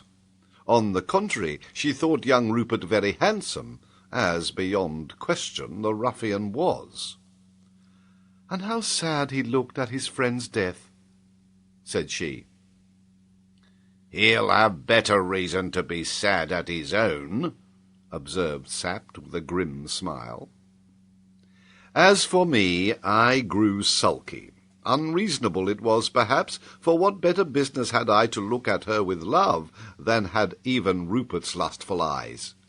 And sulky I remained, till, as evening fell, and we rode up to Tarlenheim, Sapt having fallen behind in case anyone should be following us, Flavia, riding close beside me, said softly with a little half-ashamed laugh, "Unless you smile, Rudolf, I cry. Why are you angry?" "It was something that fellow said to me," said I, but I was smiling as we reached the door and dismounted. There a servant handed me a note. It was unaddressed. "Is it for me?" I asked. "Yes, sire. A boy brought it." I tore it open. "Johann carries this for me. I warned you once, in the name of God, and if you are a man, rescue me from this den of murderers. A. de M." I handed it to Sapt, but all that the tough old soul said in reply to this piteous appeal was, "Whose fault brought her there?" Nevertheless, not being faultless myself, I took leave to pity Antoinette de Mauban. File 16. Chapter 16. A Desperate Plan. As I had written publicly in Zenda, and had talked there with Rupert Hentzau, of course all pretence of illness was at an end. I marked the effect on the garrison of Zenda. They ceased to be seen abroad, and any of my men who went near the castle reported that the utmost vigilance prevailed there. Touched as I was by Madame de Mauban's appeal, I seemed as powerless to befriend her as I had proved to help the king. Michael bade me defiance, and although he too had been seen outside the walls, with more disregard for appearances than he had hitherto shown, he did not take the trouble to send any excuse for his failure to wait on the king. Time ran on in inactivity, when every moment was pressing, for not only was I faced with the new danger which the stir about my disappearance brought on me, but great murmurs had arisen in Strelsau at my continued absence from the city. They had been greater but for the knowledge that Flavia was with me, and for this reason I suffered her to stay, though I hated to have her where danger was, and though every day of our present sweet intercourse strained my endurance almost to breaking. As a final blow, nothing would content my advisers, Strackens and the Chancellor, who came out from Strelsau to make an urgent representation to me, save that I should appoint a day for the public solemnization of my betrothal, a ceremony which in Ruritania is well nigh as binding and great a thing as the marriage itself. And this, with Flavia sitting by me, I was forced to do, setting a date a fortnight ahead, and appointing the cathedral in Strelsau as the place. And this formal act, being published far and wide, caused great joy throughout the kingdom, and was the talk of all tongues, so that I reckon there were but 2 men who chafed at it, I mean Black Michael and myself, but one who did not know of it, that one the man whose name I bore, the King of Ruritania. In truth, I heard something of the way the news was received in the castle, for after an interval of 3 days, the man Johann, greedy for more money, though fearful for his life, again found means to visit us. He had been waiting on the Duke when the tidings came. Black Michael's face had grown blacker still, and he had sworn savagely. Nor was he better pleased when young Rupert took oath that I meant to do as I said, and turning to Madame de Mauban, wished her joy on a rival gone. Michael's hand stole towards his sword, said Johann, but not a bit did Rupert care, for he rallied the Duke on having made a better king than had reigned for years past in Ruritania.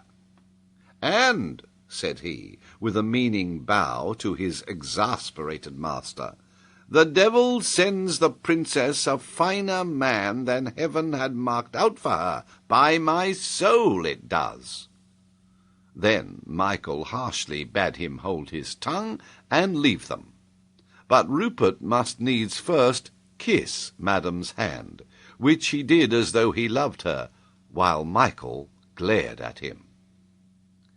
This was the lighter side of the fellow's news, but more serious came behind, and it was plain that if time pressed at Tarlenheim, it pressed none the less fiercely at Zenda. For the king was very sick. Johann had seen him, and he was wasted and hardly able to move. There could be no thought of taking another for him now. So alarmed were they that they had sent for a physician from Strelsau, and the physician, having been introduced into the king's cell, had come forth pale and trembling, and urgently prayed the Duke to let him go back and meddle no more in the affair. But the Duke would not, and held him there a prisoner, telling him his life was safe if the king lived while the Duke desired, and died when the Duke desired, not otherwise. And persuaded by the physician, they had allowed Madame de Mauban to visit the king and give him such attendance as his state needed, and as only a woman can give. Yet his life hung in the balance, and I was still strong and whole and free. Wherefore great gloom reigned at Zenda, and save when they quarrelled, to which they were very prone, they hardly spoke. But the deeper the depression of the rest, young Rupert went about Satan's work with a smile in his eye and a song on his lip, and laughed, "Fit to burst," said Johann, because the Duke always set Detchard to guard the king when Madame de Mauban was in the cell, which precaution was, indeed, not unwise in my careful brother. Thus Johann told his tale and seized his crowns. Yet he besought us to allow him to stay with us in Tarlenheim, and not venture his head again in the lion's den. But we had need of him there, and although I refused to constrain him, I prevailed on him by increased rewards to go back and carry tidings to Madame de Mauban that I was working for her, and that, if she could, she should speak one word of comfort to the king.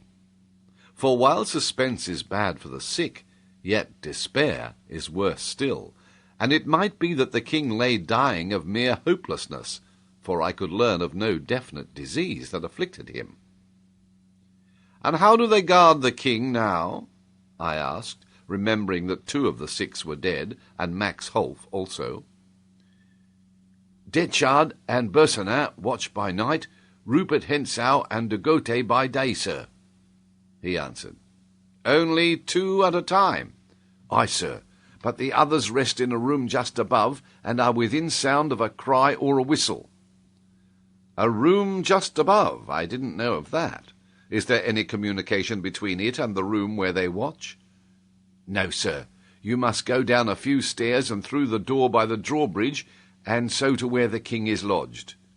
"And that door is locked?" "Only the 4 lords have keys, sir." I drew nearer to him.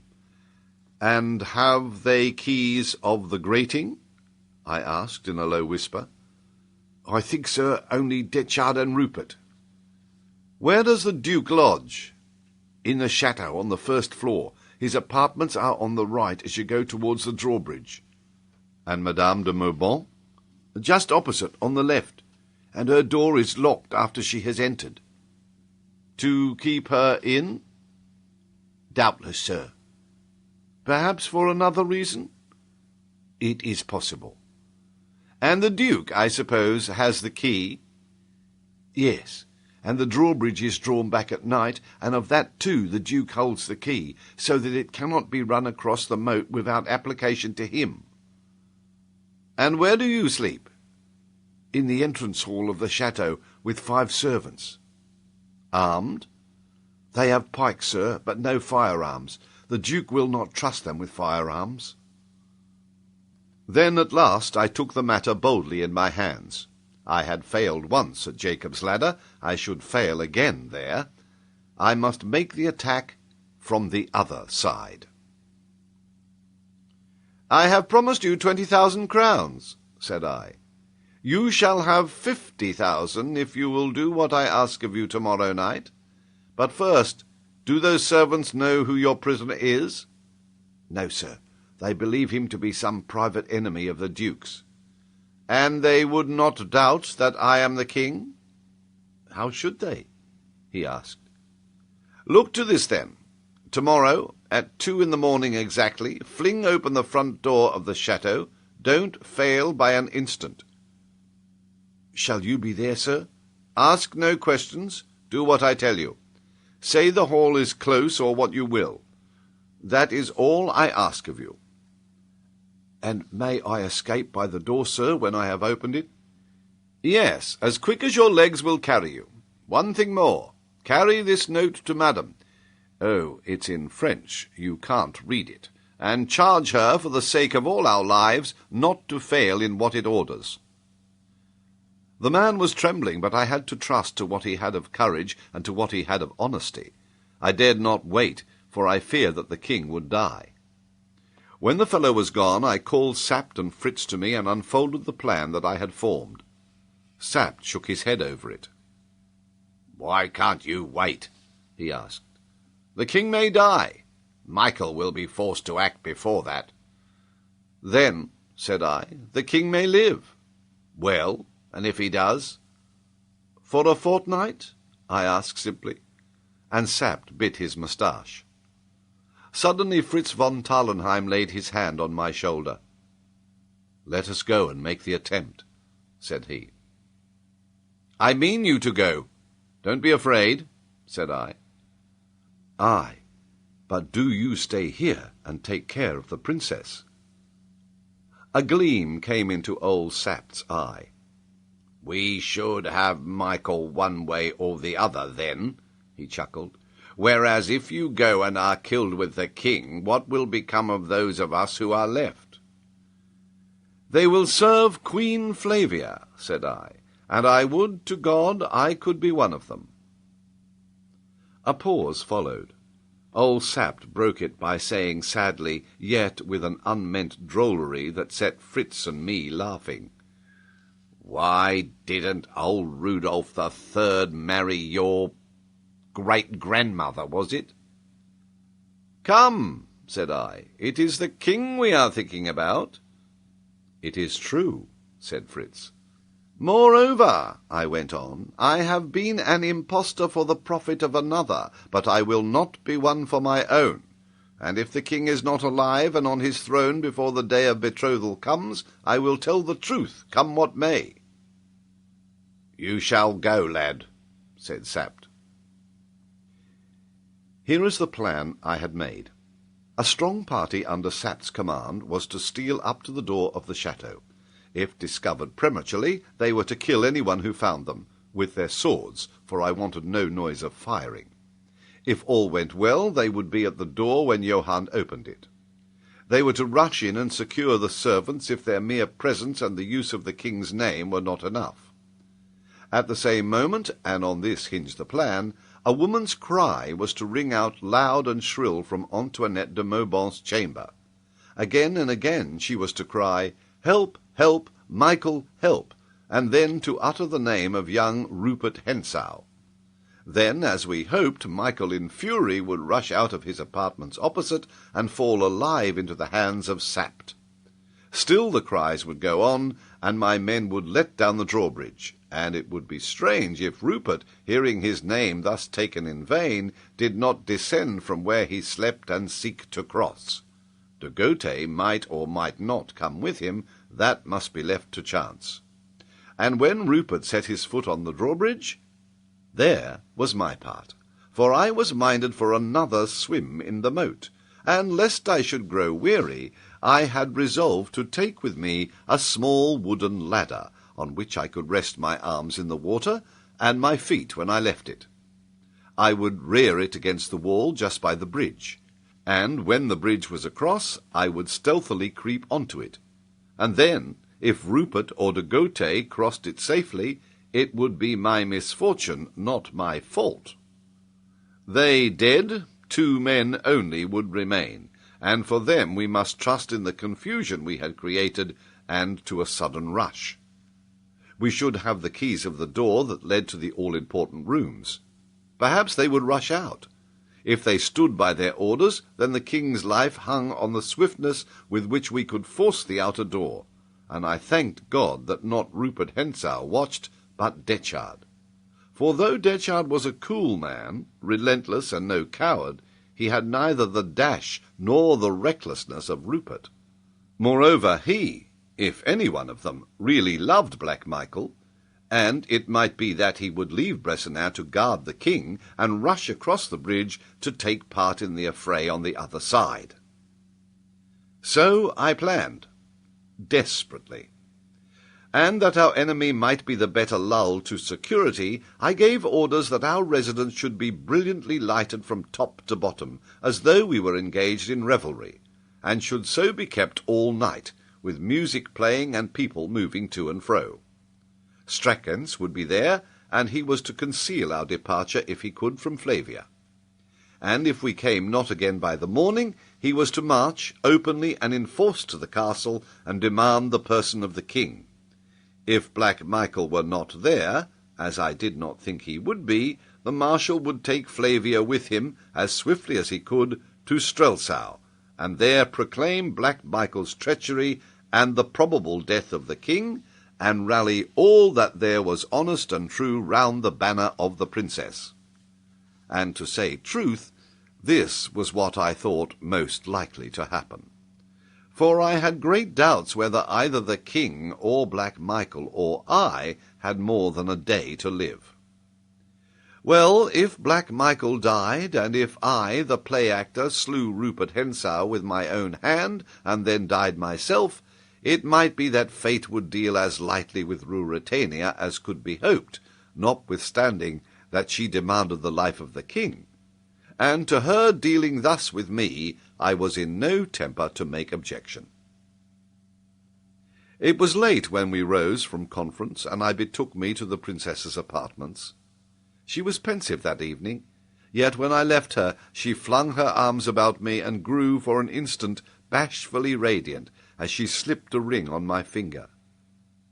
I was wearing the king's ring, but I had also on my little finger a plain band of gold engraved with the motto of our family, Nil quae feci. This I took off and put on her, and signed to her to let me go. And she, understanding, stood away and watched me with dimmed eyes.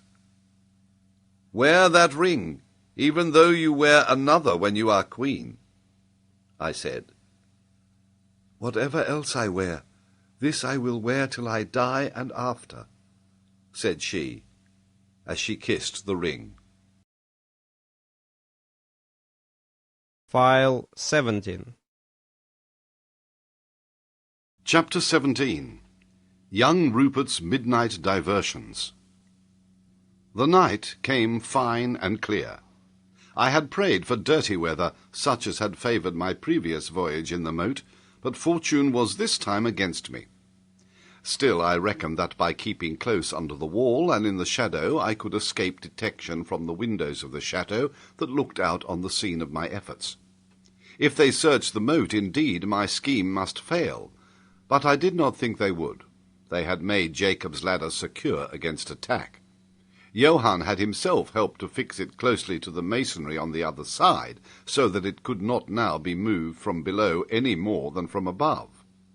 An assault with explosives or a long battering with picks alone could displace it, and the noise involved in either of these operations put them out of the question. What harm, then, could a man do in the moat? I trusted that Black Michael, putting this query to himself, would answer confidently, none, while, even if Johann meant treachery, he did not know my scheme, and would doubtless expect to see me at the head of my friends before the front entrance to the chateau. There, I said to Sapt, was the real danger.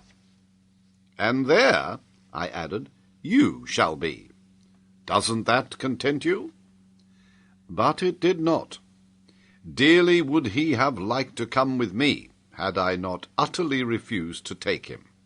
One man might escape notice, to double the party more than double the risk, and when he ventured to hint once again that my life was too valuable, I, knowing the secret thought he clung to, sternly bade him be silent, assuring him that unless the king lived through the night, I would not live through it either. At 12 o'clock, Sapt's command left the chateau of Tarlenheim and struck off to the right, riding by unfrequented roads and avoiding the town of Zenda. If all went well, they would be in front of the castle by about 1:45. Leaving their horses half a mile off, they were to steal up to the entrance and hold themselves in readiness for the opening of the door. If the door were not opened by 2, they were to send Fritz von Tarlenheim round to the other side of the castle. I would meet him there if I were alive, and we would consult whether to storm the castle or not. If I were not there, they were to return with all speed to Tarlenheim, rouse the marshal, and march in force to Zenda. For if not there, I should be dead, and I knew that the king would not be alive 5 minutes after I had ceased to breathe. I must now leave Sapt and his friends and relate how I myself proceeded on this eventful night. I went out on the good horse which had carried me, on the night of the coronation, back from the hunting lodge to Strelsau. I carried a revolver in the saddle and my sword. I was covered with a large cloak, and under this I wore a warm, tight-fitting woolen jersey, a pair of knickerbockers, thick stockings, and light canvas shoes. I had rubbed myself thoroughly with oil, and I carried a large flask of whisky. The night was warm, but I might possibly be immersed a long while, and it was necessary to take every precaution against cold.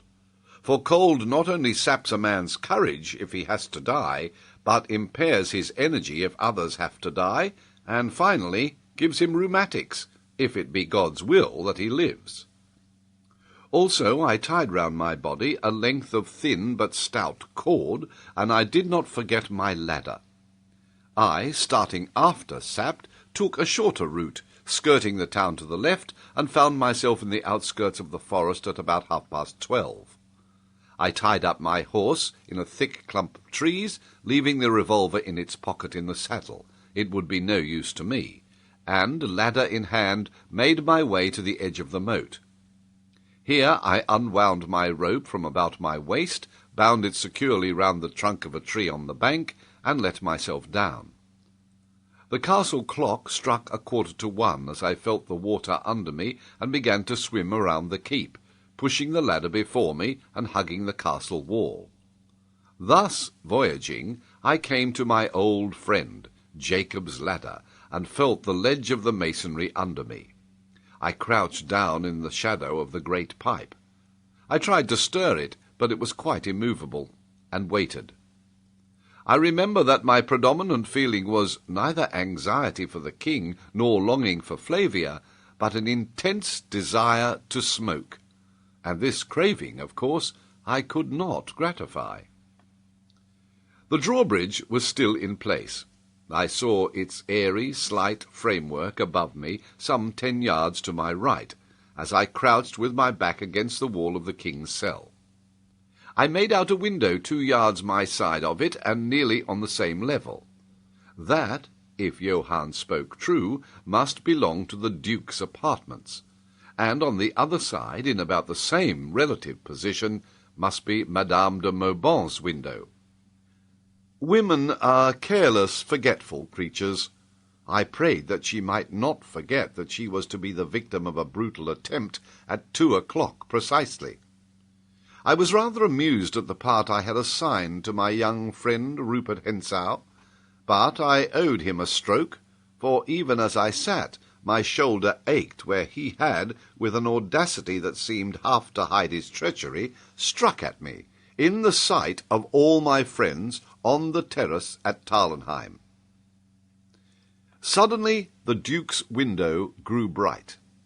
The shutters were not closed, and the interior became partially visible to me as I cautiously raised myself till I stood on tiptoe. Thus placed, my range of sight embraced 1 yard or more inside the window, while the radius of light did not reach me. The window was flung open, and someone looked out. I marked Antoinette de Maubant's graceful figure, and though her face was in shadow, the fine outline of her head was revealed against the light behind. I longed to cry softly, "Remember!" but I dared not, and happily for a moment later a man came up and stood by her.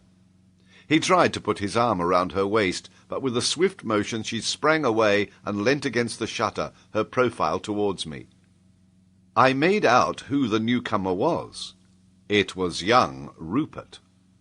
A low laugh from him made me sure, as he leant forward, stretching out his hand towards her. "Gently, gently," I murmured. "You're too soon, my boy." His head was close to hers.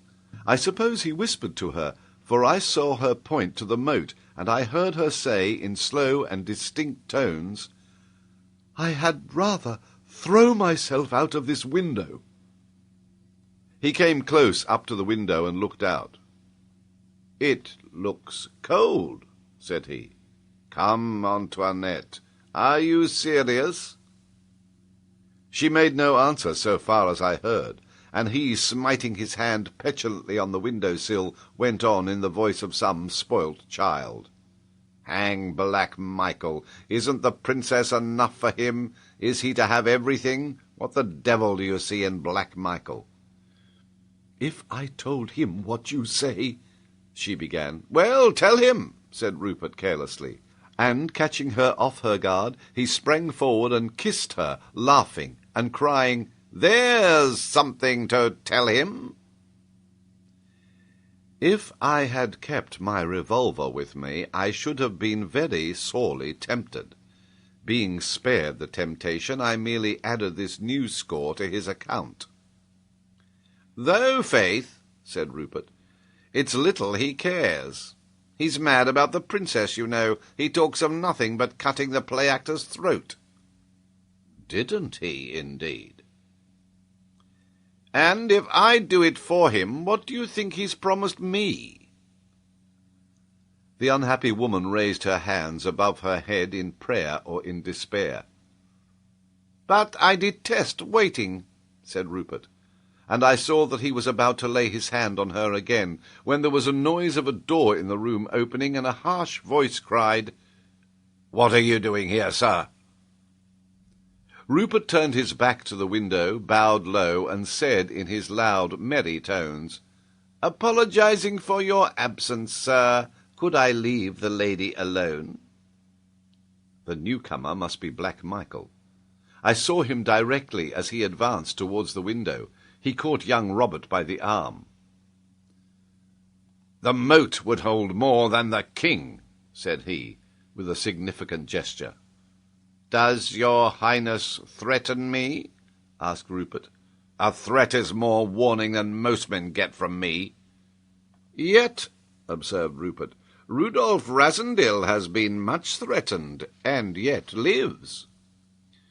"Am I in fault because my servants bungle?" asked Michael scornfully. "Your highness has run no risk of bungling," sneered Rupert. It was telling the Duke that he shirked danger as plain as ever I have heard a man told. Black Michael had self-control. I dare say he scowled. It was a great regret to me that I could not see their faces better, but his voice was even and calm as he answered, "Enough. Enough. We mustn't quarrel, Rupert. Are Detchard and Bersonin at their posts?" "They are, sir." "I need you no more." "Nay, I'm not oppressed with fatigue," said Rupert. "Pray, sir, leave us," said Michael, more impatiently. "In 10 minutes the drawbridge will be drawn back, and I presume you have no wish to swim to your bed?" Rupert's figure disappeared. I heard the door open and shut again. Michael and Antoinette de Mauban were left together. To my chagrin, the Duke laid his hand on the window and closed it. He stood talking to Antoinette for a moment or two. She shook her head, and he turned impatiently away. She left the window. The door sounded again, and Black Michael closed the shutters. "De Gautet, man!" sounded from the drawbridge. "Unless you want a bath before your bed, come along." It was Rupert's voice coming from the end of the drawbridge. A moment later he and de Gautet stepped out onto the bridge. Rupert's arm was through de Gautet's, and in the middle of the bridge he detained his companion and leant over. I dropped behind the shelter of Jacob's ladder. Then Master Rupert had a little sport. He took from de Gautet a bottle which he carried and put it to his lips. "Hardly a drop!" he cried discontentedly, and flung it into the moat. It fell, as I judged from the sound and circles on the water, within a yard of the pipe, and Rupert, taking out his revolver, began to shoot at it. The first 2 shots missed the bottle but hit the pipe. The third shattered the bottle. I hoped that the young ruffian would be content, but he emptied the other barrels at the pipe, and one, skimming over the pipe, whistled through my hair as I crouched on the other side. "Weybridge!" a voice cried, to my relief. Rupert and de Gautet cried, "A moment!" and ran across. The bridge was drawn back, and all became still. The clock struck 1:15. I rose and stretched myself and yawned. I think some 10 minutes had passed when I heard a slight noise to my right. I peered over the pipe and saw a dark figure standing in the gateway that led to the bridge. It was a man. By the careless, graceful poise, I guessed it to be Rupert again. He held a sword in his hand, and he stood motionless for a minute or two. Wild thoughts ran through me. On what mischief was the young fiend bent now? Then he laughed low to himself, then he turned his face to the wall, took a step in my direction, and to my surprise began to climb down the wall. In an instant I saw that there must be steps in the wall. It was plain. They were cut into or affixed to the wall at intervals of about 18 inches. Rupert set his foot on the lower one. Then he placed his sword between his teeth, turned round, and noiselessly let himself down into the water. Had it been a matter of my life only, I would have swum to meet him. Dearly would I have loved to fight it out with him then and there, with steel on a fine night and none to come between us. But there was the king. I restrained myself, but I could not bridle my swift breathing, and I watched him with the intensest eagerness. He swam leisurely and quietly across. There were more steps up on the other side, and he climbed them. When he set forth in the gateway, standing on the drawn-back bridge, he felt in his pocket and took something out. I heard him unlock the door. I could hear no noise of it closing behind him. He vanished from my sight. Abandoning my ladder, I saw I did not need it now. I swam to the side of the bridge and climbed halfway up the stairs. There I hung with my sword in my hand, listening eagerly. The Duke's room was shuttered and dark. There was a light in the window on the opposite side of the bridge. Not a sound broke the silence till 1:30 chimed from the great clock in the tower of the chateau. There were other plots than mine afoot in the castle that night. File 18.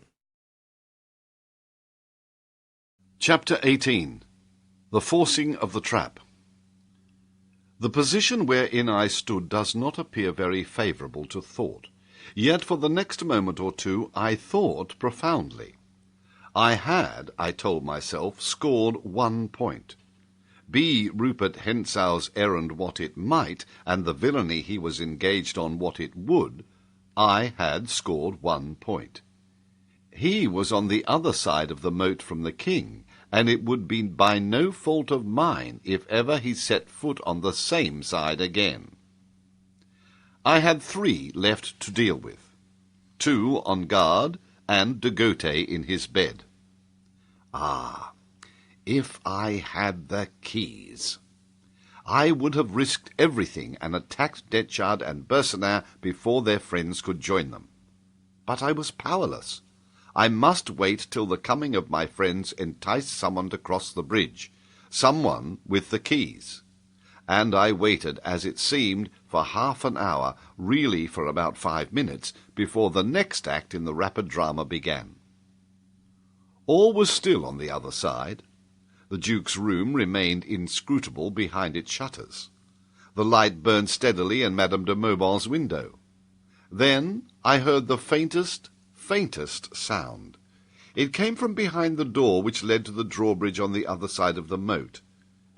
It but just reached my ear, yet I could not be mistaken as to what it was. It was made by a key being turned very carefully and slowly. Who was turning it? And of what room was it the key? There leapt before my eyes the picture of young Rupert, with the key in one hand, his sword in the other, and an evil smile on his face. But I did not know what door it was, nor on which of his favourite pursuits young Rupert was spending the hours of that night. I was soon to be enlightened, for the next moment, before my friends could be near the chateau door, before Johann the keeper would have thought to nerve himself for his task, there was a sudden crash from the room with the lighted window. It sounded as though someone had flung down a lamp, and the window went dark and black. At the same instant a cry rang out, shrill in the night, "Help! Help! Michael, help!" and was followed by a shriek of utter terror. I was tingling in every nerve. I stood on the topmost step, clinging to the threshold of the gate with my right hand and holding my sword in my left. Suddenly I perceived that the gateway was broader than the bridge. There was a dark corner on the opposite side where a man could stand. I darted across and stood there. Thus placed, I commanded the path, and no man could pass between the chateau and the old castle till he had tried conclusions with me. There was another shriek. Then a door was flung open and clanged against the wall, and I heard the handle of a door savagely twisted. "Open the door! In God's name, what's the matter?" cried a voice, the voice of Black Michael himself. He was answered by the very words I had written in my letter. "Help! Michael! Hensau!" A fierce oath rang out from the Duke, and with a loud thud he threw himself against the door. At the same moment I heard a window above my head open, and a voice cried, "What's the matter?" And I heard a man's hasty footsteps. I grasped my sword. If Tegote came my way, the 6 would be less by 1 more. Then I heard the clash of crossed swords and a tramp of feet, and I cannot tell the thing so quickly as it happened, for all seemed to come at once. There was an angry cry from Madame's room, the cry of a wounded man. The window was flung open, young Rupert stood there sword in hand. He turned his back, and I saw his body go forward to the lunge. "Ah, Johann, there's one for you. Come on, Michael." Johann was there then, come to the rescue of the Duke. How would he open the door for me? For I feared that Rupert had slain him. "Help!" cried the Duke's voice, faint and husky. I heard a step on the stairs above me, and I heard a stir down to my left, in the direction of the king's cell. But before anything happened on my side of the moat, I saw 5 or 6 men round young Rupert in the embrasure of Madame's window. 3 or 4 times he lunged with incomparable dash and dexterity. For an instant they fell back, leaving a ring around him. He leapt on the parapet of the window, laughing as he leapt, and waving his sword in his hand. He was drunk with blood, and he laughed again wildly as he flung himself headlong into the moat. What became of him then? I did not see, for as he leapt, Tegote's lean face looked out through the door by me, and without a second's hesitation I struck at him with all the strength God had given me, and he fell dead in the doorway without a word or a groan. I dropped on my knees by him. Where were the keys? I found myself muttering, "The keys, ma'am, the keys," as though he had been yet alive and could listen. And when I could not find them, God forgive me, I believe I struck a dead man's face. At last I had them. There were but 3. Seizing the largest, I felt the lock of the door that led to the cell. I fitted the key. It was right. The lock turned.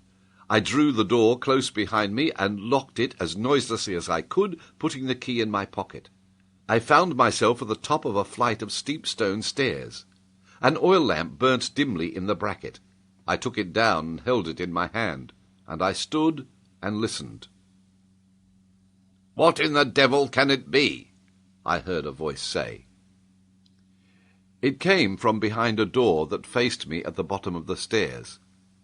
And another answered, "Shall we kill him?" I strained to hear the answer, and could have sobbed with relief when Detchard's voice came grating and cold. "Wait a bit. There'll be trouble if we strike too soon." There was a moment's silence. Then I heard the bolt of the door cautiously drawn back. Instantly I put out the light I held, replacing the lamp in the bracket. "It's dark. The lamp's out. Have you a light?" said the other voice, Bersonin's. No doubt they had a light, but they should not use it. It was come to the crisis now, and I rushed down the steps and flung myself against the door. Bersonin had unbolted it, and it gave way before me. The Belgian stood there, sword in hand, and Detchard was sitting on a couch at the side of the room. In astonishment at seeing me, Bersonin recoiled. Detchard jumped to his sword. I rushed madly at the Belgian. He gave way before me, and I drove him up against the wall. He was no swordsman, though he fought bravely, and in a moment he lay on the floor before me. I turned. Detchard was not there. Faithful to his orders, he had not risked a fight with me, but had rushed straight to the door of the king's room, opened it, and slammed it behind him. Even now he was at his work inside. And surely he would have killed the king, and perhaps me also, had it not been for one devoted man who gave his life for the king. For when I forced the door, the sight I saw was this. The king stood in the corner of the room. Broken by his sickness, he could do nothing. His fettered hands moved uselessly up and down, and he was laughing horribly in half-mad delirium. Detchard and the doctor were together in the middle of the room, and the doctor had flung himself on the murderer, pinning his hands to his sides for an instant. Then Detchard wrenched himself free from the feeble grip, and, as I entered, drove his sword through the hapless man. Then he turned on me, crying, "At last!" We were sword to sword. By blessed chance, neither he nor Bessonin had been wearing their revolvers. I found them afterwards ready loaded on the mantelpiece of the outer room. It was hard by the door ready to their hands, but my sudden rush in had cut off access to them. Yet we were man to man, and we began to fight, silently, sternly, and hard. Yet I remember little of it, save that the man was my match with the sword, nay, and more, for he knew more tricks than I, and that he forced me back against the bars that guarded the entrance to Jacob's ladder. And I saw a smile on his face, and he wounded me in the left arm. No glory do I take for that contest. I believe that the man would have mastered me and slain me, and then done his butcher's work, for he was the most skilful swordsman I have ever met. But even as he pressed me hard, the half-mad, wasted, wan creature in the corner leapt high in lunatic mirth, shrieking, "It's Cousin Rudolf! Cousin Rudolf! I'll help you, Cousin Rudolf!" And catching up a chair in his hands, he could but just lift it from the ground and hold it uselessly before him, he came towards us. Hope came to me. "Come on," I cried, "come on! Drive it against his legs!" Detchard replied with a savage thrust. He all but had me. Come on, man," I cried. "Come and share the fun." And the king laughed gleefully and came on, pushing his chair before him. With an oath Detchard skipped back, and before I knew what he was doing, had turned his sword against the king. He made one fierce cut at the king, and the king, with a piteous cry, dropped where he stood. The stout ruffian turned to face me again, but his own hand had prepared his destruction, for in turning he trod in the pool of blood that flowed from the dead physician. He slipped and fell. Like a dart I was upon him. I caught him by the throat, and before he could recover himself, I drove my point through his neck, and with a stifled curse he fell across the body of his victim. Was the king dead? It was my first thought. I rushed to where he lay. Aye, it seemed as if he were dead, for he had a great gash across his forehead, and he lay still in a huddled heap on the floor. I dropped on my knees beside him, and leant my ear down to hear if he breathed. But before I could, there was a loud rattle from the outside. I knew the sound. The drawbridge was being pushed out. A moment later it rang home against the wall on my side of the moat. I should be caught in a trap, and the king with me, if he yet lived. He must take his chance to live or to die. I took my sword and passed into the outer room. Who were pushing the drawbridge out? My men?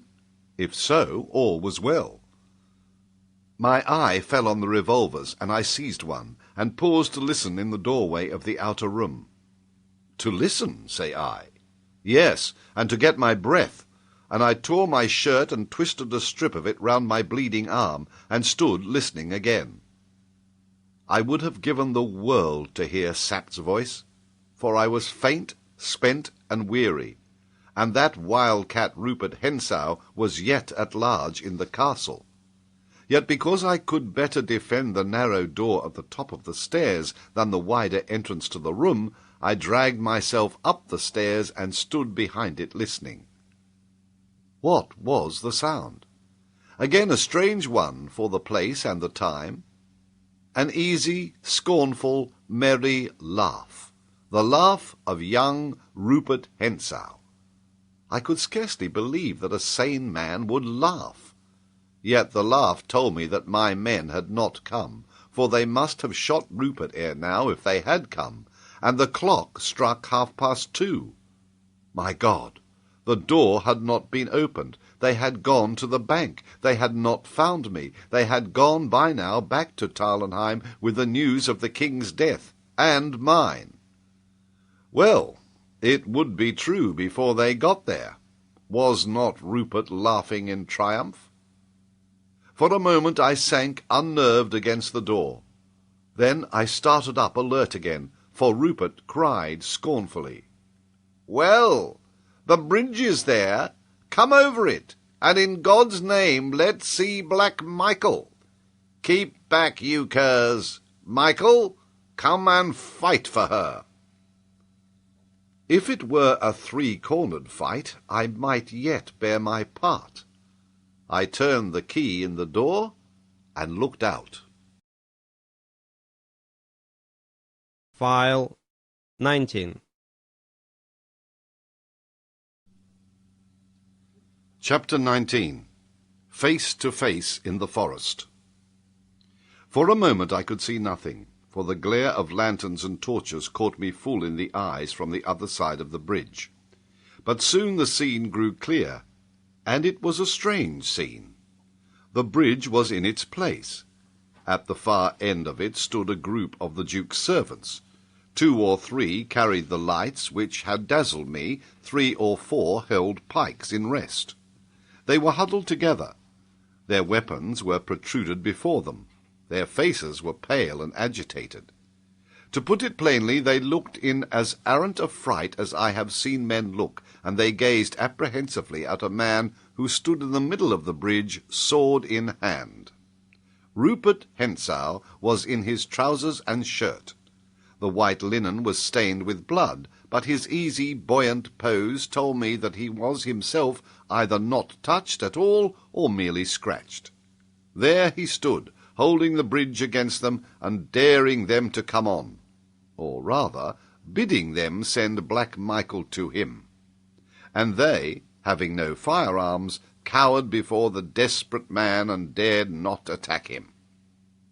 They whispered to one another, and in the backmost rank I saw my friend Johann leaning against the portal of the door and staunching with a handkerchief the blood which flowed from a wound in his cheek. By marvellous chance, I was master. The cravens would oppose me no more than they dared attack Rupert. I had but to raise my revolver, and I sent him to his account with his sins on his head.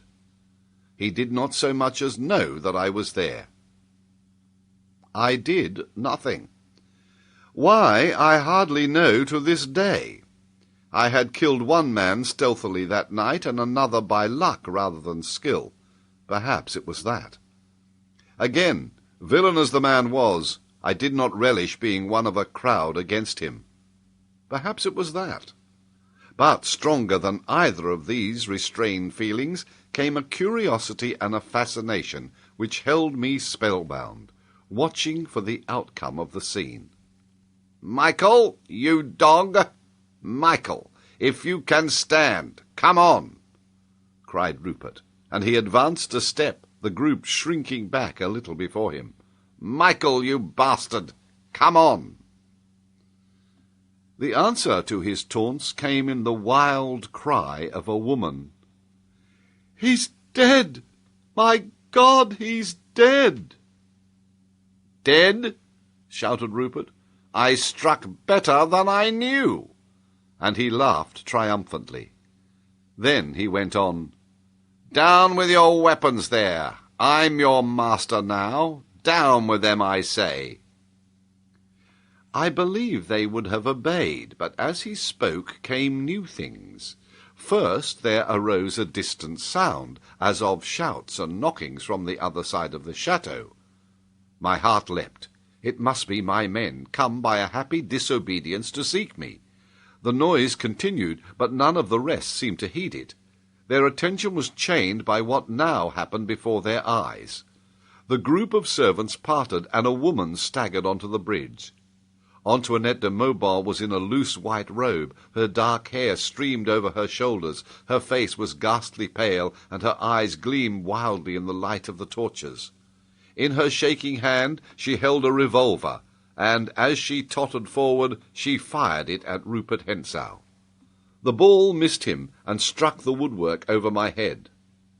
"Faith, madam," laughed Rupert, "had your eyes been no more deadly than your shooting, I had not been in this scrape, nor Black Michael in hell to-night."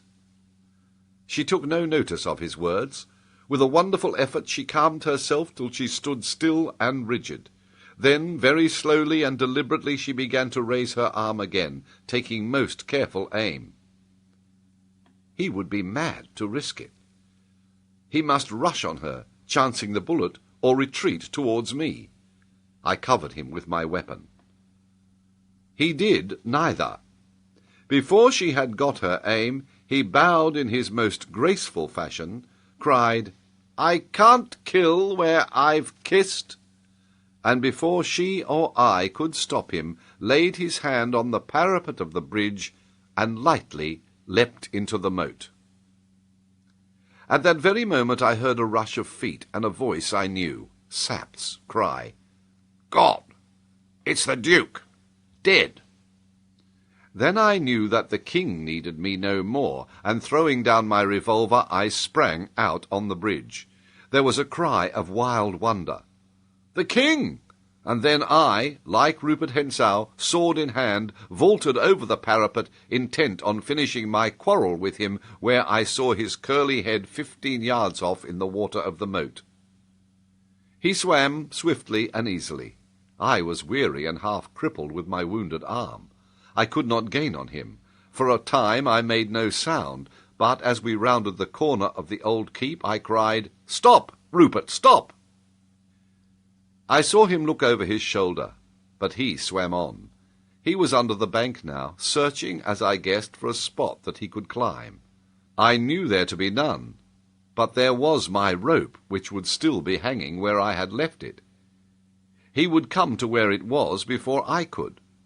Perhaps he would miss it, perhaps he would find it, and if he drew it up after him, he would get a good start on me.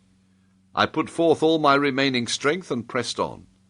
At last I began to gain on him, for he, occupied with his search, unconsciously slackened his pace. Ah, he had found it! A low shout of triumph came from him. He laid hold of it and began to haul himself up. I was near enough to hear him mutter, "How the devil comes this here?" I was at the rope, and he, hanging in mid-air, saw me, but I could not reach him. "Hello! Who's here?" he cried, in startled tones. For a moment, I believe, he took me for the king. I dare say I was pale enough to lend colour to the thought, but an instant later he cried, "Why, it's the play-actor! How came you here, man?" And so saying, he gained the bank. I laid hold of the rope, but I paused. He stood on the bank, sword in hand, and he could cut my head open or spit me through the heart as I came up. I let go the rope. "Never mind," said I, "but as I am here, I think I'll stay." He smiled down on me. "These women are the deuce," he began, when suddenly the great bell of the castle started to ring furiously, and a loud shout reached us from the moat. Rupert smiled again and waved his hand to me. "I should like a turn with you, but it's a little too hot," said he, and he disappeared from above me. In an instant, without thinking of danger, I laid my hand to the rope. I was up. I saw him 30 yards off, running like a deer towards the shelter of the forest. For once, Rupert Hentzau had chosen discretion for his part. I laid my feet to the ground and rushed after him, calling to him to stand. He would not. Unwounded and vigorous, he gained on me at every step, but forgetting everything in the world except him and my thirst for his blood, I pressed on, and soon the deep shades of the forest of Zenda engulfed us both, pursued and pursuer. It was 3 o'clock now, and day was dawning. I was on a long straight grass avenue, and 100 yards ahead ran young Rupert, his curls waving in the fresh breeze. I was weary and panting. He looked over his shoulder and waved his hand again to me. He was mocking me, for he saw he had the pace of me. I was forced to pause for breath. A moment later Rupert turned sharply to the right and was lost from my sight. I thought all was over, and in deep vexation sank on the ground. But I was up again directly, for a scream rang through the forest, a woman's scream. Putting forth the last of my strength, I ran on to the place where he had turned out of my sight, and turning also I saw him again. But alas, I could not touch him. He was in the act of lifting a girl down from her horse. Doubtless it was her scream that I heard. She looked like a small farmer's or a peasant's daughter, and she carried a basket on her arm. Probably she was on her way to the early market at Zenda. Her horse was a stout, well-shaped animal. Master Rupert lifted her down amid her shrieks. The sight of him frightened her. But he treated her gently, laughed, kissed her, and gave her money.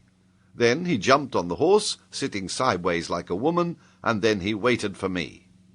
I, on my part, waited for him. Presently he rode towards me, keeping his distance, however. He lifted up his hand, saying, "What did you do in the castle?" "I killed 3 of your friends," said I. "What? You got to the cells?" "Yes." "And the king?" "He was hurt by Detchard before I killed Detchard, but I pray that he lives." "You fool," said Rupert pleasantly. "One thing more I did." "And what's that?" "I spared your life. I was behind you on the bridge with a revolver in my hand." "No." "Faith, I was between 2 fires." "Get off your horse," I cried, "and fight like a man." "Before a lady?" said he, pointing to the girl. "Fie, your majesty." Then, in my rage, hardly knowing what I did, I rushed at him. For a moment he seemed to waver. Then he reined his horse in and stood waiting for me. On I went in my folly. I seized the bridle and I struck at him. He parried and thrust at me. I fell back a pace and rushed in at him again, and this time I reached his face and laid his cheek open and darted back almost before he could strike me. He seemed almost mazed at the fierceness of my attack. Otherwise, I think he must have killed me. I sank on my knee, panting, expecting him to ride at me. And so he would have done, and there and then, I doubt not, one or both of us would have died. But at the moment there came a shout from behind us, and looking round I saw, just at the turn of the avenue, a man on a horse. He was riding hard, and he carried a revolver in his hand. It was Fritz von Tarlenheim, my faithful friend. Rupert saw him and knew that the game was up. He checked his rush at me and flung his leg over the saddle, but yet for just a moment he waited. Leaning forward, he tossed his hair off his forehead and smiled and said, "Au revoir, Rudolf Rassendyll." Then, with his cheeks streaming blood, but his lips laughing and his body swaying with ease and grace, he bowed to me, and he bowed to the farm girl, who had drawn near in trembling fascination, and he waved his hand to Fritz, who was just within range, and let fly a shot at him.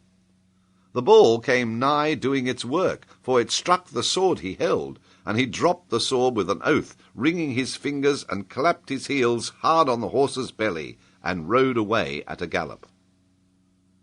I watched him go down the long avenue, riding as though he rode for his pleasure, and singing as he went, for all there was that gash in his cheek.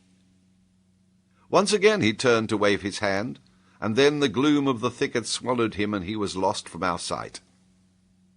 Thus he vanished, reckless and wary, graceful and graceless, handsome, debonair, vile, and unconquered. And I flung my sword passionately on the ground and cried to Fritz to ride after him.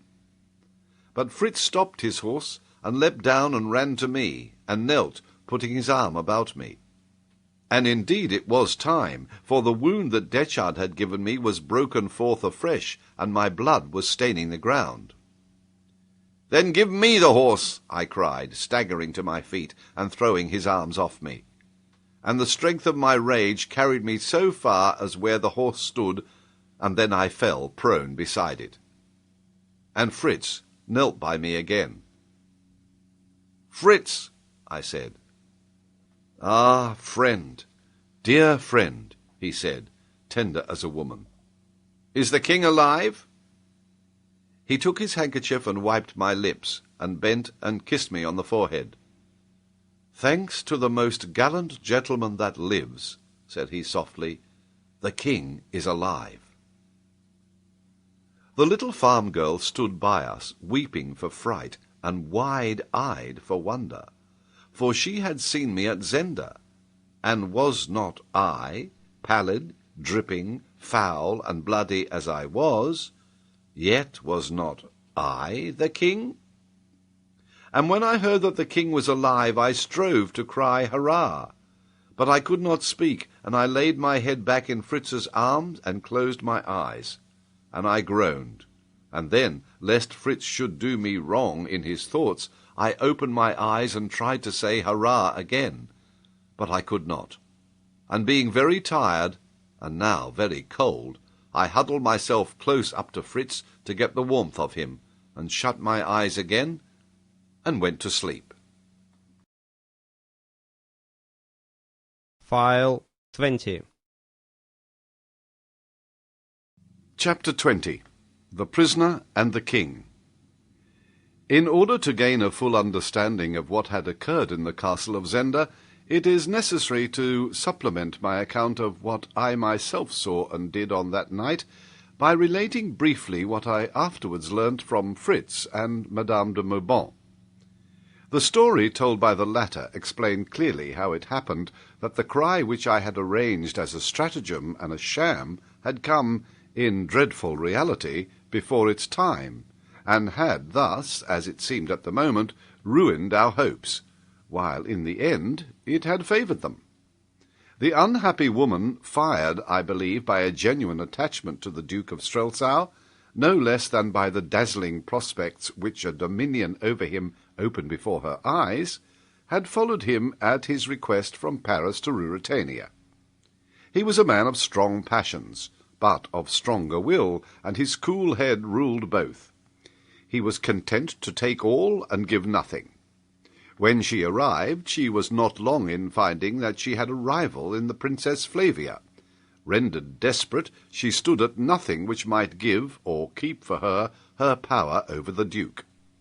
As I say, he took and gave not. Simultaneously, Antoinette found herself entangled in his audacious schemes. Unwilling to abandon him, bound to him by the chains of shame and hope, yet she would not be a decoy, nor, at his bidding, lure me to death. Hence the letters of warning she had written. Whether the lines she sent to Flavia were inspired by good or bad feeling, by jealousy or by pity, I do not know. But here also she served us well. When the Duke went to Zenda, she accompanied him, and here for the first time she learnt the full measure of his cruelty, and was touched with compassion for the unfortunate king.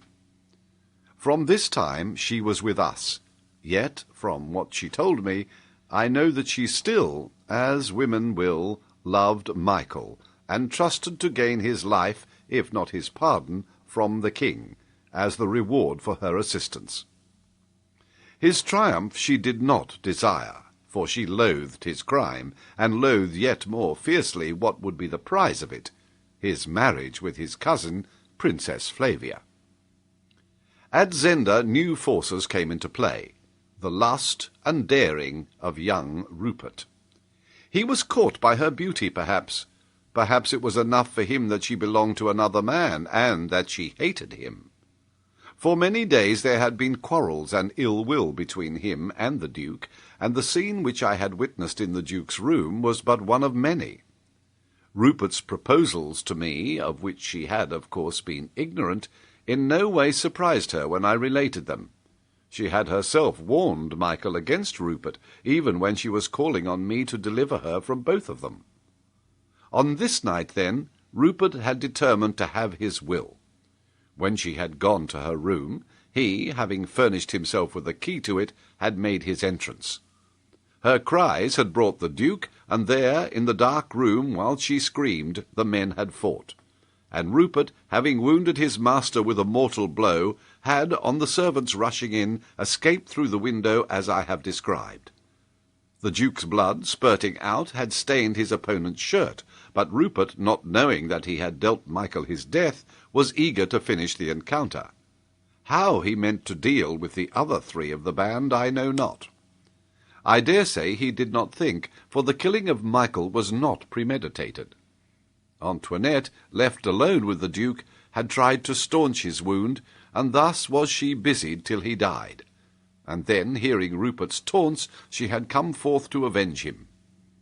Me she had not seen, nor did she till I darted out of my ambush and leapt after Rupert into the moat. The same moment found my friends on the scene. They had reached the chateau in due time, and waited ready by the door.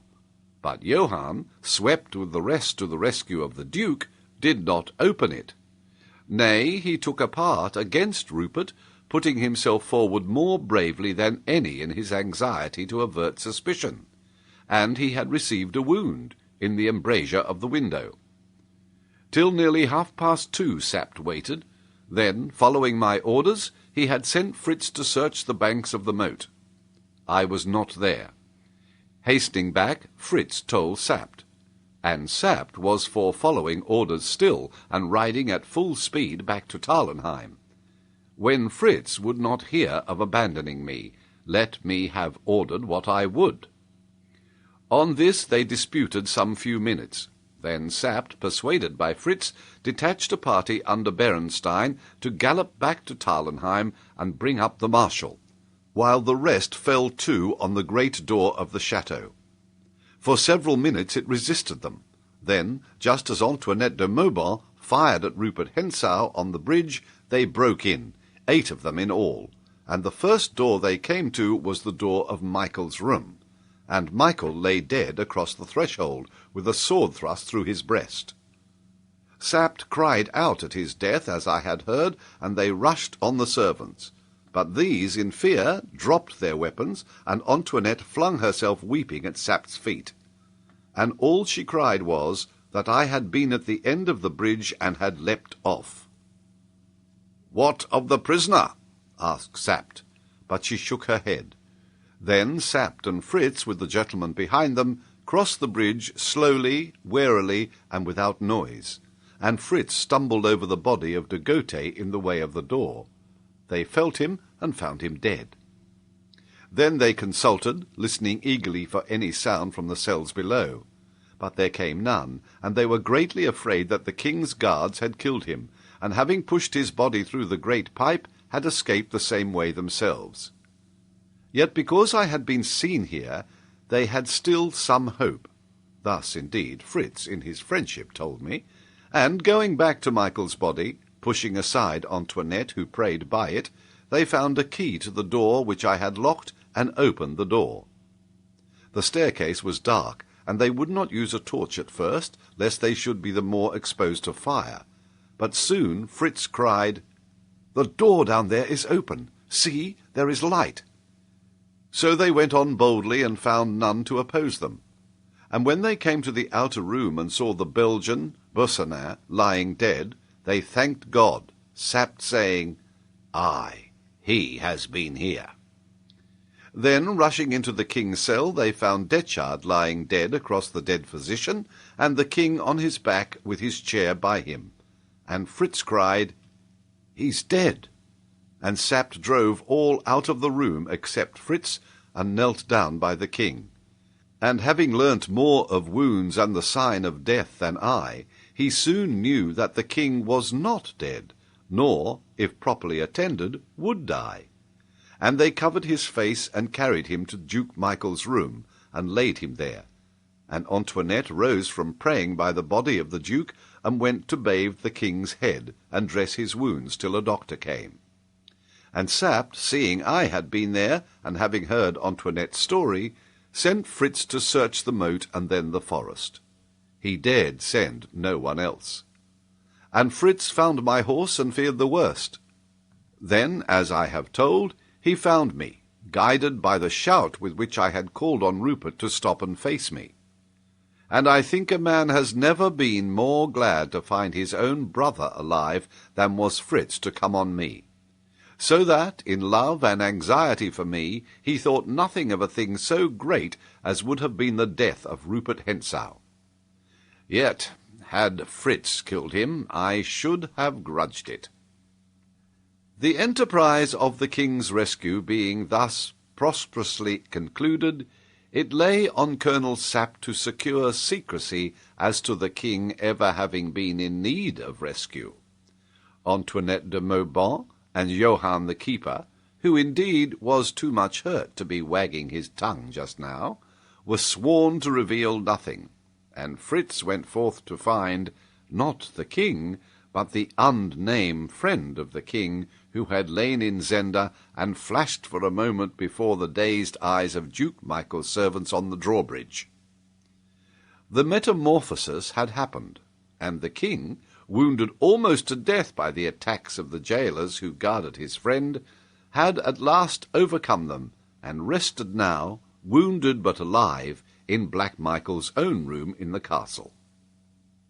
There he had been carried, his face covered with a cloak, from the cell, and thence orders issued that if his friend were found he should be brought directly and privately to the king, and that meanwhile messengers should ride at full speed to Tarlenheim to tell Marshal Strackens to assure the princess of the king's safety, and to come himself with all speed to greet the king.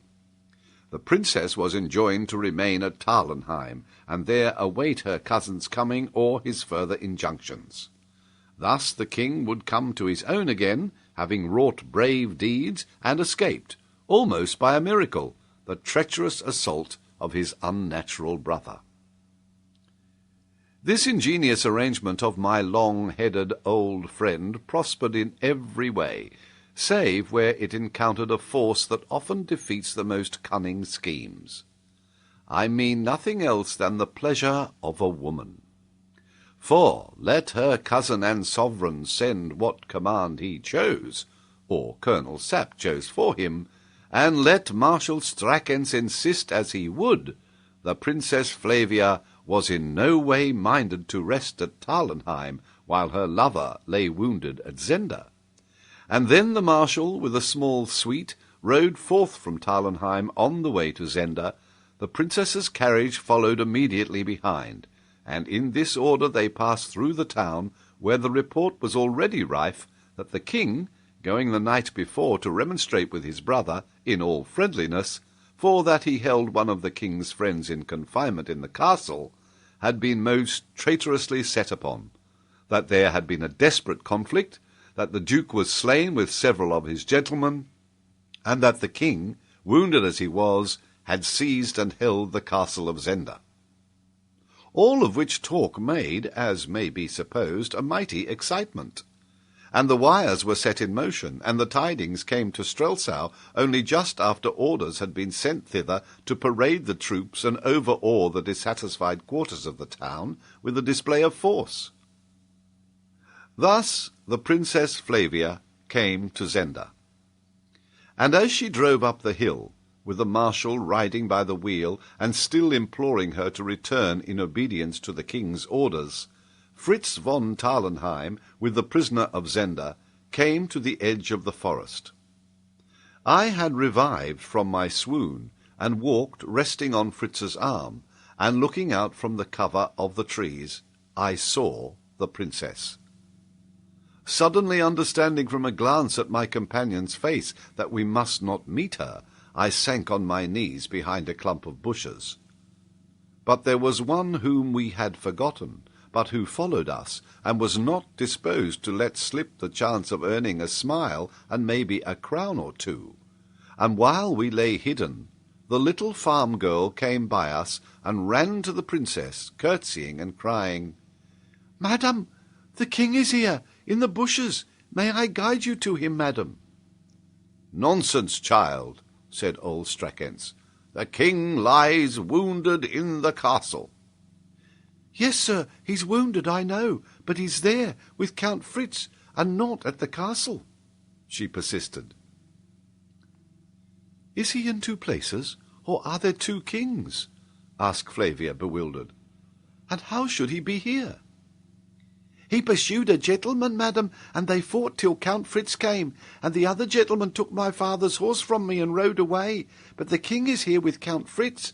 Why, madam, is there another man in Ruritania like the king?" "No, my child," said Flavia softly. I was told it afterwards, and she smiled and gave the girl money. "I will go and see this gentleman," and she rose to alight from the carriage.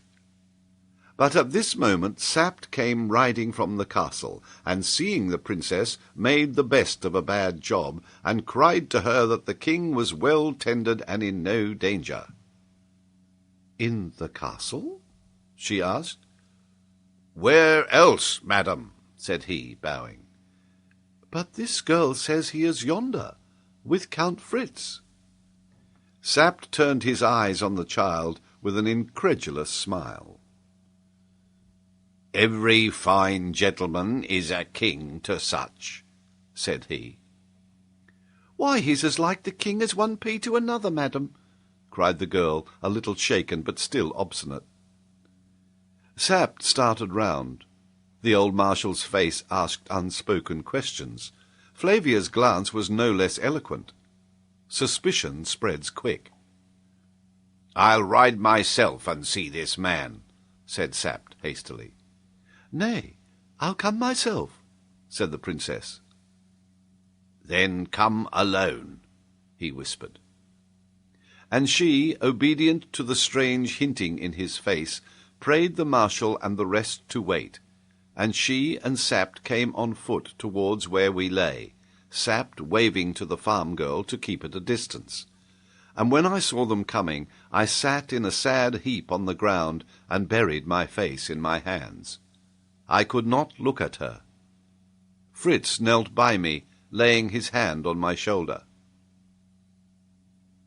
"Speak low, whatever you say," I heard Sapt whisper as they came up. And the next thing I heard was a low cry, half of joy, half of fear, from the princess. "It is he! Are you hurt?" And she fell on the ground by me and gently pulled my hands away, but I kept my eyes to the ground. "It is the king," she said. "Pray, Colonel Sapt, tell me where lay the wit of the joke you played on me?" We answered none of us. We three were silent before her. Regardless of them, she threw her arms round my neck and kissed me. Then Sapt spoke in a low, hoarse whisper. "It is not the king. Don't kiss him. He's not the king." She drew back for a moment.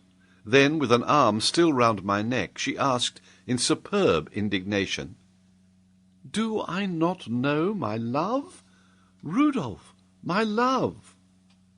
"It is not the king," said old Sapt again, and a sudden sob broke from tender-hearted Fritz. It was the sob that told her no comedy was afoot. "He is the king!" she cried. "It is the king's face, the king's ring, my ring. It is my love." "Your love, madam," said old Sapt, "but not the king. The king is there in the castle. This gentleman—" "Look at me, Rudolf, look at me," she cried, taking my face between her hands. "Why do you let them torment me? Tell me what it means." Then I spoke, gazing into her eyes. "God forgive me, madam," I said. "I am not the king." I felt her hands clutch my cheeks. She gazed at me as never man's face was scanned yet, and I, silent again, saw wonder born, and doubt grow, and terror spring to life as she looked. And very gradually the grasp of her hand slackened. She turned to Sapt, to Fritz, and back to me. Then suddenly she reeled forward and fell in my arms, and with a great cry of pain I gathered her to me and kissed her lips. Sapt laid his hand on my arm. I looked up in his face, and I laid her softly on the ground and stood up, looking on her, cursing heaven that young Rupert's sword had spared me for this sharper pang. File 21. Chapter 21. If Love Were All. It was night, and I was in the cell wherein the king had lain in the castle of Zenda. The great pipe that Rupert of Hentzau had nicknamed Jacob's Ladder was gone, and the lights in the room across the moat twinkled in the darkness. All was still. The din and clash of strife were gone. I had spent the day hidden in the forest from the time when Fritz had led me off, leaving Sapt with the princess. Under cover of dusk, muffled up, I had been brought to the castle and lodged where I now lay. Though 3 men had died there, 2 of them by my hand, I was not troubled by ghosts. I had thrown myself on a pallet by the window and was looking out on the black water. Johann, the keeper, still pale from his wound, but not much hurt besides, had brought me supper. He told me that the king was doing well, that he had seen the princess, that she and he, Sapt and Fritz, had been long together. Marshal Strackens was gone to Strelsau. Black Michael lay in his coffin, and Antoinette de Mauban watched by him. Had I not heard from the chapel priests singing mass for him? Outside there were strange rumours afloat.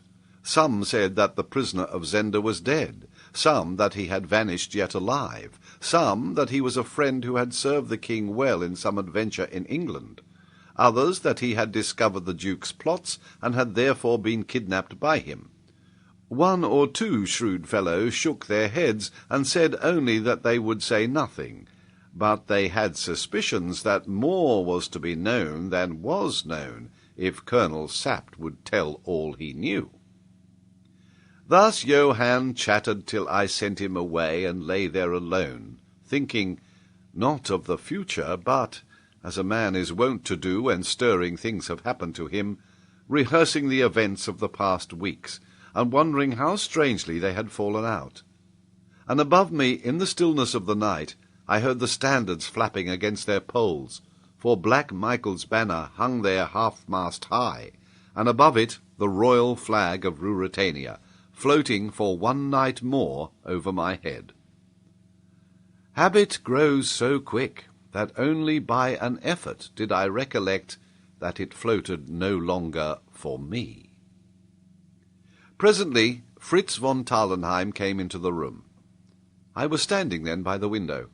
The glass was opened, and I was idly fingering the cement which clung to the masonry where Jacob's Ladder had been. He told me briefly that the king wanted me, and together we crossed the drawbridge and entered the room that had been Black Michael's. The king was lying there in bed.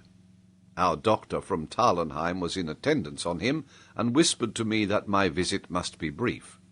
The king held out his hand and shook mine. Fritz and the doctor withdrew to the window. I took the king's ring from my finger and placed it on his. "I have tried not to dishonour it, sire," said I. "I can't talk much to you," he said in a weak voice. "I have had a great fight with Sapt and the Marshal, for we have told the Marshal everything. I wanted to take you to Strelsau and keep you with me, and tell everyone of what you had done, and you would have been my best and nearest friend, cousin Rudolf.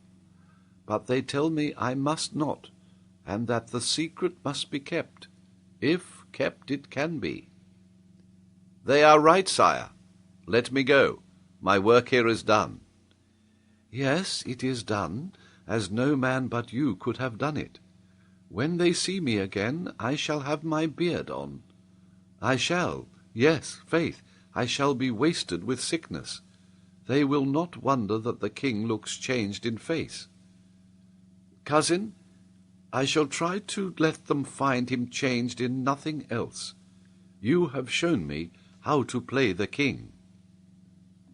"Sire," said I can take no praise from you. It is by the narrowest grace of God that I was not a worse traitor than your brother." He turned inquiring eyes on me, but a sick man shrinks from puzzles, and he had no strength to question me. His glance fell on Flavia's ring, which I wore. I thought he would question me about it, but after fingering it idly, he let his hand fall on his pillow. "I don't know when I shall see you again," he said, faintly, almost listlessly. "If I can ever serve you again, sire," I answered. His eyelids closed. Fritz came with the doctor. I kissed the king's hand and let Fritz lead me away. I have never seen the king since. Outside, Fritz turned, not to the right, back towards the drawbridge, but to the left, and without speaking led me upstairs through a handsome corridor in the chateau. "Where are we going?" I asked. Looking away from me, Fritz answered, "She has sent for you. When it is over, come back to the bridge. I'll wait for you there." "What does she want?" said I, breathing quickly. He shook his head. "Does she know everything?" "Yes, everything."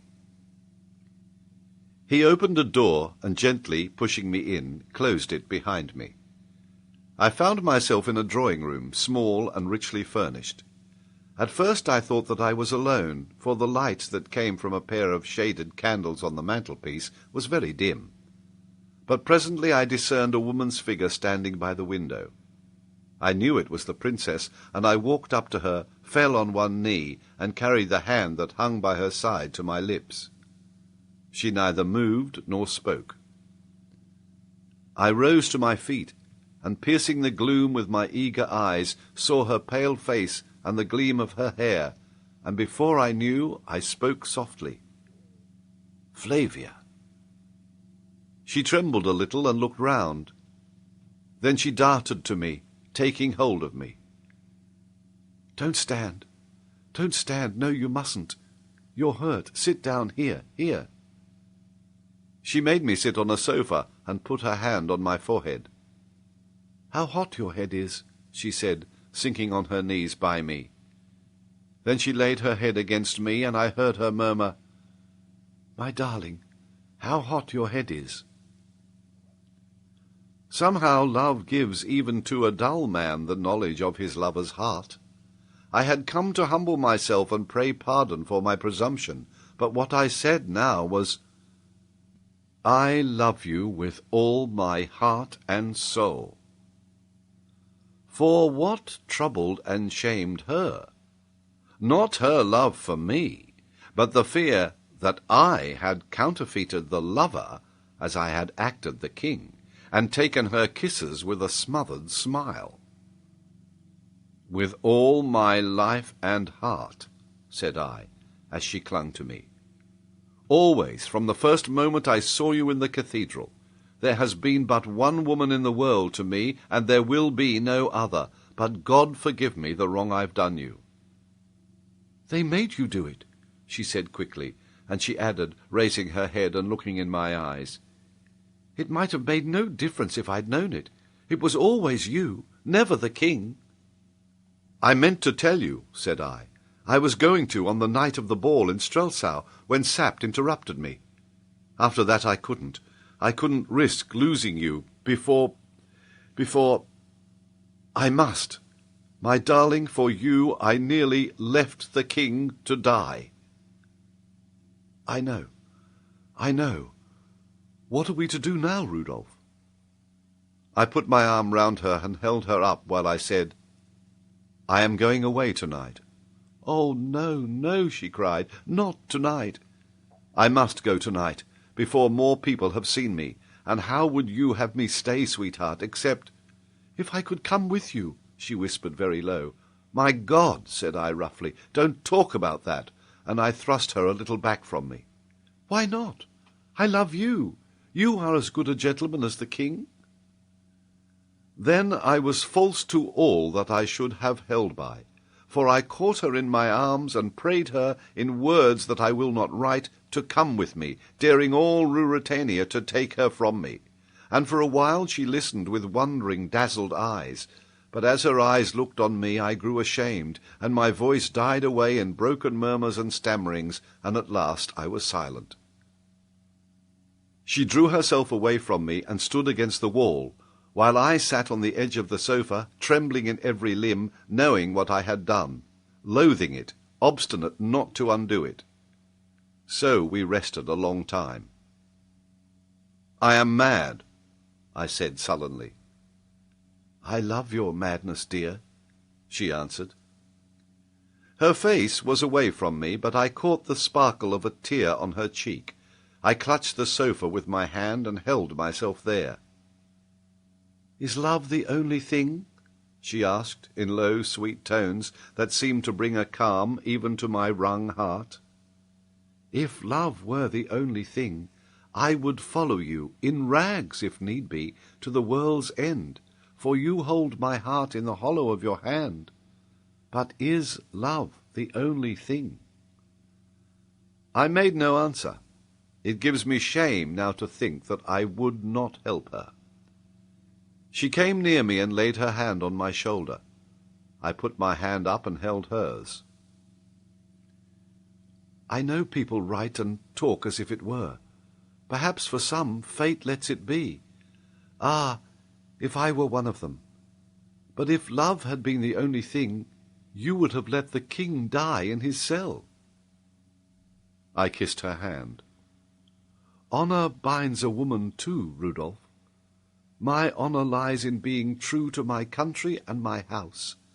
I don't know why God has let me love you, but I know that I must stay." Still I said nothing, and she, pausing a while, then went on.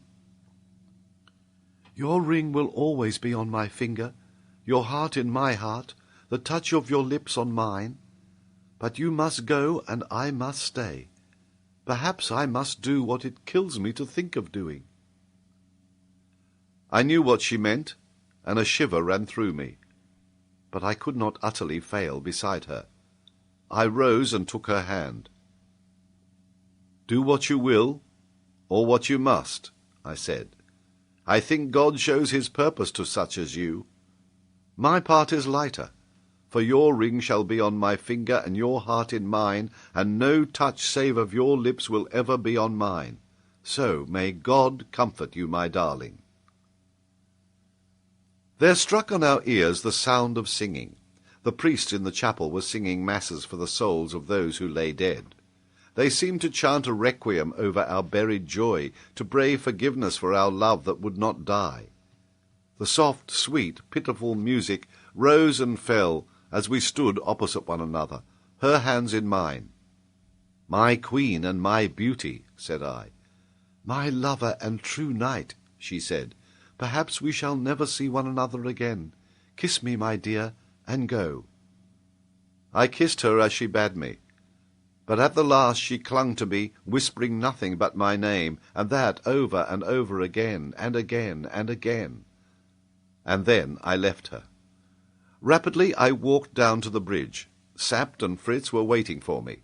Under their directions I changed my dress, and muffling my face, as I had done more than once before, I mounted with them at the door of the castle, and we three rode through the night and on to the breaking day, and found ourselves at a little roadside station just over the border of Ruritania. The train was not quite due, and I walked with them in a meadow by a little brook while we waited for it. They promised to send me all news. They overwhelmed me with kindness. Even old Sapt was touched to gentleness, while Fritz was half unmanned. I listened in a kind of dream to all they said. Rudolf, Rudolf, Rudolf still rang in my ears, a burden of sorrow and of love. At last they saw that I could not heed them, and we walked up and down in silence, till Fritz touched me on the arm, and I saw, a mile or more away, the blue smoke of the train. Then I held out a hand to each of them. "We are all but half men this morning," said I, smiling. "But we have been men, eh, Sapt and Fritz, old friends? We have run a good course between us." "We have defeated traitors and set the king firm on his throne," said Sapt. Then Fritz von Tarlenheim suddenly, before I could discern his purpose or stay him, uncovered his head, and bent as he used to do, and kissed my hand, and as I snatched it away, he said, trying to laugh, "Heaven doesn't always make the right men kings."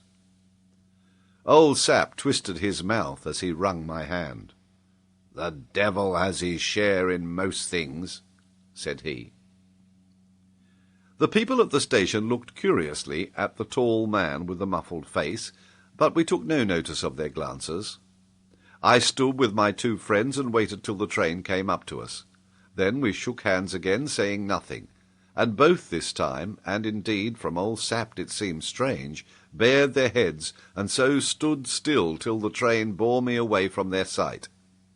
So that it was thought some great man travelled privately for his pleasure from the little station that morning, whereas in truth it was only I, Rudolf Rassendyll, an English gentleman, a cadet of a good house, but a man of no wealth, nor position, nor of much rank. They would have been disappointed to know that. Yet had they known all, they would have looked more curiously still. For, be I what I might now, I had been for 3 months a king, which, if not a thing to be proud of, is at least an experience to have undergone. Doubtless I should have thought more of it, had there not echoed through the air, from the towers of Zenda that we were leaving far away, into my ears and into my heart, the cry of a woman's love. "Rudolf! Rudolf! Rudolf! Hark! I hear it now." File 22. Chapter 22. Present, Past, and Future? The details of my return home can have but little interest. I went straight to the Tyrol and spent a quiet fortnight, mostly on my back, for a severe chill developed itself, and I was also the victim of a nervous reaction which made me weak as a baby. As soon as I reached my quarters, I sent an apparently careless postcard to my brother, announcing my good health and prospective return. That would serve to satisfy the inquiries as to my whereabouts, which were probably still vexing the prefect of the police at Strelsau. I let my moustache and imperial grow again, and as hair comes quickly on my face, they were respectable, though not luxuriant, by the time that I landed myself in Paris and called on my friend George Featherly. My interview with him was chiefly remarkable for the number of unwilling but necessary falsehood that I told, and I rallied him unmercifully when he told me that he had made up his mind that I had gone in the track of Madame de Maubant to Strelsau. The lady, it appeared, was back in Paris, but was living in great seclusion, a fact for which gossip found no difficulty in accounting. Did not all the world know of the treachery and death of Duke Michael? Nevertheless, George bade Bertrand be of good cheer. "For," said he flippantly, "a live poet is better than a dead duke." Then he turned on me and asked, "What have you been doing to your moustache?" "To tell the truth," I answered, assuming a sly air, "a man now and then has reasons for wishing to alter his appearance, but it's coming on very well again." "What? Then I wasn't so far out. If not the fair Antoinette, There was a charmer? There is always a charmer, said I, sententiously. But George would not be satisfied till he had wormed out of me, he took much pride in his ingenuity, an absolutely imaginary love affair, attended with the proper soupçon of scandal, which had kept me all this time in the peaceful regions of the Tyrol. In return for this narrative, George regaled me with a great deal of what he called inside information, known only to diplomatists, as to the true course of events in Ruritania, the plots and counterplots. In his opinion, he told me, with a magnificent nod, there was more to be said for Black Michael than the public supposed, and he hinted at a well-founded suspicion that the mysterious Prisoner of Zenda, concerning whom a good many paragraphs had appeared, was not a man at all, but, here I had much ado not to smile, a woman disguised as a man, and that strife between the king and his brother for this imaginary lady's favour was at the bottom of their quarrel. "Perhaps it was Madame de Mauban herself," I suggested. "No," said George decisively. "Antoinette de Mauban was jealous of her, and betrayed the Duke to the king for that reason. And to confirm what I say, it's well known that the Princess Flavia is now extremely cold to the king, after having been most affectionate." At this point I changed the subject, and escaped from George's inspired delusions. But if diplomatists never know anything more than they had succeeded in finding out in this instance, they appear to me to be somewhat expensive luxuries. While in Paris I wrote to Antoinette, though I did not venture to call upon her. I received in return a very affecting letter, in which she assured me that the king's generosity and kindness, no less than her regard for me, bound her conscience to absolute secrecy.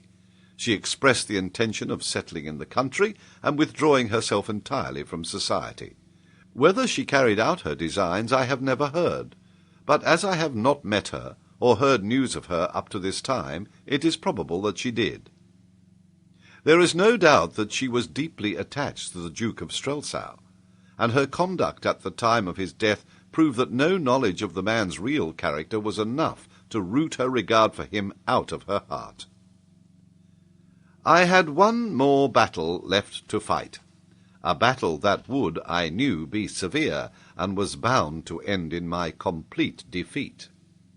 Was I not back from the Tyrol, without having made any study of its inhabitants, institutions, scenery, fauna, flora, or other features?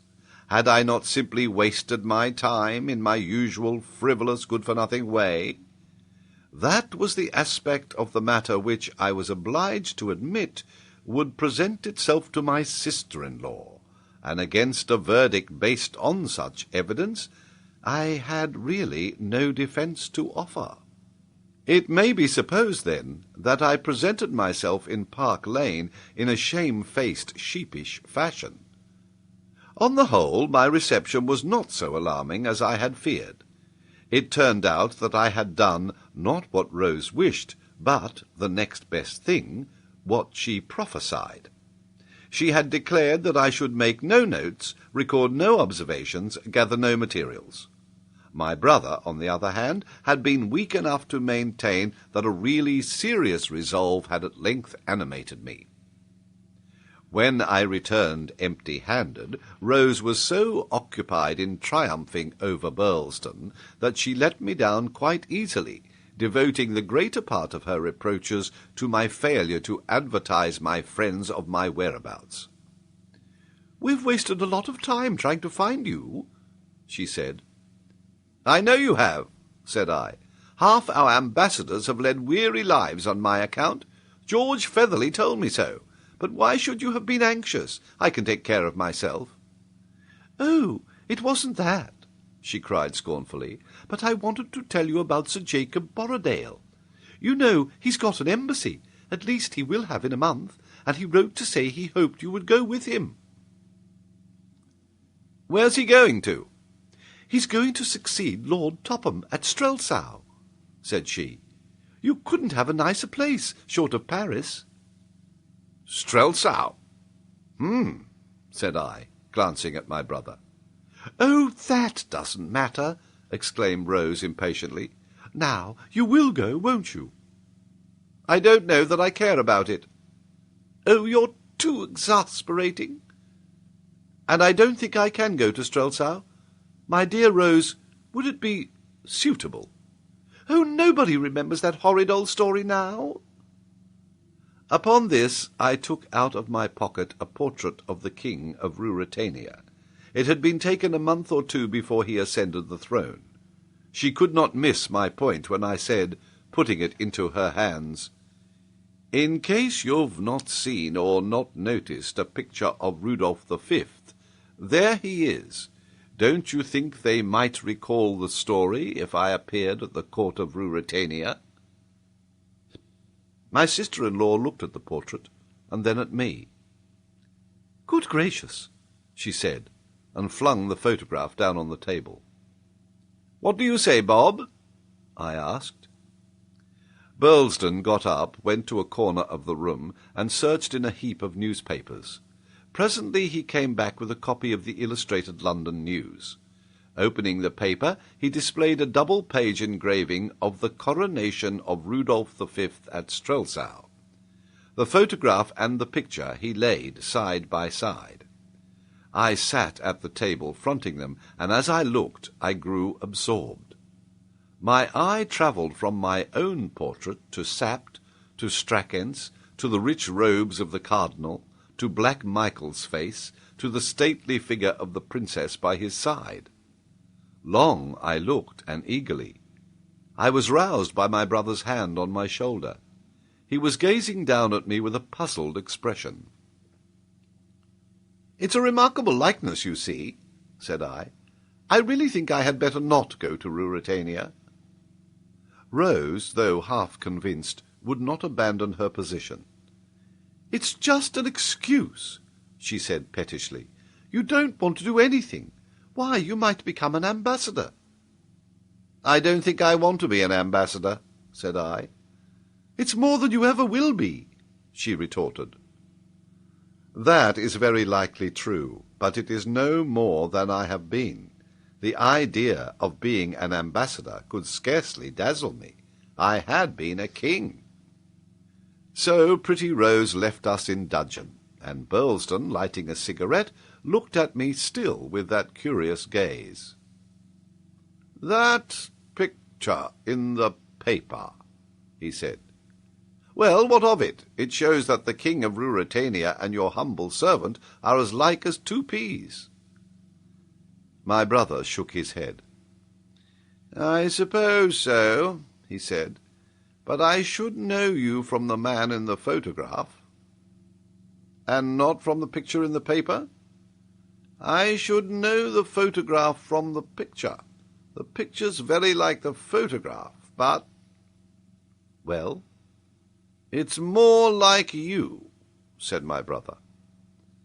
My brother is a good man and true, so that, for all that he is a married man and mighty fond of his wife, he should know any secret of mine. But this secret was not mine, and I could not tell it to him. "I don't think it's so much like me as the photograph," said I boldly.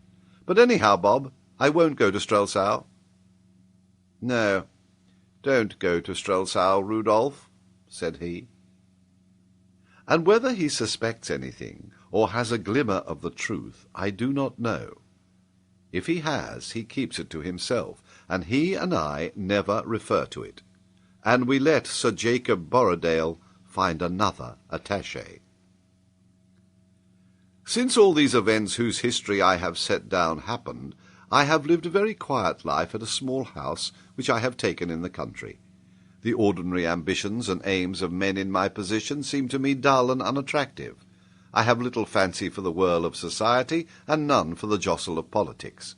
Lady Burlesdon utterly despairs of me. My neighbours think me an indolent, dreamy, unsociable fellow. Yet I am a young man, and sometimes I have a fancy, the superstitious would call it a presentiment, that my part in life is not yet altogether played. that somehow and some day I shall mix again in great affairs. I shall again spin policies in a busy brain, match my wits against my enemies, brace my muscles to fight a good fight, and strike stout blows. Such is the tissue of my thoughts as, with gun or rod in hand, I wander through the woods or by the side of the stream. Whether the fancy will be fulfilled I cannot tell, still less whether the scene that, led by memory, I lay for my new exploits will be the true one, for I love to see myself once again in the crowded streets of Strelsau, or beneath the frowning keep of the castle of Zenda. Thus led, my broodings leave the future and turn back on the past. Shapes rise before me in long array. The wild first revel with the king, the rush with my brave tea-table, the night in the moat, the pursuit in the forest, my friends and my foes, the people who learnt to love and honour me, the desperate men who tried to kill me. And from amidst these last comes one who, alone of all of them, yet moves on earth. Though where, I know not, yet plans, as I do not doubt, wickedness, yet turns women's hearts to softness and men's to fear and hate. Where is young Rupert of Hentzau, the boy who came so nigh to beating me? When his name comes into my head, I feel my hand grip and the blood move quicker through my veins, and the hint of fate, the presentiment, seems to grow stronger and more definite, and to whisper insistently in my ear that I have yet a hand to play with young Rupert.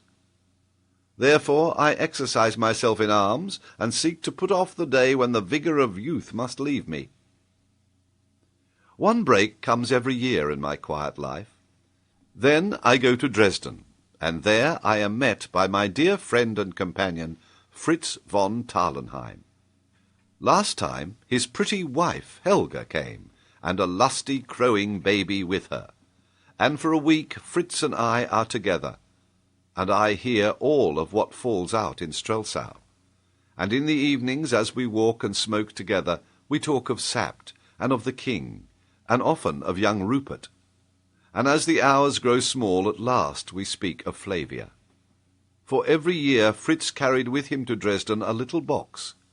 In it lies a red rose, and round the stalk of the rose is a slip of paper with the words written, Rudolf, Flavia, always. And the like I send back by him. That message and the wearing of the rings are all that now bind me and the Queen of Ruritania.